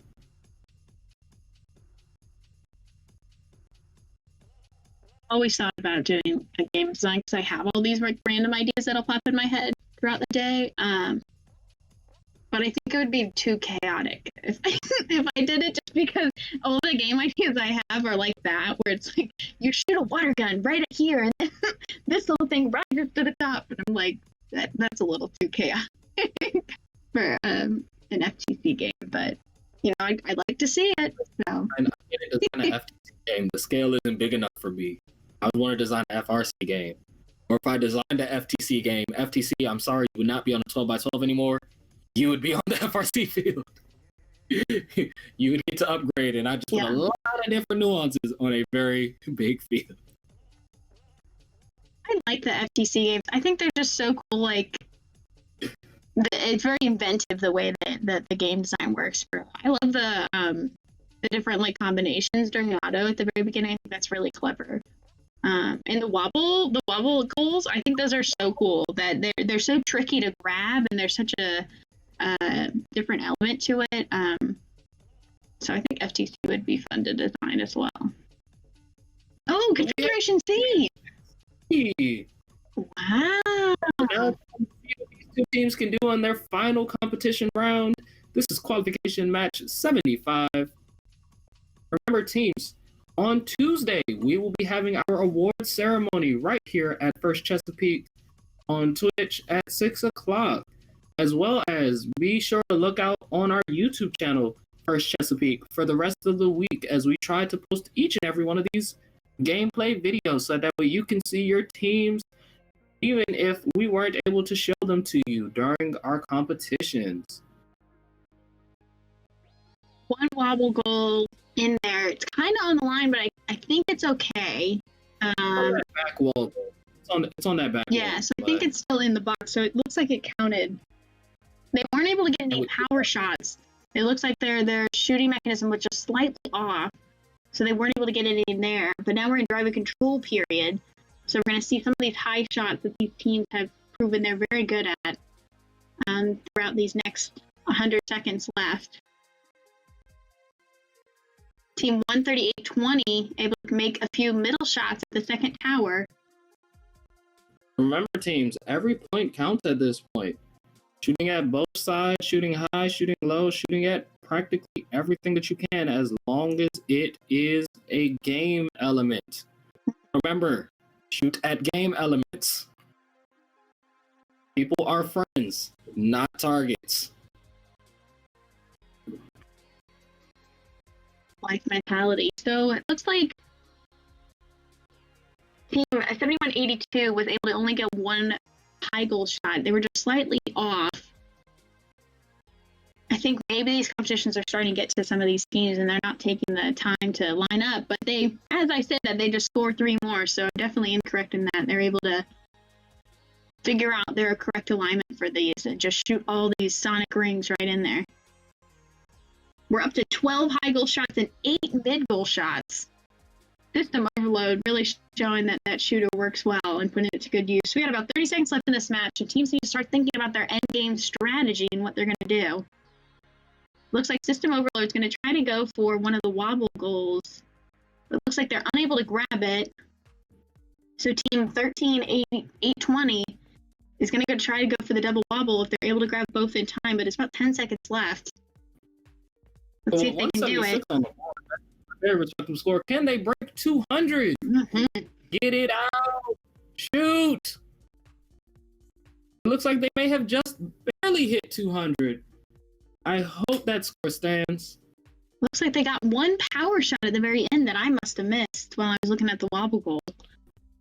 Remember, So this is System Overload partnered with Mechanical Paradox. Unfortunately, this will be the last match that we see with these two teams together. We hope to see everyone in that winner circle on Tuesday.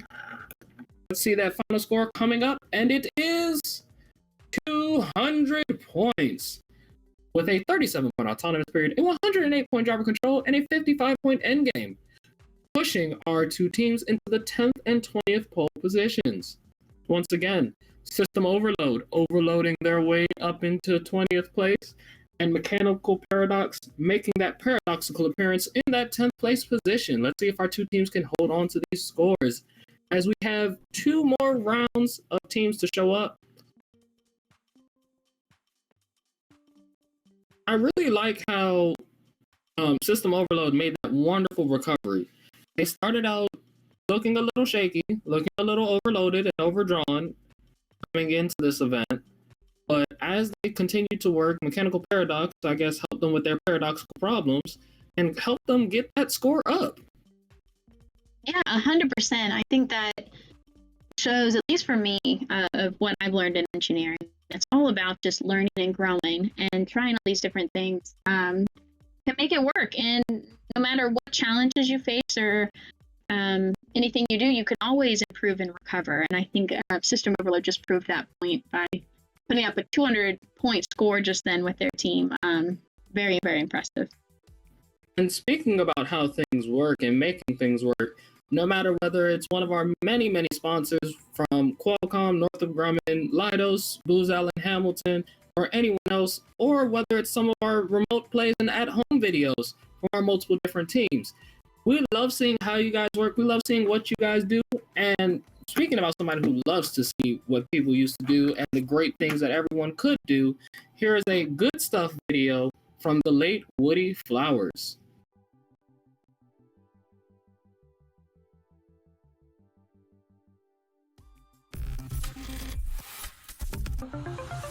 Building a robot teaches that the universe is perfect.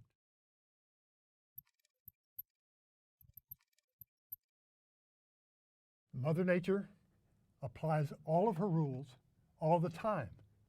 She is reliable and causal. If we learn about her, we can work with her. When she surprises us, she is teaching. So a robot is a natural thing. Its behavior is totally determined by the laws of the universe. And the same laws apply for the whole universe, which is bigger than we humans can imagine.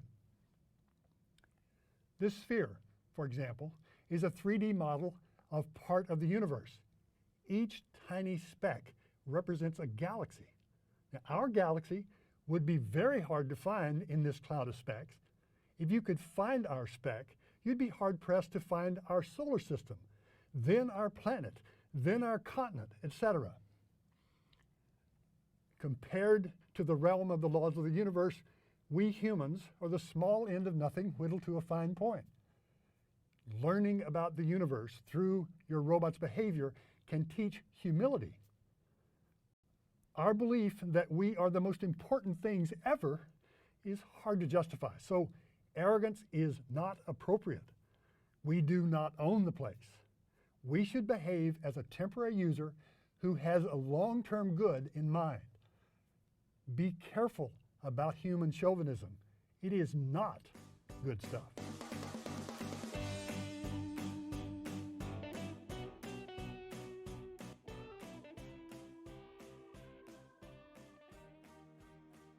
Drivers ready? Yes. Here we go. 3, 2, 1.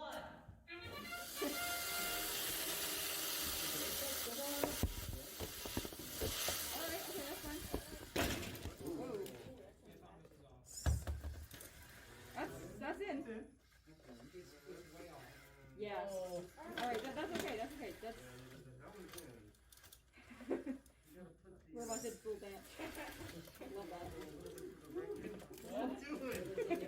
He's a little bit confused. That's okay, Park, and we got one of them. That's good. Okay. Pick up your control. Start A, start B. 3, 2, 1.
All right, good. You got plenty of time. Nice and easy, nice and easy, nice and easy. And down and Good. Go, turn around. Nice and easy, Okay, you guys got this for sure. wobble. All right, go for Turn. whatever you got Turn. time. Shoot. No. Let's over. All right, good job.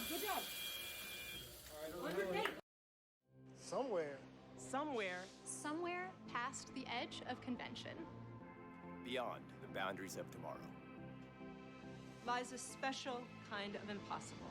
A kind of impossible. Where pioneers forge ahead. Where no idea is too bold. And no challenge too great. Because making a 200-ton airplane disappear is impossible. Until it's not. Predicting cyber attacks before they happen is impossible. Until it's not. And solving the mysteries of the universe is impossible. Until it's not. It's our job to break free from what is. To what could be. Ready? To leave the boundaries of what's known To define possible. To define possible. Define possible. To define possible. To define possible. To define possible.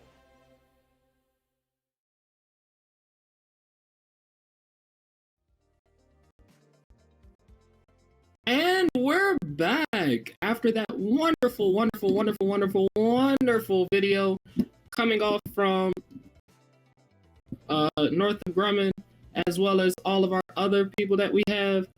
Now, the next two teams that we have showing up might come off a little bit dangerous, so hold your families close. We have Team 007, the tactical sheet. We also have Team 5421, armed and dangerous. So let's hear a little bit about our two teams. Yeah, of course. So team number 7, the Tactical Sheep, are from Aberdeen Province. Proving Ground, Maryland. Pardon me. Their rookie year was in 2007, which works well with their team name. Team 5421 is from Rockville, Maryland, and their rookie team was in 2011. Let's look at this autonomous period. Looking at these two teams getting off to a wonderful start, we have 007 over in red, and I love that cone grab mechanism that they have. It's like one of those sports cones, like one of those soccer cones. And we also have armed and dangerous, arming themselves over in the far corner.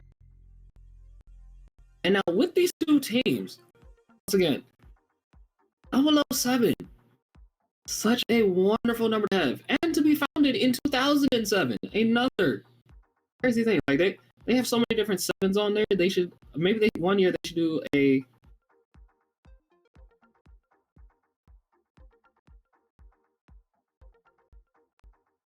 Looks like Red Alliance is in the lead right now with an unofficial score of 35-17, starting out in this match. Our Blue Alliance has control of a wobble goal right now. Looks like they're just going to hold on to it until the end game period.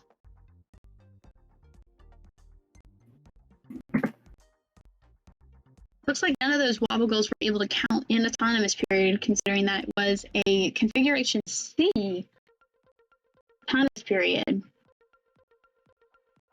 Well, what I love seeing about these two teams is just their different mechanisms and their different ways of approaching the field.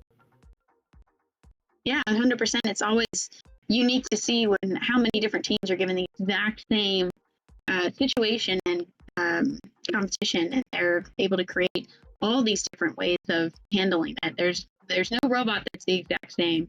It's one of my favorite things is to see the creativity of these students. The Twitch chat having a little bit of fun with our chroma colored issues. So remember, teams, if you have bright green, chroma colored green pieces on your robots, sometimes it will appear redacted. And what we mean by that is it will black out on our screen. The point of that is we are technically on a green screen. We're just a little floating bubble. Sometimes we're floating over here, sometimes we're floating over there, sometimes we're floating up north, sometimes we're floating down south. As well as the scoreboard is also a floating little screen. So with that being said, we appear all over the place, and if that's the case, and you have a bright green, chroma color green on your screen, sometimes we do disappear your parts. For a big example was the Moco Studs yesterday. Half of their bot is that bright green, and the other half is red. So we were only truly seeing half of a robot at most times on the field. But with that game being put down, we have an unofficial score of 17-97 coming from Dangerous and Team 007. I really like that too, the way that they have it spelled, armed, RM-VD. And with that official score coming in at 17-97 points, we see our two teams jumping into the 30th and 32nd point positions with a 5-point auto to a 35-point auto, a 12-point driver control to a 22-point driver control, and a 0-point endgame to a 40-point endgame, showing how much it takes to be consistent and stay strong during that course of that game. Yeah, Armed and Dangerous had control of the wobble goal pretty much throughout the entire match, and I really thought they were going to be able to drop it off during that end game period. It seems like they weren't able to. And I'm hoping that this is just a warm up and getting used to the field and everything like that. And they're able to figure out how to fix that, because I'd love to see them be able to score some of those points that they're able to in the end game. Well, remember, these first two matches is all about getting used to the field and finding your sort of kind of rhythm, because in these first two matches, you're up against the other team. They're not helping you. They're not on your same side. Yeah, it's all about being able to work around the field with another robot on there trying to score. So I definitely think they'll be able to improve as these matches continue. And now, as is tradition, we have to make fun of some of these names. We have to go with all the puns that we have. And one of those puns, with this team being 007, they must be Bot. James Bot. Man, there's going to be a whole lot of James Bond references. I also love their shirts. If anyone sees their shirts, it actually is the 007 logo. Yeah, I like those teams that have like funny quotes and different things, like references on their T-shirts. That was one of my favorite things when I would do like robotics in high school, school, and middle school. Would be like the trading of shirts and stuff that I liked.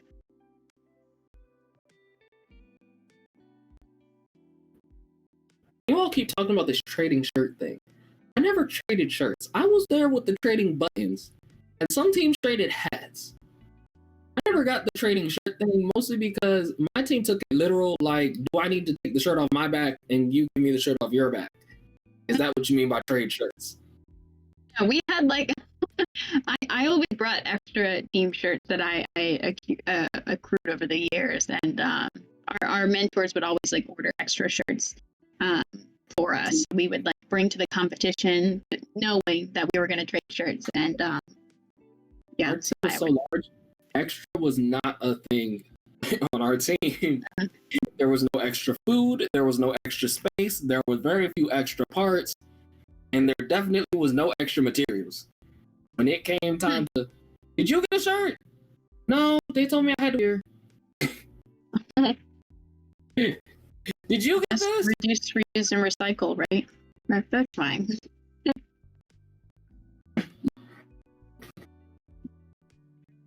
But then again, I don't know how much more you can expect from a team that had over 40 people at each event. Wow. Like I said, we would try to fill up the stands. We would have our cheerleaders up in the stands. We would have all of our team members doing all the different various things. Yeah. And that became one of the other funny things when we put our cheerleaders up in the stands for the very first time. They were so confused that when they heard other people cheering and other people doing dances and all these other people dressed up, they were like, wait, other schools have cheerleaders too? I'm like, no, that's their students. Yeah. You all we are get into it. Cheerleaders we brought. That's why you all are in your cheer uniform. Now do some cheers. Onward.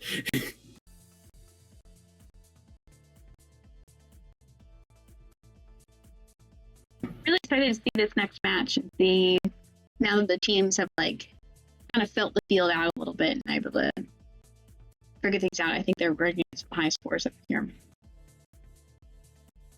What I want to see 007 do is put a 00 score in the back. Pretty awesome. Once again, can we get a quick view on that? Can we get a quick view on that logo? That 007 with the little sheep coming out the side. I really like that. It's really clean. If we're able to get a good camera angle on it, though. Yeah. We'll just have to look out for it. I like sheep.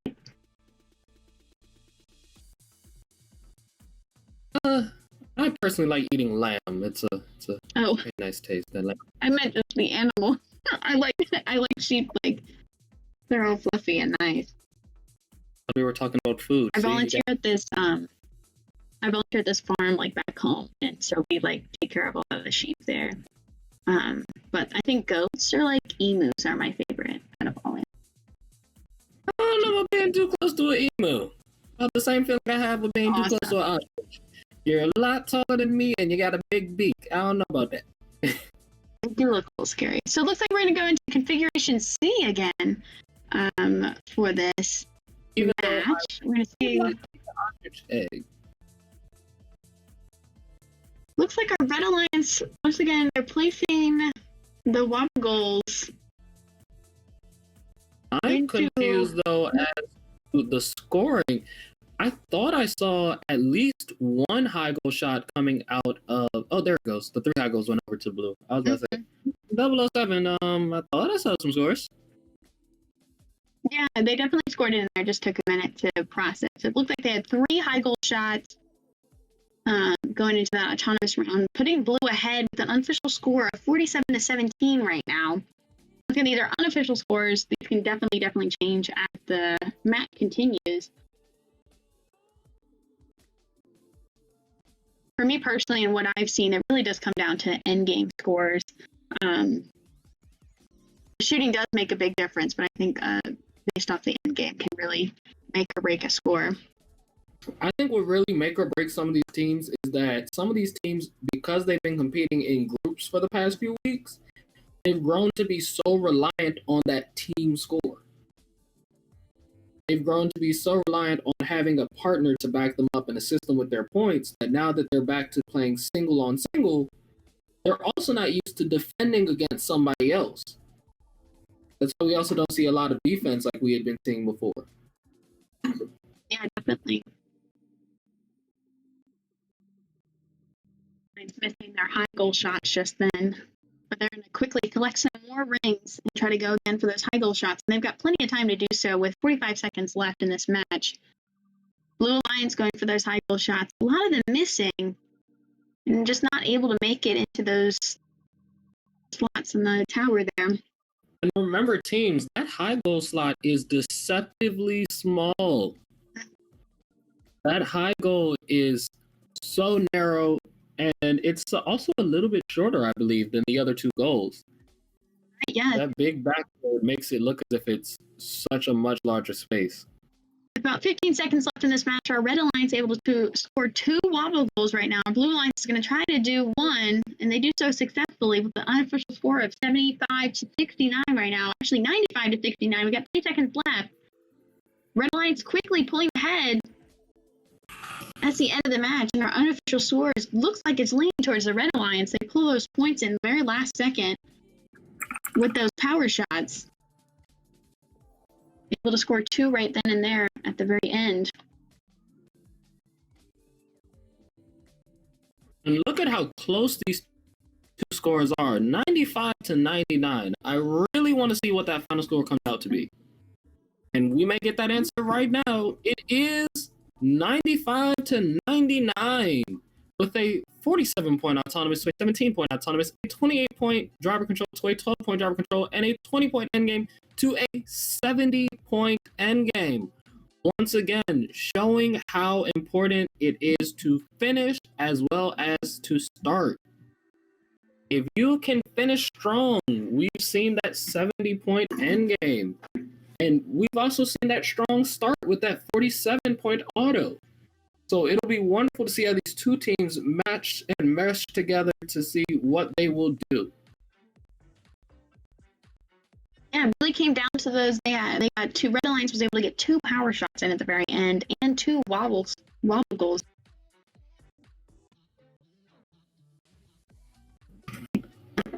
Really made the difference there. Great job to the Red Alliance. Also, great job to the Blue Alliance. They were really able to pull it in with that awesome 47-point autonomous period. Only off by a few points, but they can definitely bring it back in these next few matches. And next, we're going to be seeing these 2 teams paired together as they finish out these final 3 rounds. And once again, these 2 teams, very decent scores. We see one team very high in the auto and the other very high in that end game. Together, they will be unstoppable. I want to see how dangerous these 2 teams get when they're together. I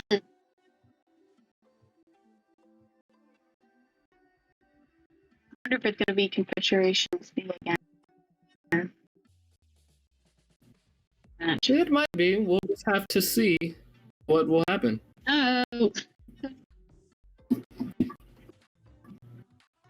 Oh, you knew they were It coming. seems like our teams are able to score the wobble into B zone fairly quickly, so I'm kind of hoping it's B so they can get some points there. But I do believe our two teams are often talking together and making sure that everything is okay between all the different bots and what's going to happen.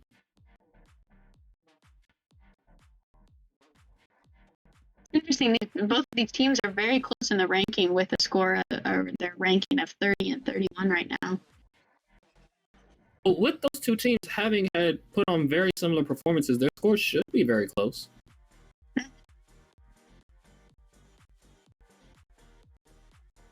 Well, hopefully we can get some really high scoring now that they're together on an alliance, and they can move up in those rankings. Because they do both have very strong robots and strong mechanisms, so I think they could definitely show up in these next few and really move up.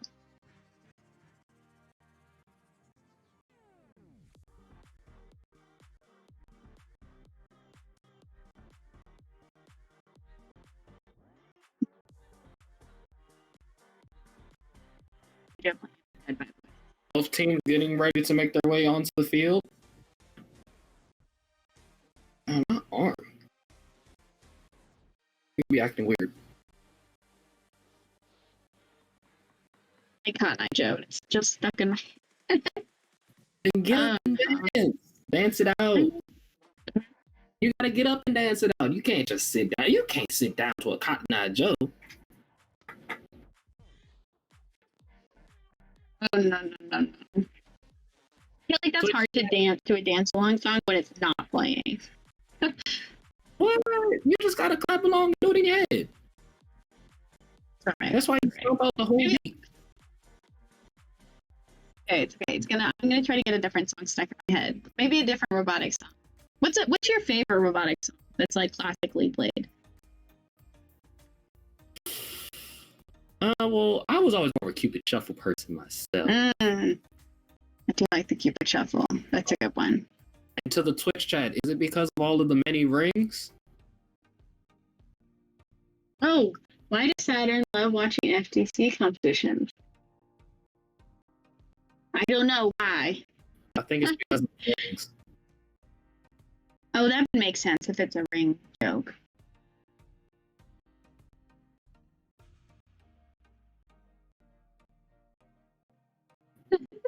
See? I love that. That's very funny. 10 out of 10.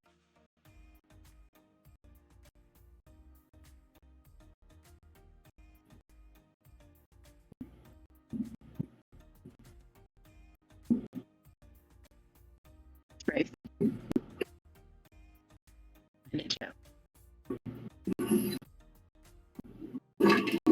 Oh, I have a joke. You ready? Uh-oh. Do you know why robots don't like apples? But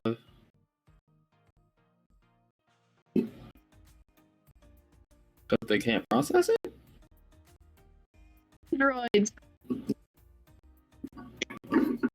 Your audio cut out. Oh, I said because they're androids. Oh. Well, hopefully our bots do better than your jokes do, as these two teams no. Generation B, and we've seen them be able to score in that goal. So do I see one wobble down? I think I see one wobble. Do I see a second wobble coming down? Oh no, a little bit of a collision. Yeah. The wrong zone. I do see two parks, so they will get the two high shots, the two parks, and the wobble goal. Oh, 3 high shots. They're so fast at scoring, it's hard to like keep track of them all. Now we're going into the driver control period. Our unofficial score is at 61 points right now. Starting off very strong with these high scores.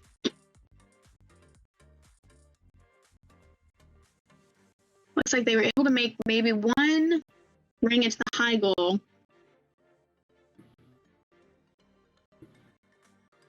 Looks like these teams are going to try to score both on both the high goals together.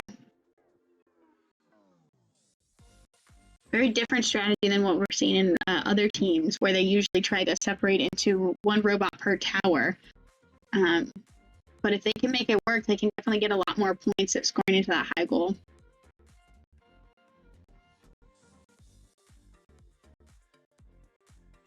Got 70 seconds left in this match. Our unofficial score is at 79 points right now.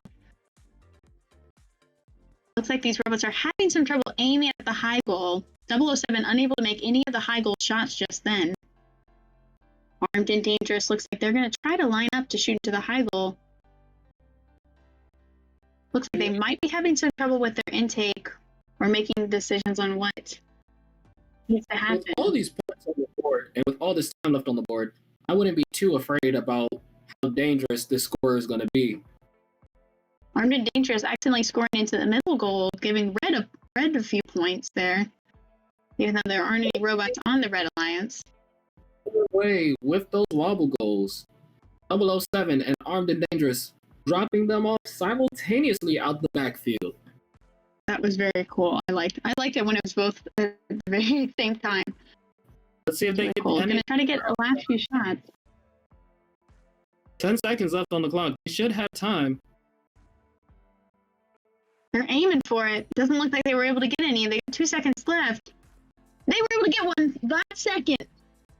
Was that down? Is that down? I see it. It is down, but it's not counted on the scoreboard, so I don't know if it made it in time or not. But there is one power shot down.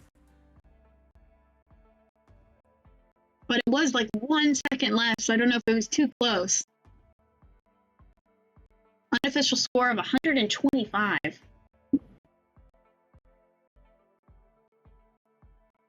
We'll have to wait for the refs to get the official score to see if that counted or not. The refs love deliberating. Look at all the stuff that just gets said here while these guys go and deliberate. There's so many things that happen in that backstage. And our final score is coming in at 113 with a 49-point autonomous, a 24-point driver control, and a 40-point endgame. So no, they did not score that power shot.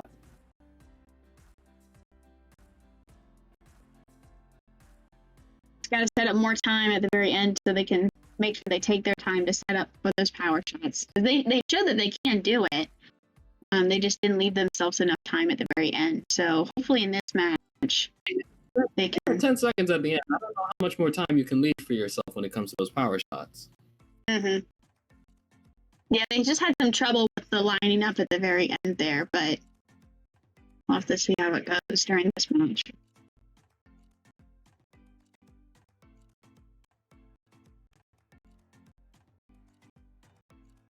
And so we do have some clarification. It seems as if that power shot was caught on the net.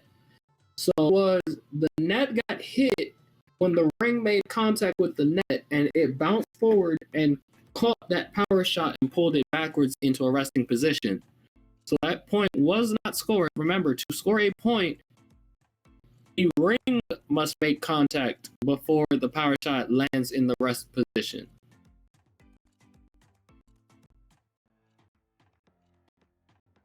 They definitely made a lot of shots over there, so that definitely makes sense. The net caught it. I'm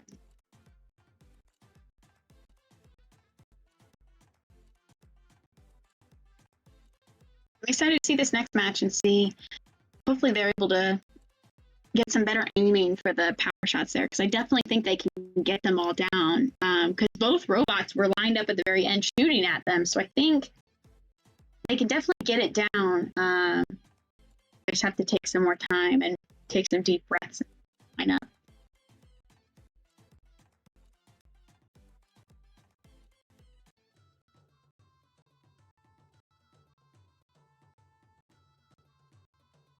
Both of these teams are repeatedly disappearing off the field. I wonder where they go when they do these checks. I could guess they probably have a pit that's off our cameras, that they're got maybe more tools or anything. better. But like you said earlier, they've got 5 minutes to do it. So if they're having a major issue or something like that, they need to take care of it. No, it seems as if they're plugging up and dealing with stuff in their pits. They have power in the pits, it says. Mm-hmm. Hopefully their robot's okay. Wait for anything to happen.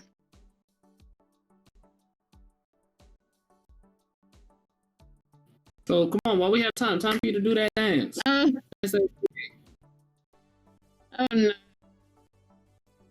I can. Yes, you can. Trust me, Matt and Ryan will be dancing with you from the back room. You may even get some referees to dance with you in the back.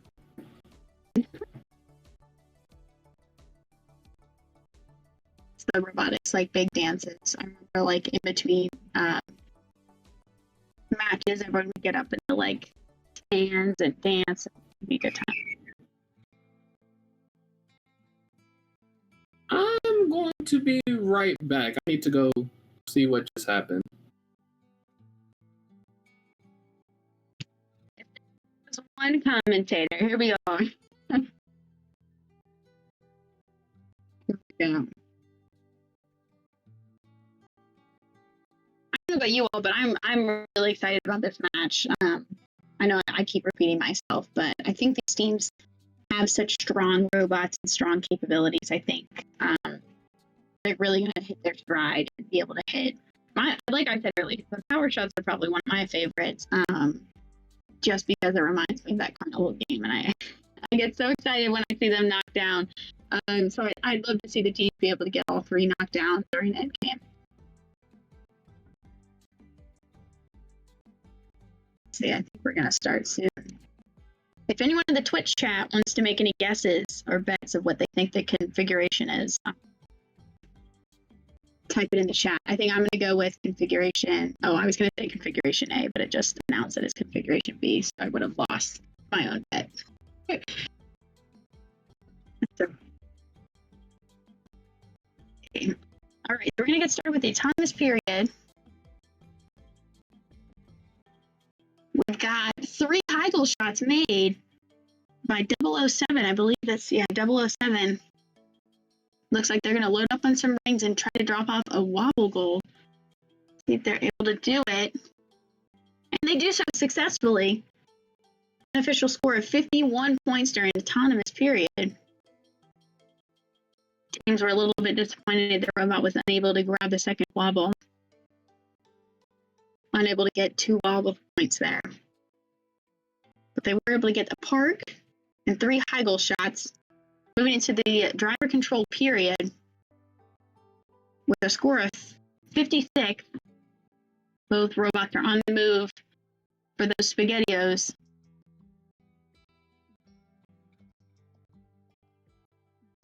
.007 shooting 3 into the Heigl shot. Armed and dangerous. Looks like they're going to wiggle their way over.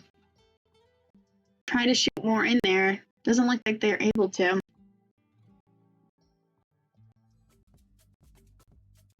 They score 1 into the high, 1 into the middle, and 1 into the low.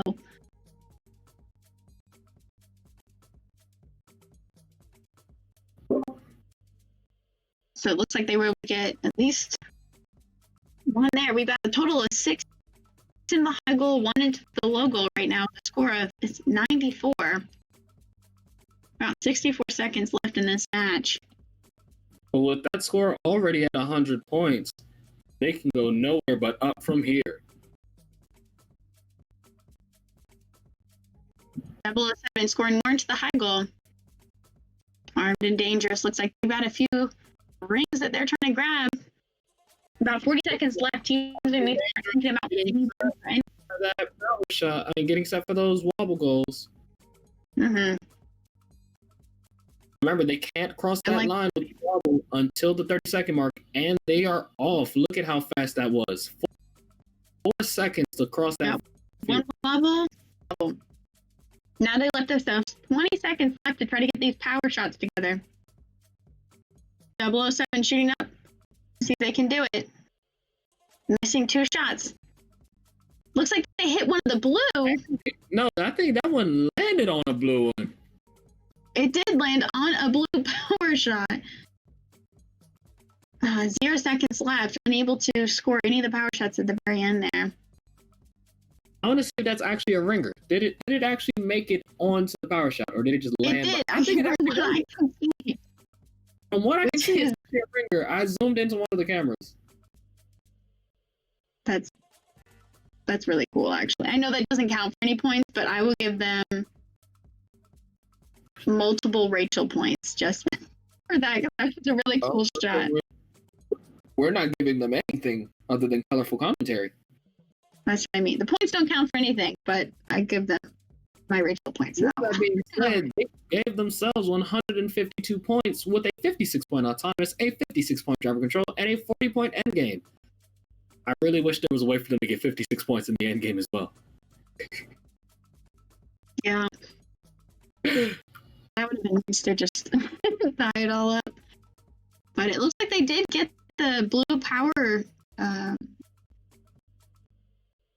score over there. They got 15 at the end game for blue. Interesting. And as our teams take their leave and go back on their merry little way,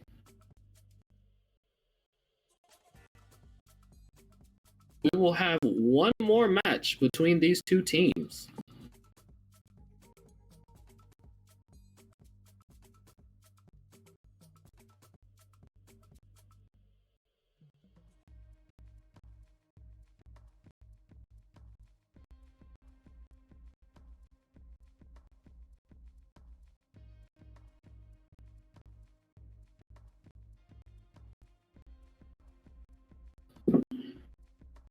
So what is going on with these robot jokes and robot puns? Literally what I was just looking at. I was trying to see if there's more good ones. You still haven't made a good one for us. Whoa! You were supposed to give us one or two. Same.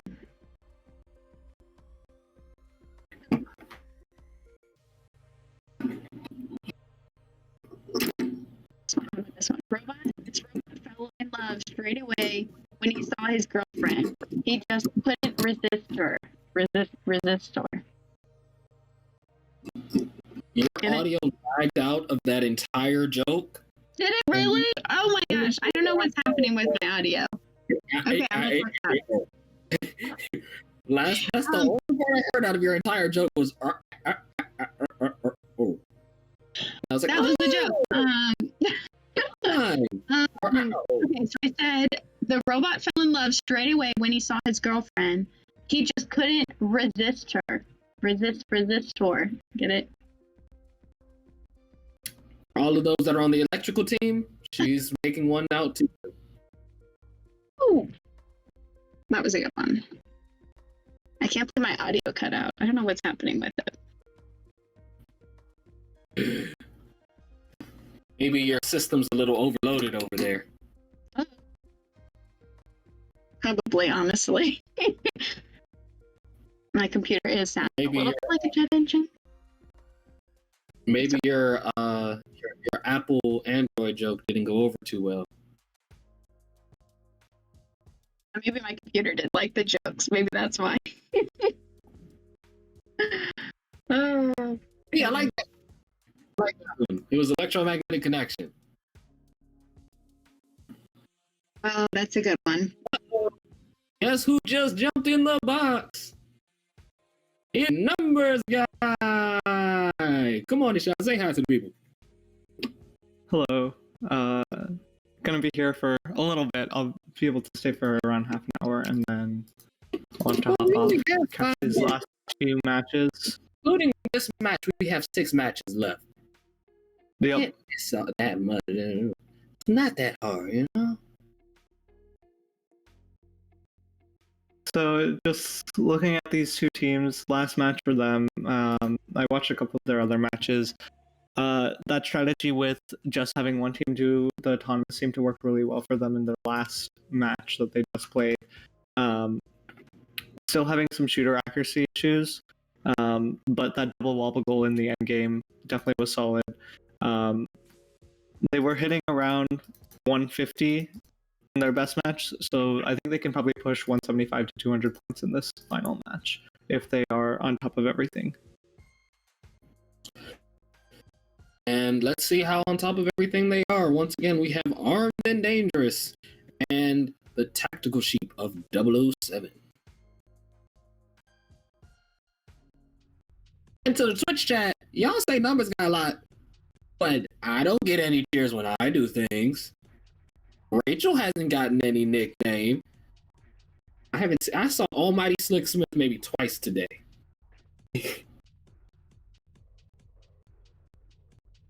You guys didn't give James anything. Y'all gotta support all the commentators. Oh no, I'm not Hats Guy. I'm Hats Guy is Zeke. Zeke is Hats Guy. I'm Slick Smith. My name is Up in Lights.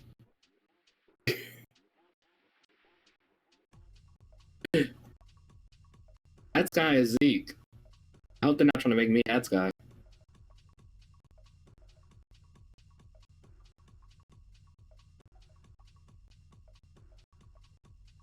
So just looking back on the day, some of our high scores were from the teams 7182 and 13820. They were hitting the 200s. We also had Frogbots and AlphaGo earlier, a little bit lower than I think they were expecting, averaging around 250 for Frogbots and around 200 for AlphaGo. Outside of that, we had all the top scores from yesterday, and the rankings from yesterday are up on the website, with the highest average score per match is 297.6 with Wizards.exe, and then following them is around 250 points per match with Electron Volts. And numbers guy, look at the Twitch. They're having fun with your name. Yeah, I'm not. Okay, numbers are real here. We deal with real numbers. And what's realer than Configuration B with that one ring on the field as we see these two teams begin their final challenge. Remember,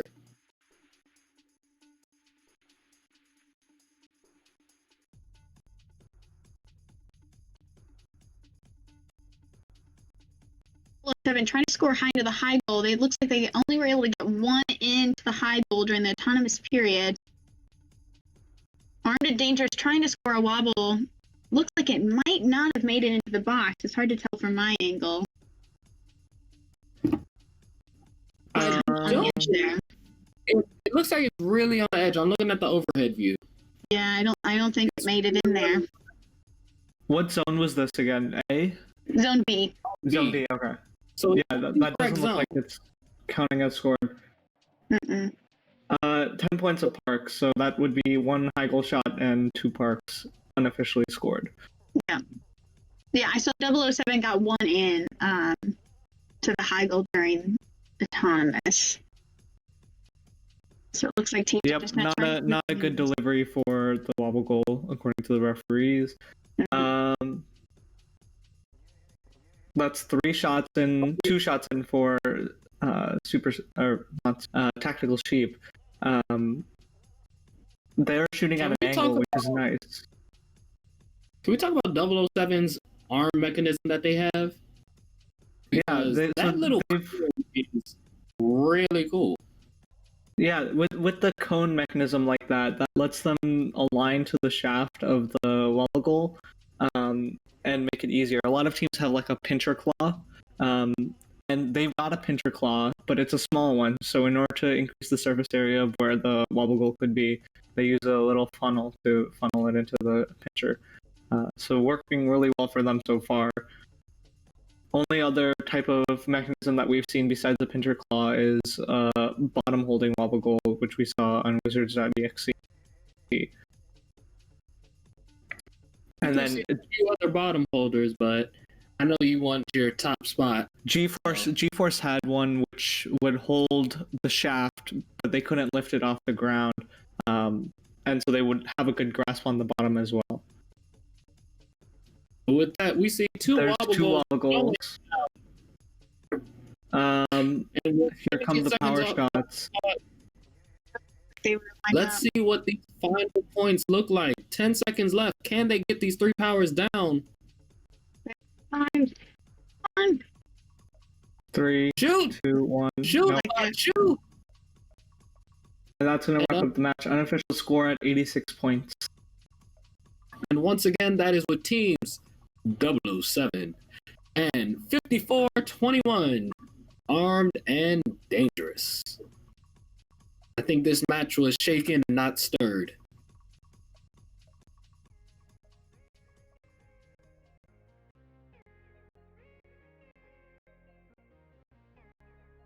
And with that, our final score will be 86 points, pushing our two teams into the 31st and 27th pole positions with a 22-point autonomous, a 24-point driver control, and a 4-point endgame. Numbers, guy, would you like to break? These positions are just for the northern venue, so once the day is over, so after these next 5 matches, we'll upload the rankings for both venues combined. So far, I believe... Yeah, go ahead. I was going to ask, are you going to be here with them on Tuesday for the final announcement for the actual award ceremony at 6 o'clock? I have no idea. If I'm reached out to, then yes, I will be here. I'm available, but I have no idea whether I'm going to be doing that, or I think James is likely going to be doing that. So teams, if you want numbers guy, you gotta let the backstage know. So just looking at how the rankings could be shaking up in these next for the rest of the day. So the highest average score that we've seen today is 4634, the Frog Bats. They averaged just under Extreme Voltage, who's currently in the 4th spot. So they had slightly less ranking points, which is the total cumulative score of their 5 matches. So they are currently in the 5th seed. After that, AlphaGo is currently in the 2, 3, 4, 5, 6, 7, 8, 9, 10, 11. They're in the 12th or 13th seed after the new rankings are updated. Just unofficially, nothing that I say actually matters, but that's just what I've got ranked out, and then a lot of the other teams will be following. With that being said, let's go ahead and see what Woody Flowers has to say in this video.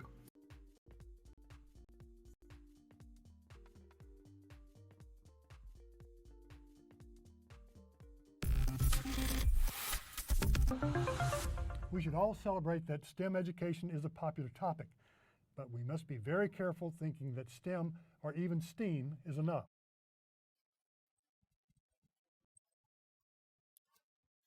Most of what is called STEM education is actually science and math training.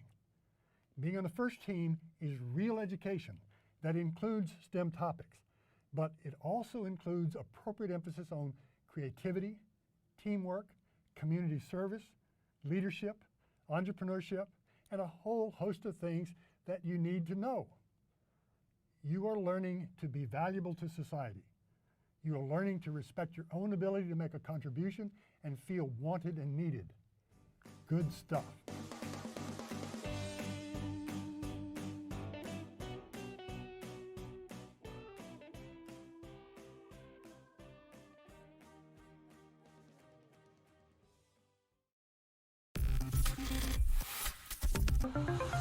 You're likely to be very successful. You will have a nice relationship with society. You will provide stuff that folks like, and in exchange, society will love you. You will feel needed. But you don't want your success to put you inside a success bubble, looking out at what some are calling the useless class. If you want a meaningful and happy life, each of you need to figure out how to pull at least 100 others with you towards success. This is very, very hard. You will need all of the gracious professionalism you can muster to help others get to the good stuff.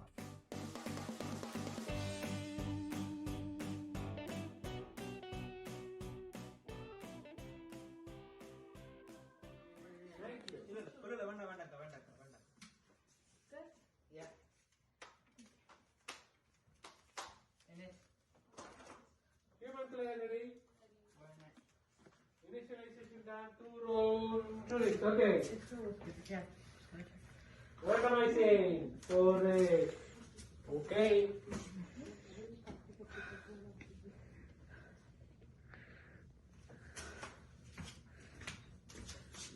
Starting the game now.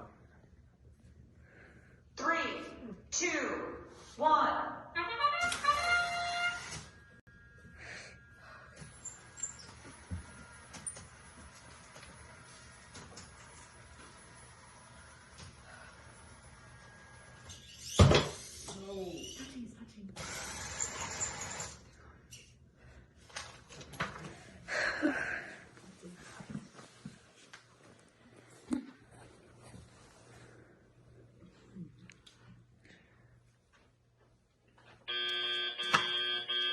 Driver, pick up your controllers. 3, 2, 1. Just like aligning with the go on. Go on.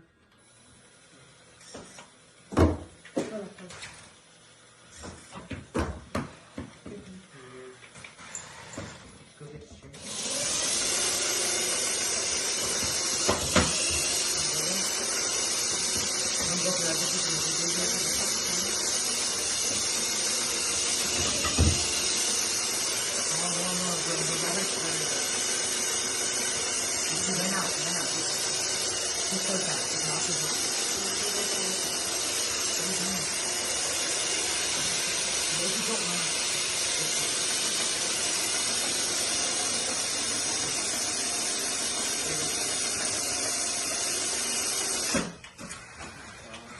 Get out, get out.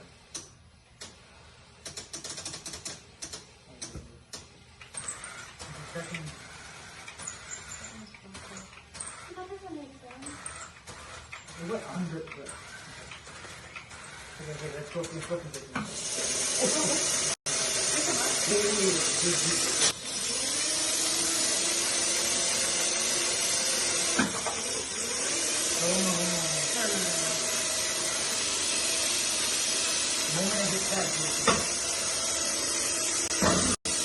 Failing? Cool. Failing.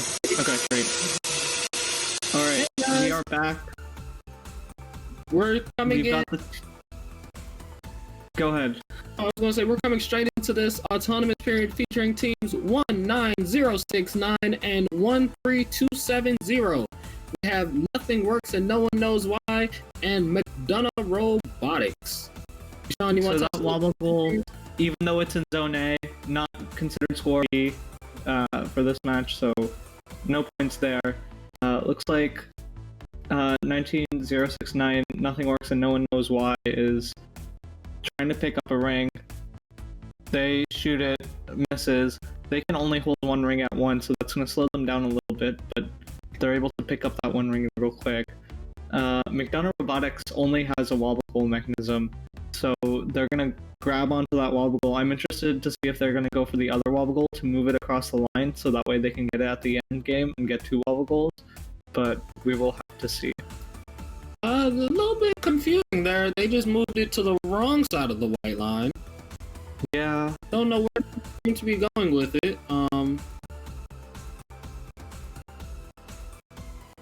This might be a battle of the mechanism, because I don't believe that Nothing Works has a wobble mechanism, and McDonough does. So this will be the battle of the mechanisms. But that means these 2 robots are going to complement each other when it comes to the 2v0s, because one can be shooting and one can be doing the wobble goals, and they're not going to get in the way of each other. And once again, with Nothing Works and Don't Know Why, I love those surgical tubing intake methods. Yeah, that looks like a zip tie mechanism. Yeah. I like that. Oh, they're a little more floppy though, so I don't know. You could be right with the It's the fact that I see them on both sides. It's not just on one side. If it was a zip tie, it would kind of stretch tight. But I also, unfortunately, McDonough. Pieces on the floor. I hope none of the robots. McDonough got the wobble goal over the wall. Are they going to release it? They got it released.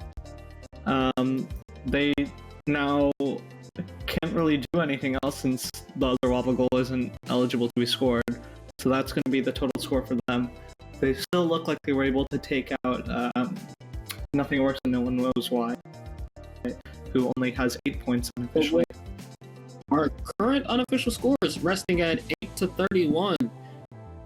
Hopefully our referees have a little bit of discussion to see what our final scores are for these teams.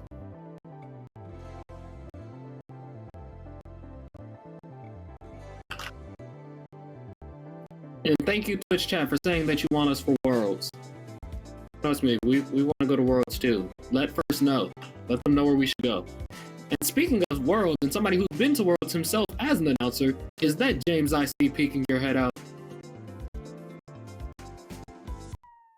Can't hear you. Just me. No, Yeah, I we can't hear him. James. Nope. Twitch chat, maybe you can hear me. Anyone can read lips? But it looks like we got our official score back. Winning score over the Red Alliance of 31. With that 8-point autonomous to that 11-point autonomous, neither team's actually making any points for driver control, and then the end game once again being 0-20, with that one wobble goal being that deciding factor in that end game. How about now? Yep, we got you. Sweet. Coming up, doing the swap. Nothing works. Don't know why. Over on the red and McDonough on the left in the blue. And speaking of nothing works, that was that audio that James had. Exactly. That was a browser failure. I'm just going to tell you right now. But now it's a win. It's like our chat has another robot joke. What is the robot? What is the robot's favorite car? Anyone know? Favorite car of a robot? I'm not sure I know. I want to say it's auto something. A Volt? No, that's too easy. It's going to be auto something, or it's going to be a smart something. It's either going to be smart car or auto. Favorite car. I don't know. Have to wait for it. Staring at the chat. See? And we just look stupid because we don't know the answer. An automatic. Oh, see, automatic. I told you. What did you say? I said it was auto. I said it was going to be auto, and they said automatic. I was hoping for something with a brand, a little more sophisticated. Well, Twitch chat, work on that one, because I think that there's probably a much more clever answer than automatic. What do you think? I thought it was great. 10 out of 10 joke. Okay, I laughed. that's fine. Well, I have dad joke standard, so you got to go lower and lower to get down to where I am. You also have the prehistoric joke standard. Yeah. 3 things that were around before robotics. The 3 things. Trucks, tractors, and James. And that's why we sent James over to do that interview at the Keystone Truck and Tractor Museum, who graciously allowed us to use their building for one of our venues this year. No kidding. And it was great to be able to talk with them and to learn a little bit about the Tractor Museum. If you do have an opportunity to go there, go there. They're open, obviously with a smaller coverage, and that's just great. But they will serve you a sandwich, and you can walk around in the gigantic space and see the trucks and the tractors. I remember in that interview, there was a comment about what's the favorite thing that people go to, right, as families when they walk in the door, and they said they really do have both. One group will want to go see the tractors. The kids will want to go see the tractors. But the parents, the dads, the moms who might have been involved in, transportation, they want to go see the big 18-wheelers, big tractors. So it's always interesting to see the split there. But they'll come together at the end of the day, enjoy a sandwich. I had a few friends that drove 18-wheelers, so I got to see those in person. Up close.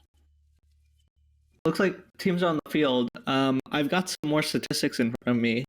Let's go. So we had AlphaGo and Frogbots, which I said unofficially they should be ranked around 4th and I think 12th respectively. Another team that is going to be in the higher ranks, right below AlphaGo, should be Mechanical Paradox. I think they will be 13th overall, or they will just be one spot below AlphaGo. So props to them. Let's take a look at this match and see how it goes. Look at that shooting from the back wall. That last shot, I think, may have been taken beyond the white line. So we'll see if that has. I believe that last shot was still from behind. It's just that they were running for it as they took it. Mm-hmm. So it released from behind the back line, but when it impacted the wall, they were in front of it. Almost like they got the parking. Did not get the park. So the only point scored in this autonomous section was the parking points over with McDonough Robotics. Nothing works and no one knows why, trying to make something work as they put up this powerful shooter of theirs. And it sure is powerful. Boom, boom. The rebounds are crazy. Another thing about their shooter, though, is a lot of teams either shoot on a plexiglass surface or a wooden surface. They seem to be shooting directly off of the aluminum sheeting. Mm-hmm. And I wonder if that, over time, changes something slightly with the rings, whether it causes a little bit more friction, whether it has a chance of getting caught up a little bit in one of those little squares, how the contact points work for it. I would just like to know some more of the specifics for some of these bots. So McDonough paying attention to that wobble goal and wanting to use it in the end game, so they are now going to pick it up, hang on to it for the remainder. Oh, maybe not, but they need to get it back over the line so they can score it later. I think they may have moved it beyond their control. We'll see what they do with the other one. Maybe they can push it back with enough time. I don't think they can pick it up when it's over to the side like that. I think they're trying to push it back up so they can grab it. Yeah. But really, they should just push it back into that zone. There you go. Oh, there you go. So they were listening.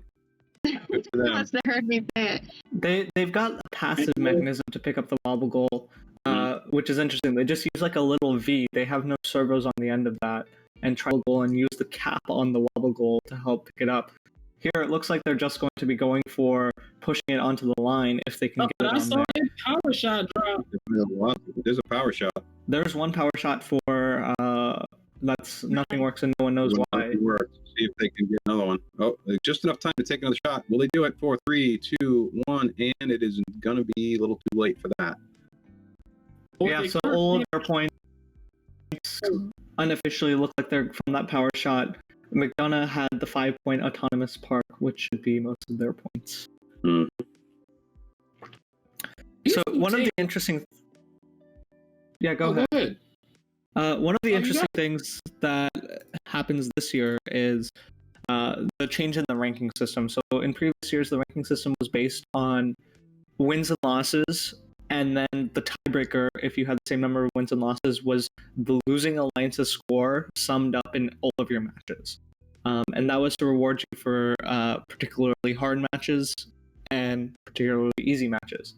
We also got a score here, 5 to 15. Those 5 points for McDonough coming in during 15 points coming in from the power shot in endgame for Nothing Works and No One Knows Why. So as I was saying, the ranking point system has been completely overhauled this year. So then the first criteria to rank a team is the total number of points that they score over 5 matches. So I've been using points per match as I've just been averaging out that number to talk about what teams need to achieve, because it's easier to see what a team needs to get in a match. But we're seeing ranking points anywhere from 36 or 467 all the way up to 1,489 points over 5 matches. The interesting thing here is, let's say 2 teams have the same ranking points, which is possible, very unlikely, but it is possible. Then the tiebreaker for it is the total autonomous score of the team.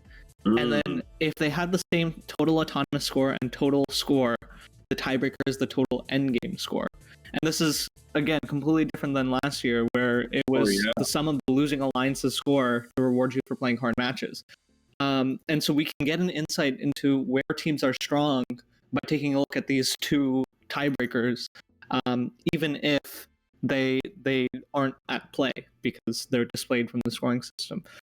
So, for example, the highest endgame score actually goes to Electron Volts and Capital Bots when they were paired up together. They got a sum of 320 endgame points in all 5 of their matches.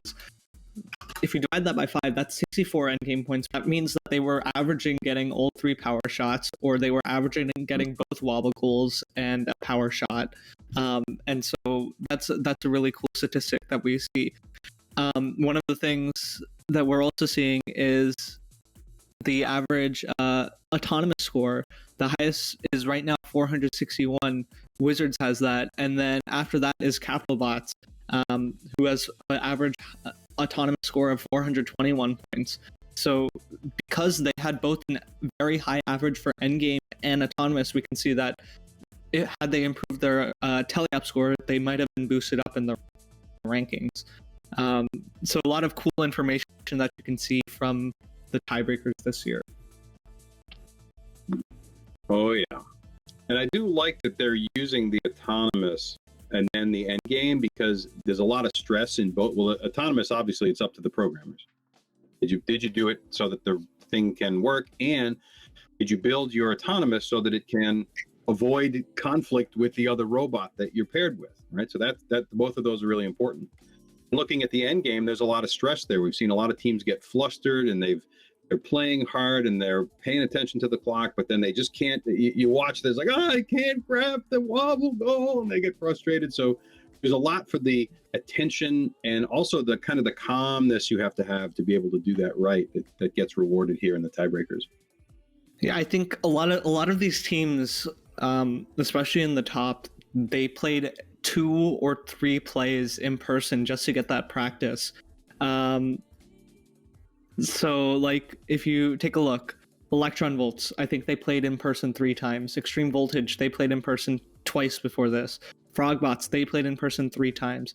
Talons, I believe they played in person 2 or 3 times. And these are just some of the top 10 ranked teams that I'm naming off. And so a lot of these teams have gotten the practice due to playing in person. And so that practice has helped them reach some of the top. While a team that maybe plays their first competition and then decides that, hey, we're done, we're going to go to the state championship, let's just rebuild and fix up our robot, they might not have had that practice behind in the driver's box that can let them get to a high level.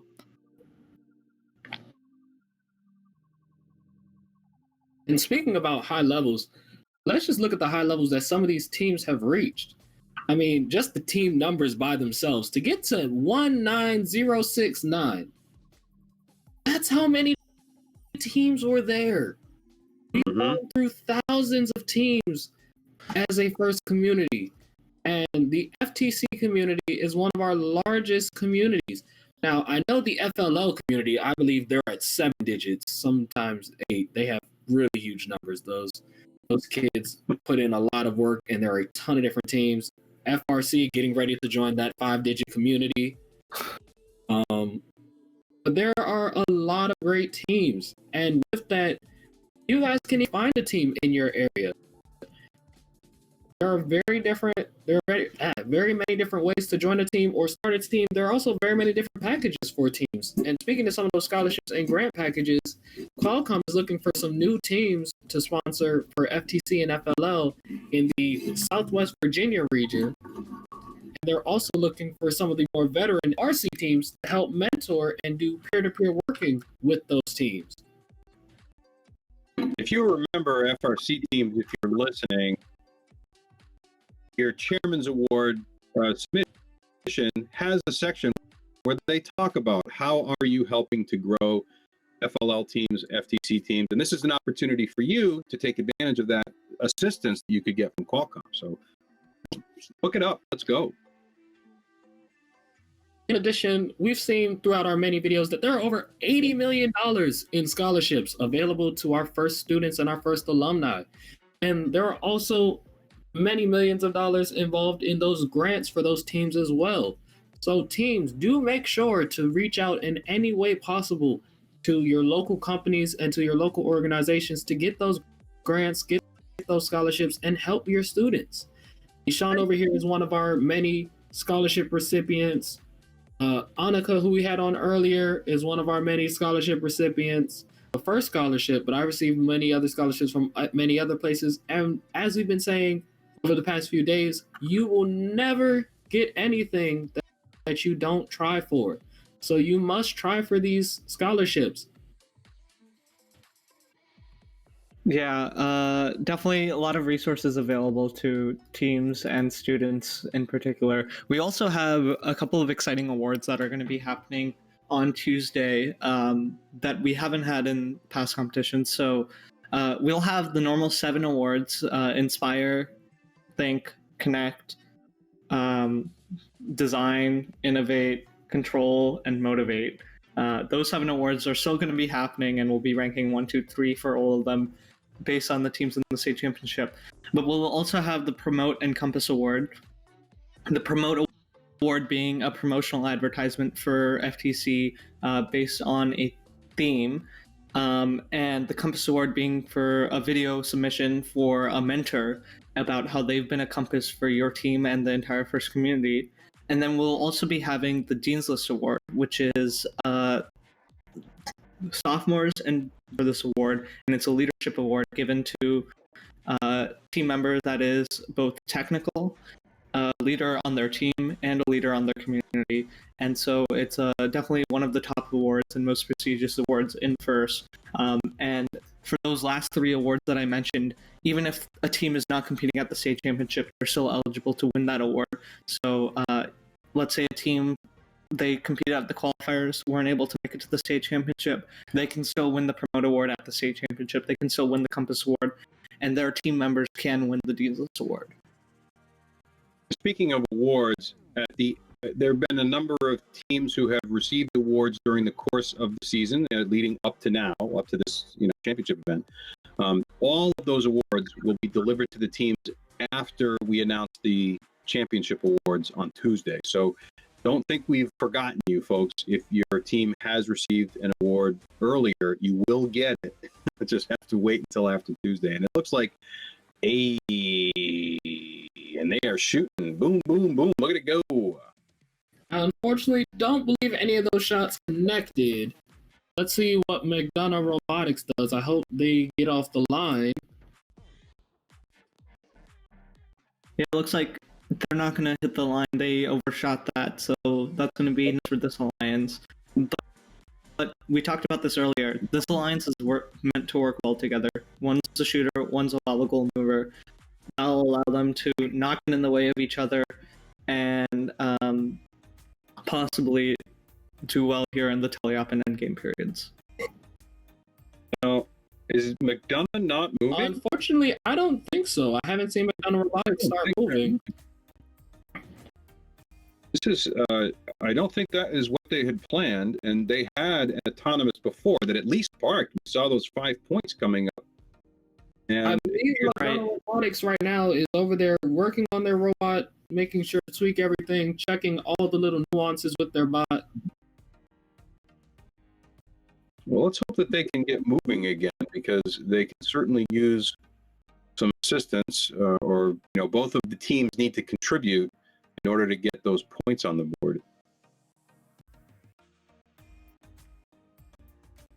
Oh, Niall, I think this is what you were talking about before. They've got 2 rings, and it looks like one might be stuck, and it's not where it needs to be to shoot. And so, whoa! that was a little risky. That was a double whammy there. 4 rings at once. Teams. Yeah. So when the rings get stacked on top of each other in that robot, they can get stuck. They've got another 2 stacked on top of each other right here. We'll see if they're able to force it out. It'll hit that flywheel. Okay, they got there. So that's going to put them at 12 points for this match. But if they pick up 2 that's stacked up, that's when they're going to have that jamming issue. We got 25 seconds left in this match. I think they might be able to get a power shot if they're able to line up correctly. Yep. We've seen them do they've that. got a ring right behind them that they can pick up to go get another one. If they do that, double ring shot, and they might be the first team to shoot 3 ring. Oh, they didn't think to go back. They should have driven back to pick that up. That's all right. Totally understand it. And that's when end the match. The 2 end. high goal shots. McDonough didn't move, so hopefully they'll get moving in the next match.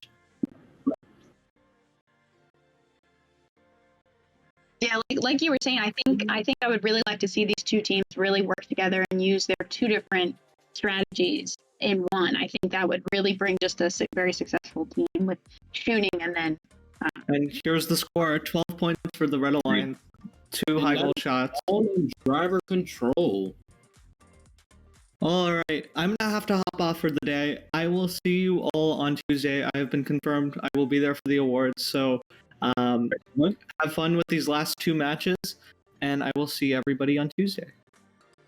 All right. So everyone, if you want to see more of Numbers Guide, you better come back Tuesday. Tuesday night at 6. It's Eastern Standard Time. Well, we are in the Chesapeake region, so if they went to another time zone, I would hope that they still knew what time we were using. You never know. You might be thinking Eastern Daylight Time, but we won't be there yet. Soon, my good friend. Soon. In fact, I was gone this use morning. a different time zone just to throw you off. Yeah, well, let's not do that. I was out this morning, speaking of spring and seasons changing. Up here in the north, we have full syrup, and we do that from maple trees. And so I was out this morning tapping those trees to collect the sap and hopefully have some to boil later on this week. We'll see. But that is a sure sign of spring when the maple trees start to give up their sap, and we appreciate that they do that. And I'm going to appreciate when I get a bottle. Well, you better place your order, sir. I'm waiting on your site, you know. I said I want the big bottle. I know, the big bottle. I told you we did have the big bottles, and I shipped some, and every one broke. No matter how much packing I put around those bottles, they broke. And it was a horrible mess, and I felt terrible for the folks who had received a box of drippy goo with broken glass in it.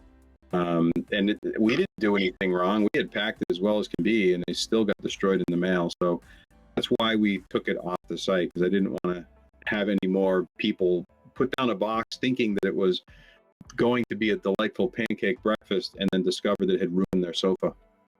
Well, I'm going to send you one of those, like, big gallon jars. If only we made that much. See, that's quite relevant for Chesapeake District, and certainly when we were talking about the agricultural history, when we were looking at talking about the tractor museum, a lot of very small farms, a lot of very small operations, people who manage a few acres here, a few acres there, a lot of farm to table going on right now too. We can see that resurgence, and so people don't have, or there obviously are big corporate farms, but around here, the majority of the farms are small. It's a small acreage, a small output. It's nice because you can kind of go from place to place and see the little output. But it means that for my little operation, our entire output might only be 10 gallons a year. That's it. The big guys down the street, they might produce 1,000 gallons a year, right? So it all comes down to scale. I understand from Rachel that there may be another joke. Why did nobody like the robot? Why did nobody? Why did no one like the robot? I don't know. I like all robots. Yeah, I don't know. Let's see. Something about... I think it's going to be something about...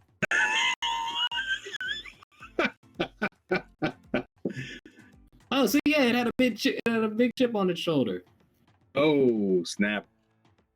That's good. Okay, that's good. I like that. That makes a lot of sense. Good. That's a good one. These are so good. I love these projects. wonder. That'd be like that. Going along with that one, that'd be like, what did the dad bot call his baby bot? Chip off the old block. Of course. Oh yeah, see? Got that. I was like, see, that would work. See, I just had to go with the fact that there was Chip out there. Now we need to get into jokes. I have the joke Bible. No, we don't do them. We do jokes from the dome. It comes out of the head. Hang on. It's important. With your CPU. Yeah, well. I like jokes anytime, but they don't have to come from your head, in my opinion. No book jokes.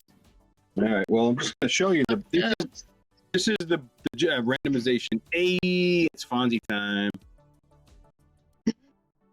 And both bots are moving. Woo! Yeah. Woo! We got some shooting. We got some placement. Wow! It's like everything's coming together. I think we will get the park and a wobble. I don't think they scored anything else. I do believe that they were shooting a little high that time. Mm-hmm. But that's all right. That is all right. It says only 15 now. Oh, there goes. Okay, I was worried the park didn't. Give them that extra park. Speaking about food and farms and all these other things, why is it that in all of the first game manuals every year it happens to talk about no coffee beans on the robot? That was I cannot answer that. I don't know who started the coffee bean thing. Anybody know who put coffee beans on the bot? If we can get this high goal shot. Somebody sure did. Now, see, knowing I just missed. If they ever truly paid attention to that rule, you would see us at competition one year with an actual coffee maker attached to our bot. Looks like McDonough is starting to work on grabbing that wobble, trying to get ready for that end game.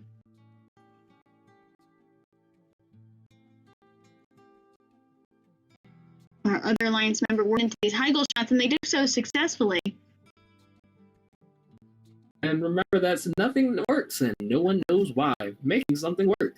McDonough Robotics waiting for to count down. Now, see, I'm surprised with McDonough Robotics that they don't go to try to get both wobble goals, or at least put both wobble goals back. I think right now they're just, what my worry is, I think it's supposed to be behind that line, if I'm not correct. It's in Zone A. It's in Zone A. So Zone A is the only time, it's the only leniency to not being fully behind the line. That's right. So they're waiting. They're doing the right thing. So now they need to start moving, and here we go. You would be correct in thinking that they should be behind the line, but with being within Zone A, that is their only leniency. Need to drive forward and not drop it. Oh, come on! Get it over the wall! Get it! No! Get it over the wall! 7 seconds! Come on, come on! There we go! Drop it! Drop it! Drop it! Yes! Right! I did it! And oh my gosh. That drop wobble with 2 high shots. The park and the wobble in the correct zone. And currently our unofficial score is sitting at 52 points. We will see what our referees have to say about that. And our second to last match. Guys, we've come so far. We're 84. We just finished our 84th match. And our final scores of 52 points, pushing our two teams into the 32nd and 33rd pole position at this time with a 20-point autonomous, a 12-point driver control, and a 20-point endgame. It's fantastic. So much better. And remember, teams, that next match is our final match for the FTC competition season in the Chesapeake region. This final match will sell it all. Will it make or break these two teams? Will it do what it needs to do? Will everything work and someone knows why, or will nothing work and no one knows why? I would like to hear now, everybody on Twitch, soon when the match gets started, when you see that referee counting down 3, 2, 1, Open your windows and just yell 3, 2, 1. I want to hear it up here in Maine. Okay, so everybody down in the district for our last match. Yes. I think if we use all power of all of us, we can do it. From the joke reference, highlights for children. Laugh it up. Chroma color. Oh, did it disappear? I have an important joke. The letters disappear. Chroma color. It would make sense because it's green. Here. If you were stuck in a computer, how would you escape? Control Alt Delete. I think. Use the windows. See? Windows. Bad jokes. Cough, cough. I didn't say they were good jokes. I thought it was good. Here we go. Awesome. All right, robots are on the field. I think that's the next thing that we need to have. Twitch chat, let everybody know if we need to just get all the teams' names lined up and have all the information lined up and see which one of us commentators can run the longest punathon. Oh, it won't be me. You don't have puns for the teams? Oh, I can't be doing that. Are they gonna overload your system? Are you gonna see an arrow 404? Oh, see. All right, here we go. Ready? Maybe we can leap out the way of those frog bots. Ready. 3, 2, 1, go! Go! Oh, they made a high goal. Oh, one high goal. It's like Looks like one high goal, one park. Two parks. We'll get two parks. Oh no! 2 parks and a high goal. 2 parks though. We got a high goal, so this is good. Already This is the highest scoring autonomous so far. Fantastic. Now all we need to do is see if these two teams can break that 50-point barrier. Moving into the driver control period. Let's see some of those high goal shots. Looks like McDonough's going to try to move the other. Maybe they can try to get both of them this time. That would be great. Can they clamp on it? Oh, they pick it up. That's right. I don't think it clamps. It's just a V slit. And because of the way that the wobble goal is shaped, where it has a little bit of a knobbiness to the top of it, it's almost like taking a wine cork off of a wine bottle. They just all right. They got it in the right position. They can slide to the side and wait, and then they'll score this.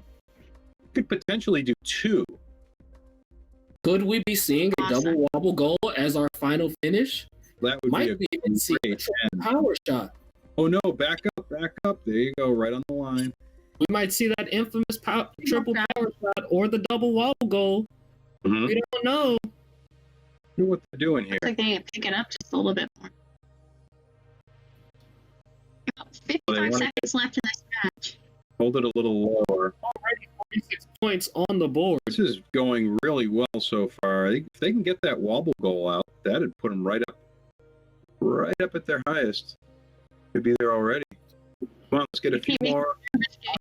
40 points is currently at their highest. I just want to see these power shots go down. There's one right there for the high goal. All right, so now it's time for power shots, and it's time for boom.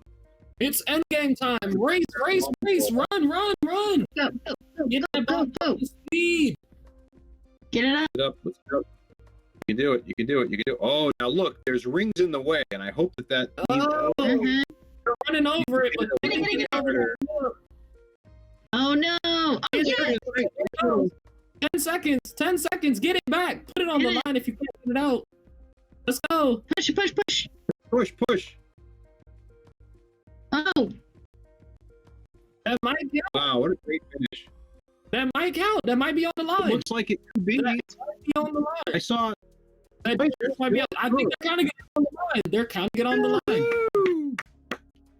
Wow, look at that. Hey. A great finish for this. What a wonderful way to wrap this up. I can't wait to see this final score.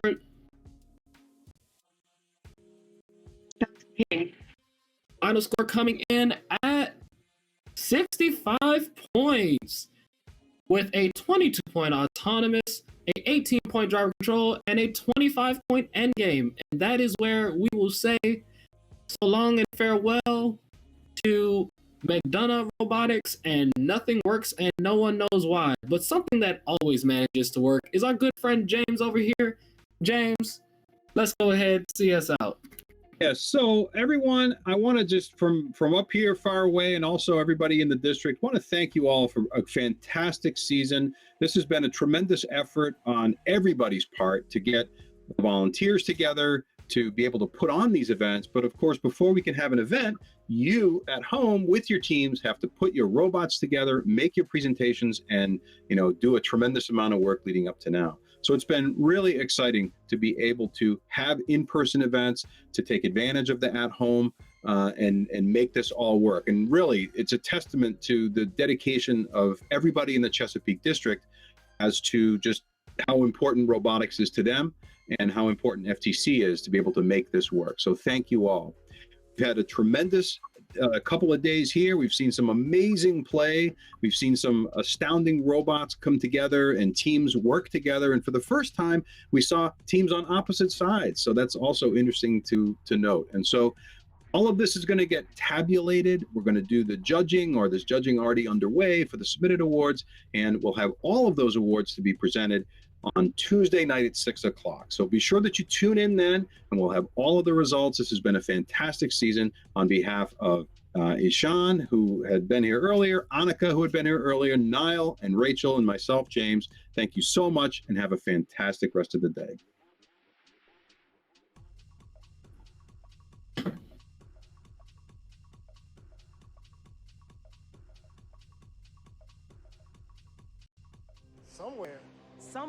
Somewhere past the edge of convention.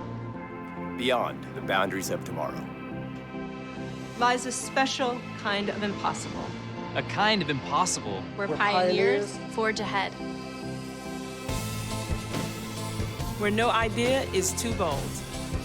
And no challenge too great.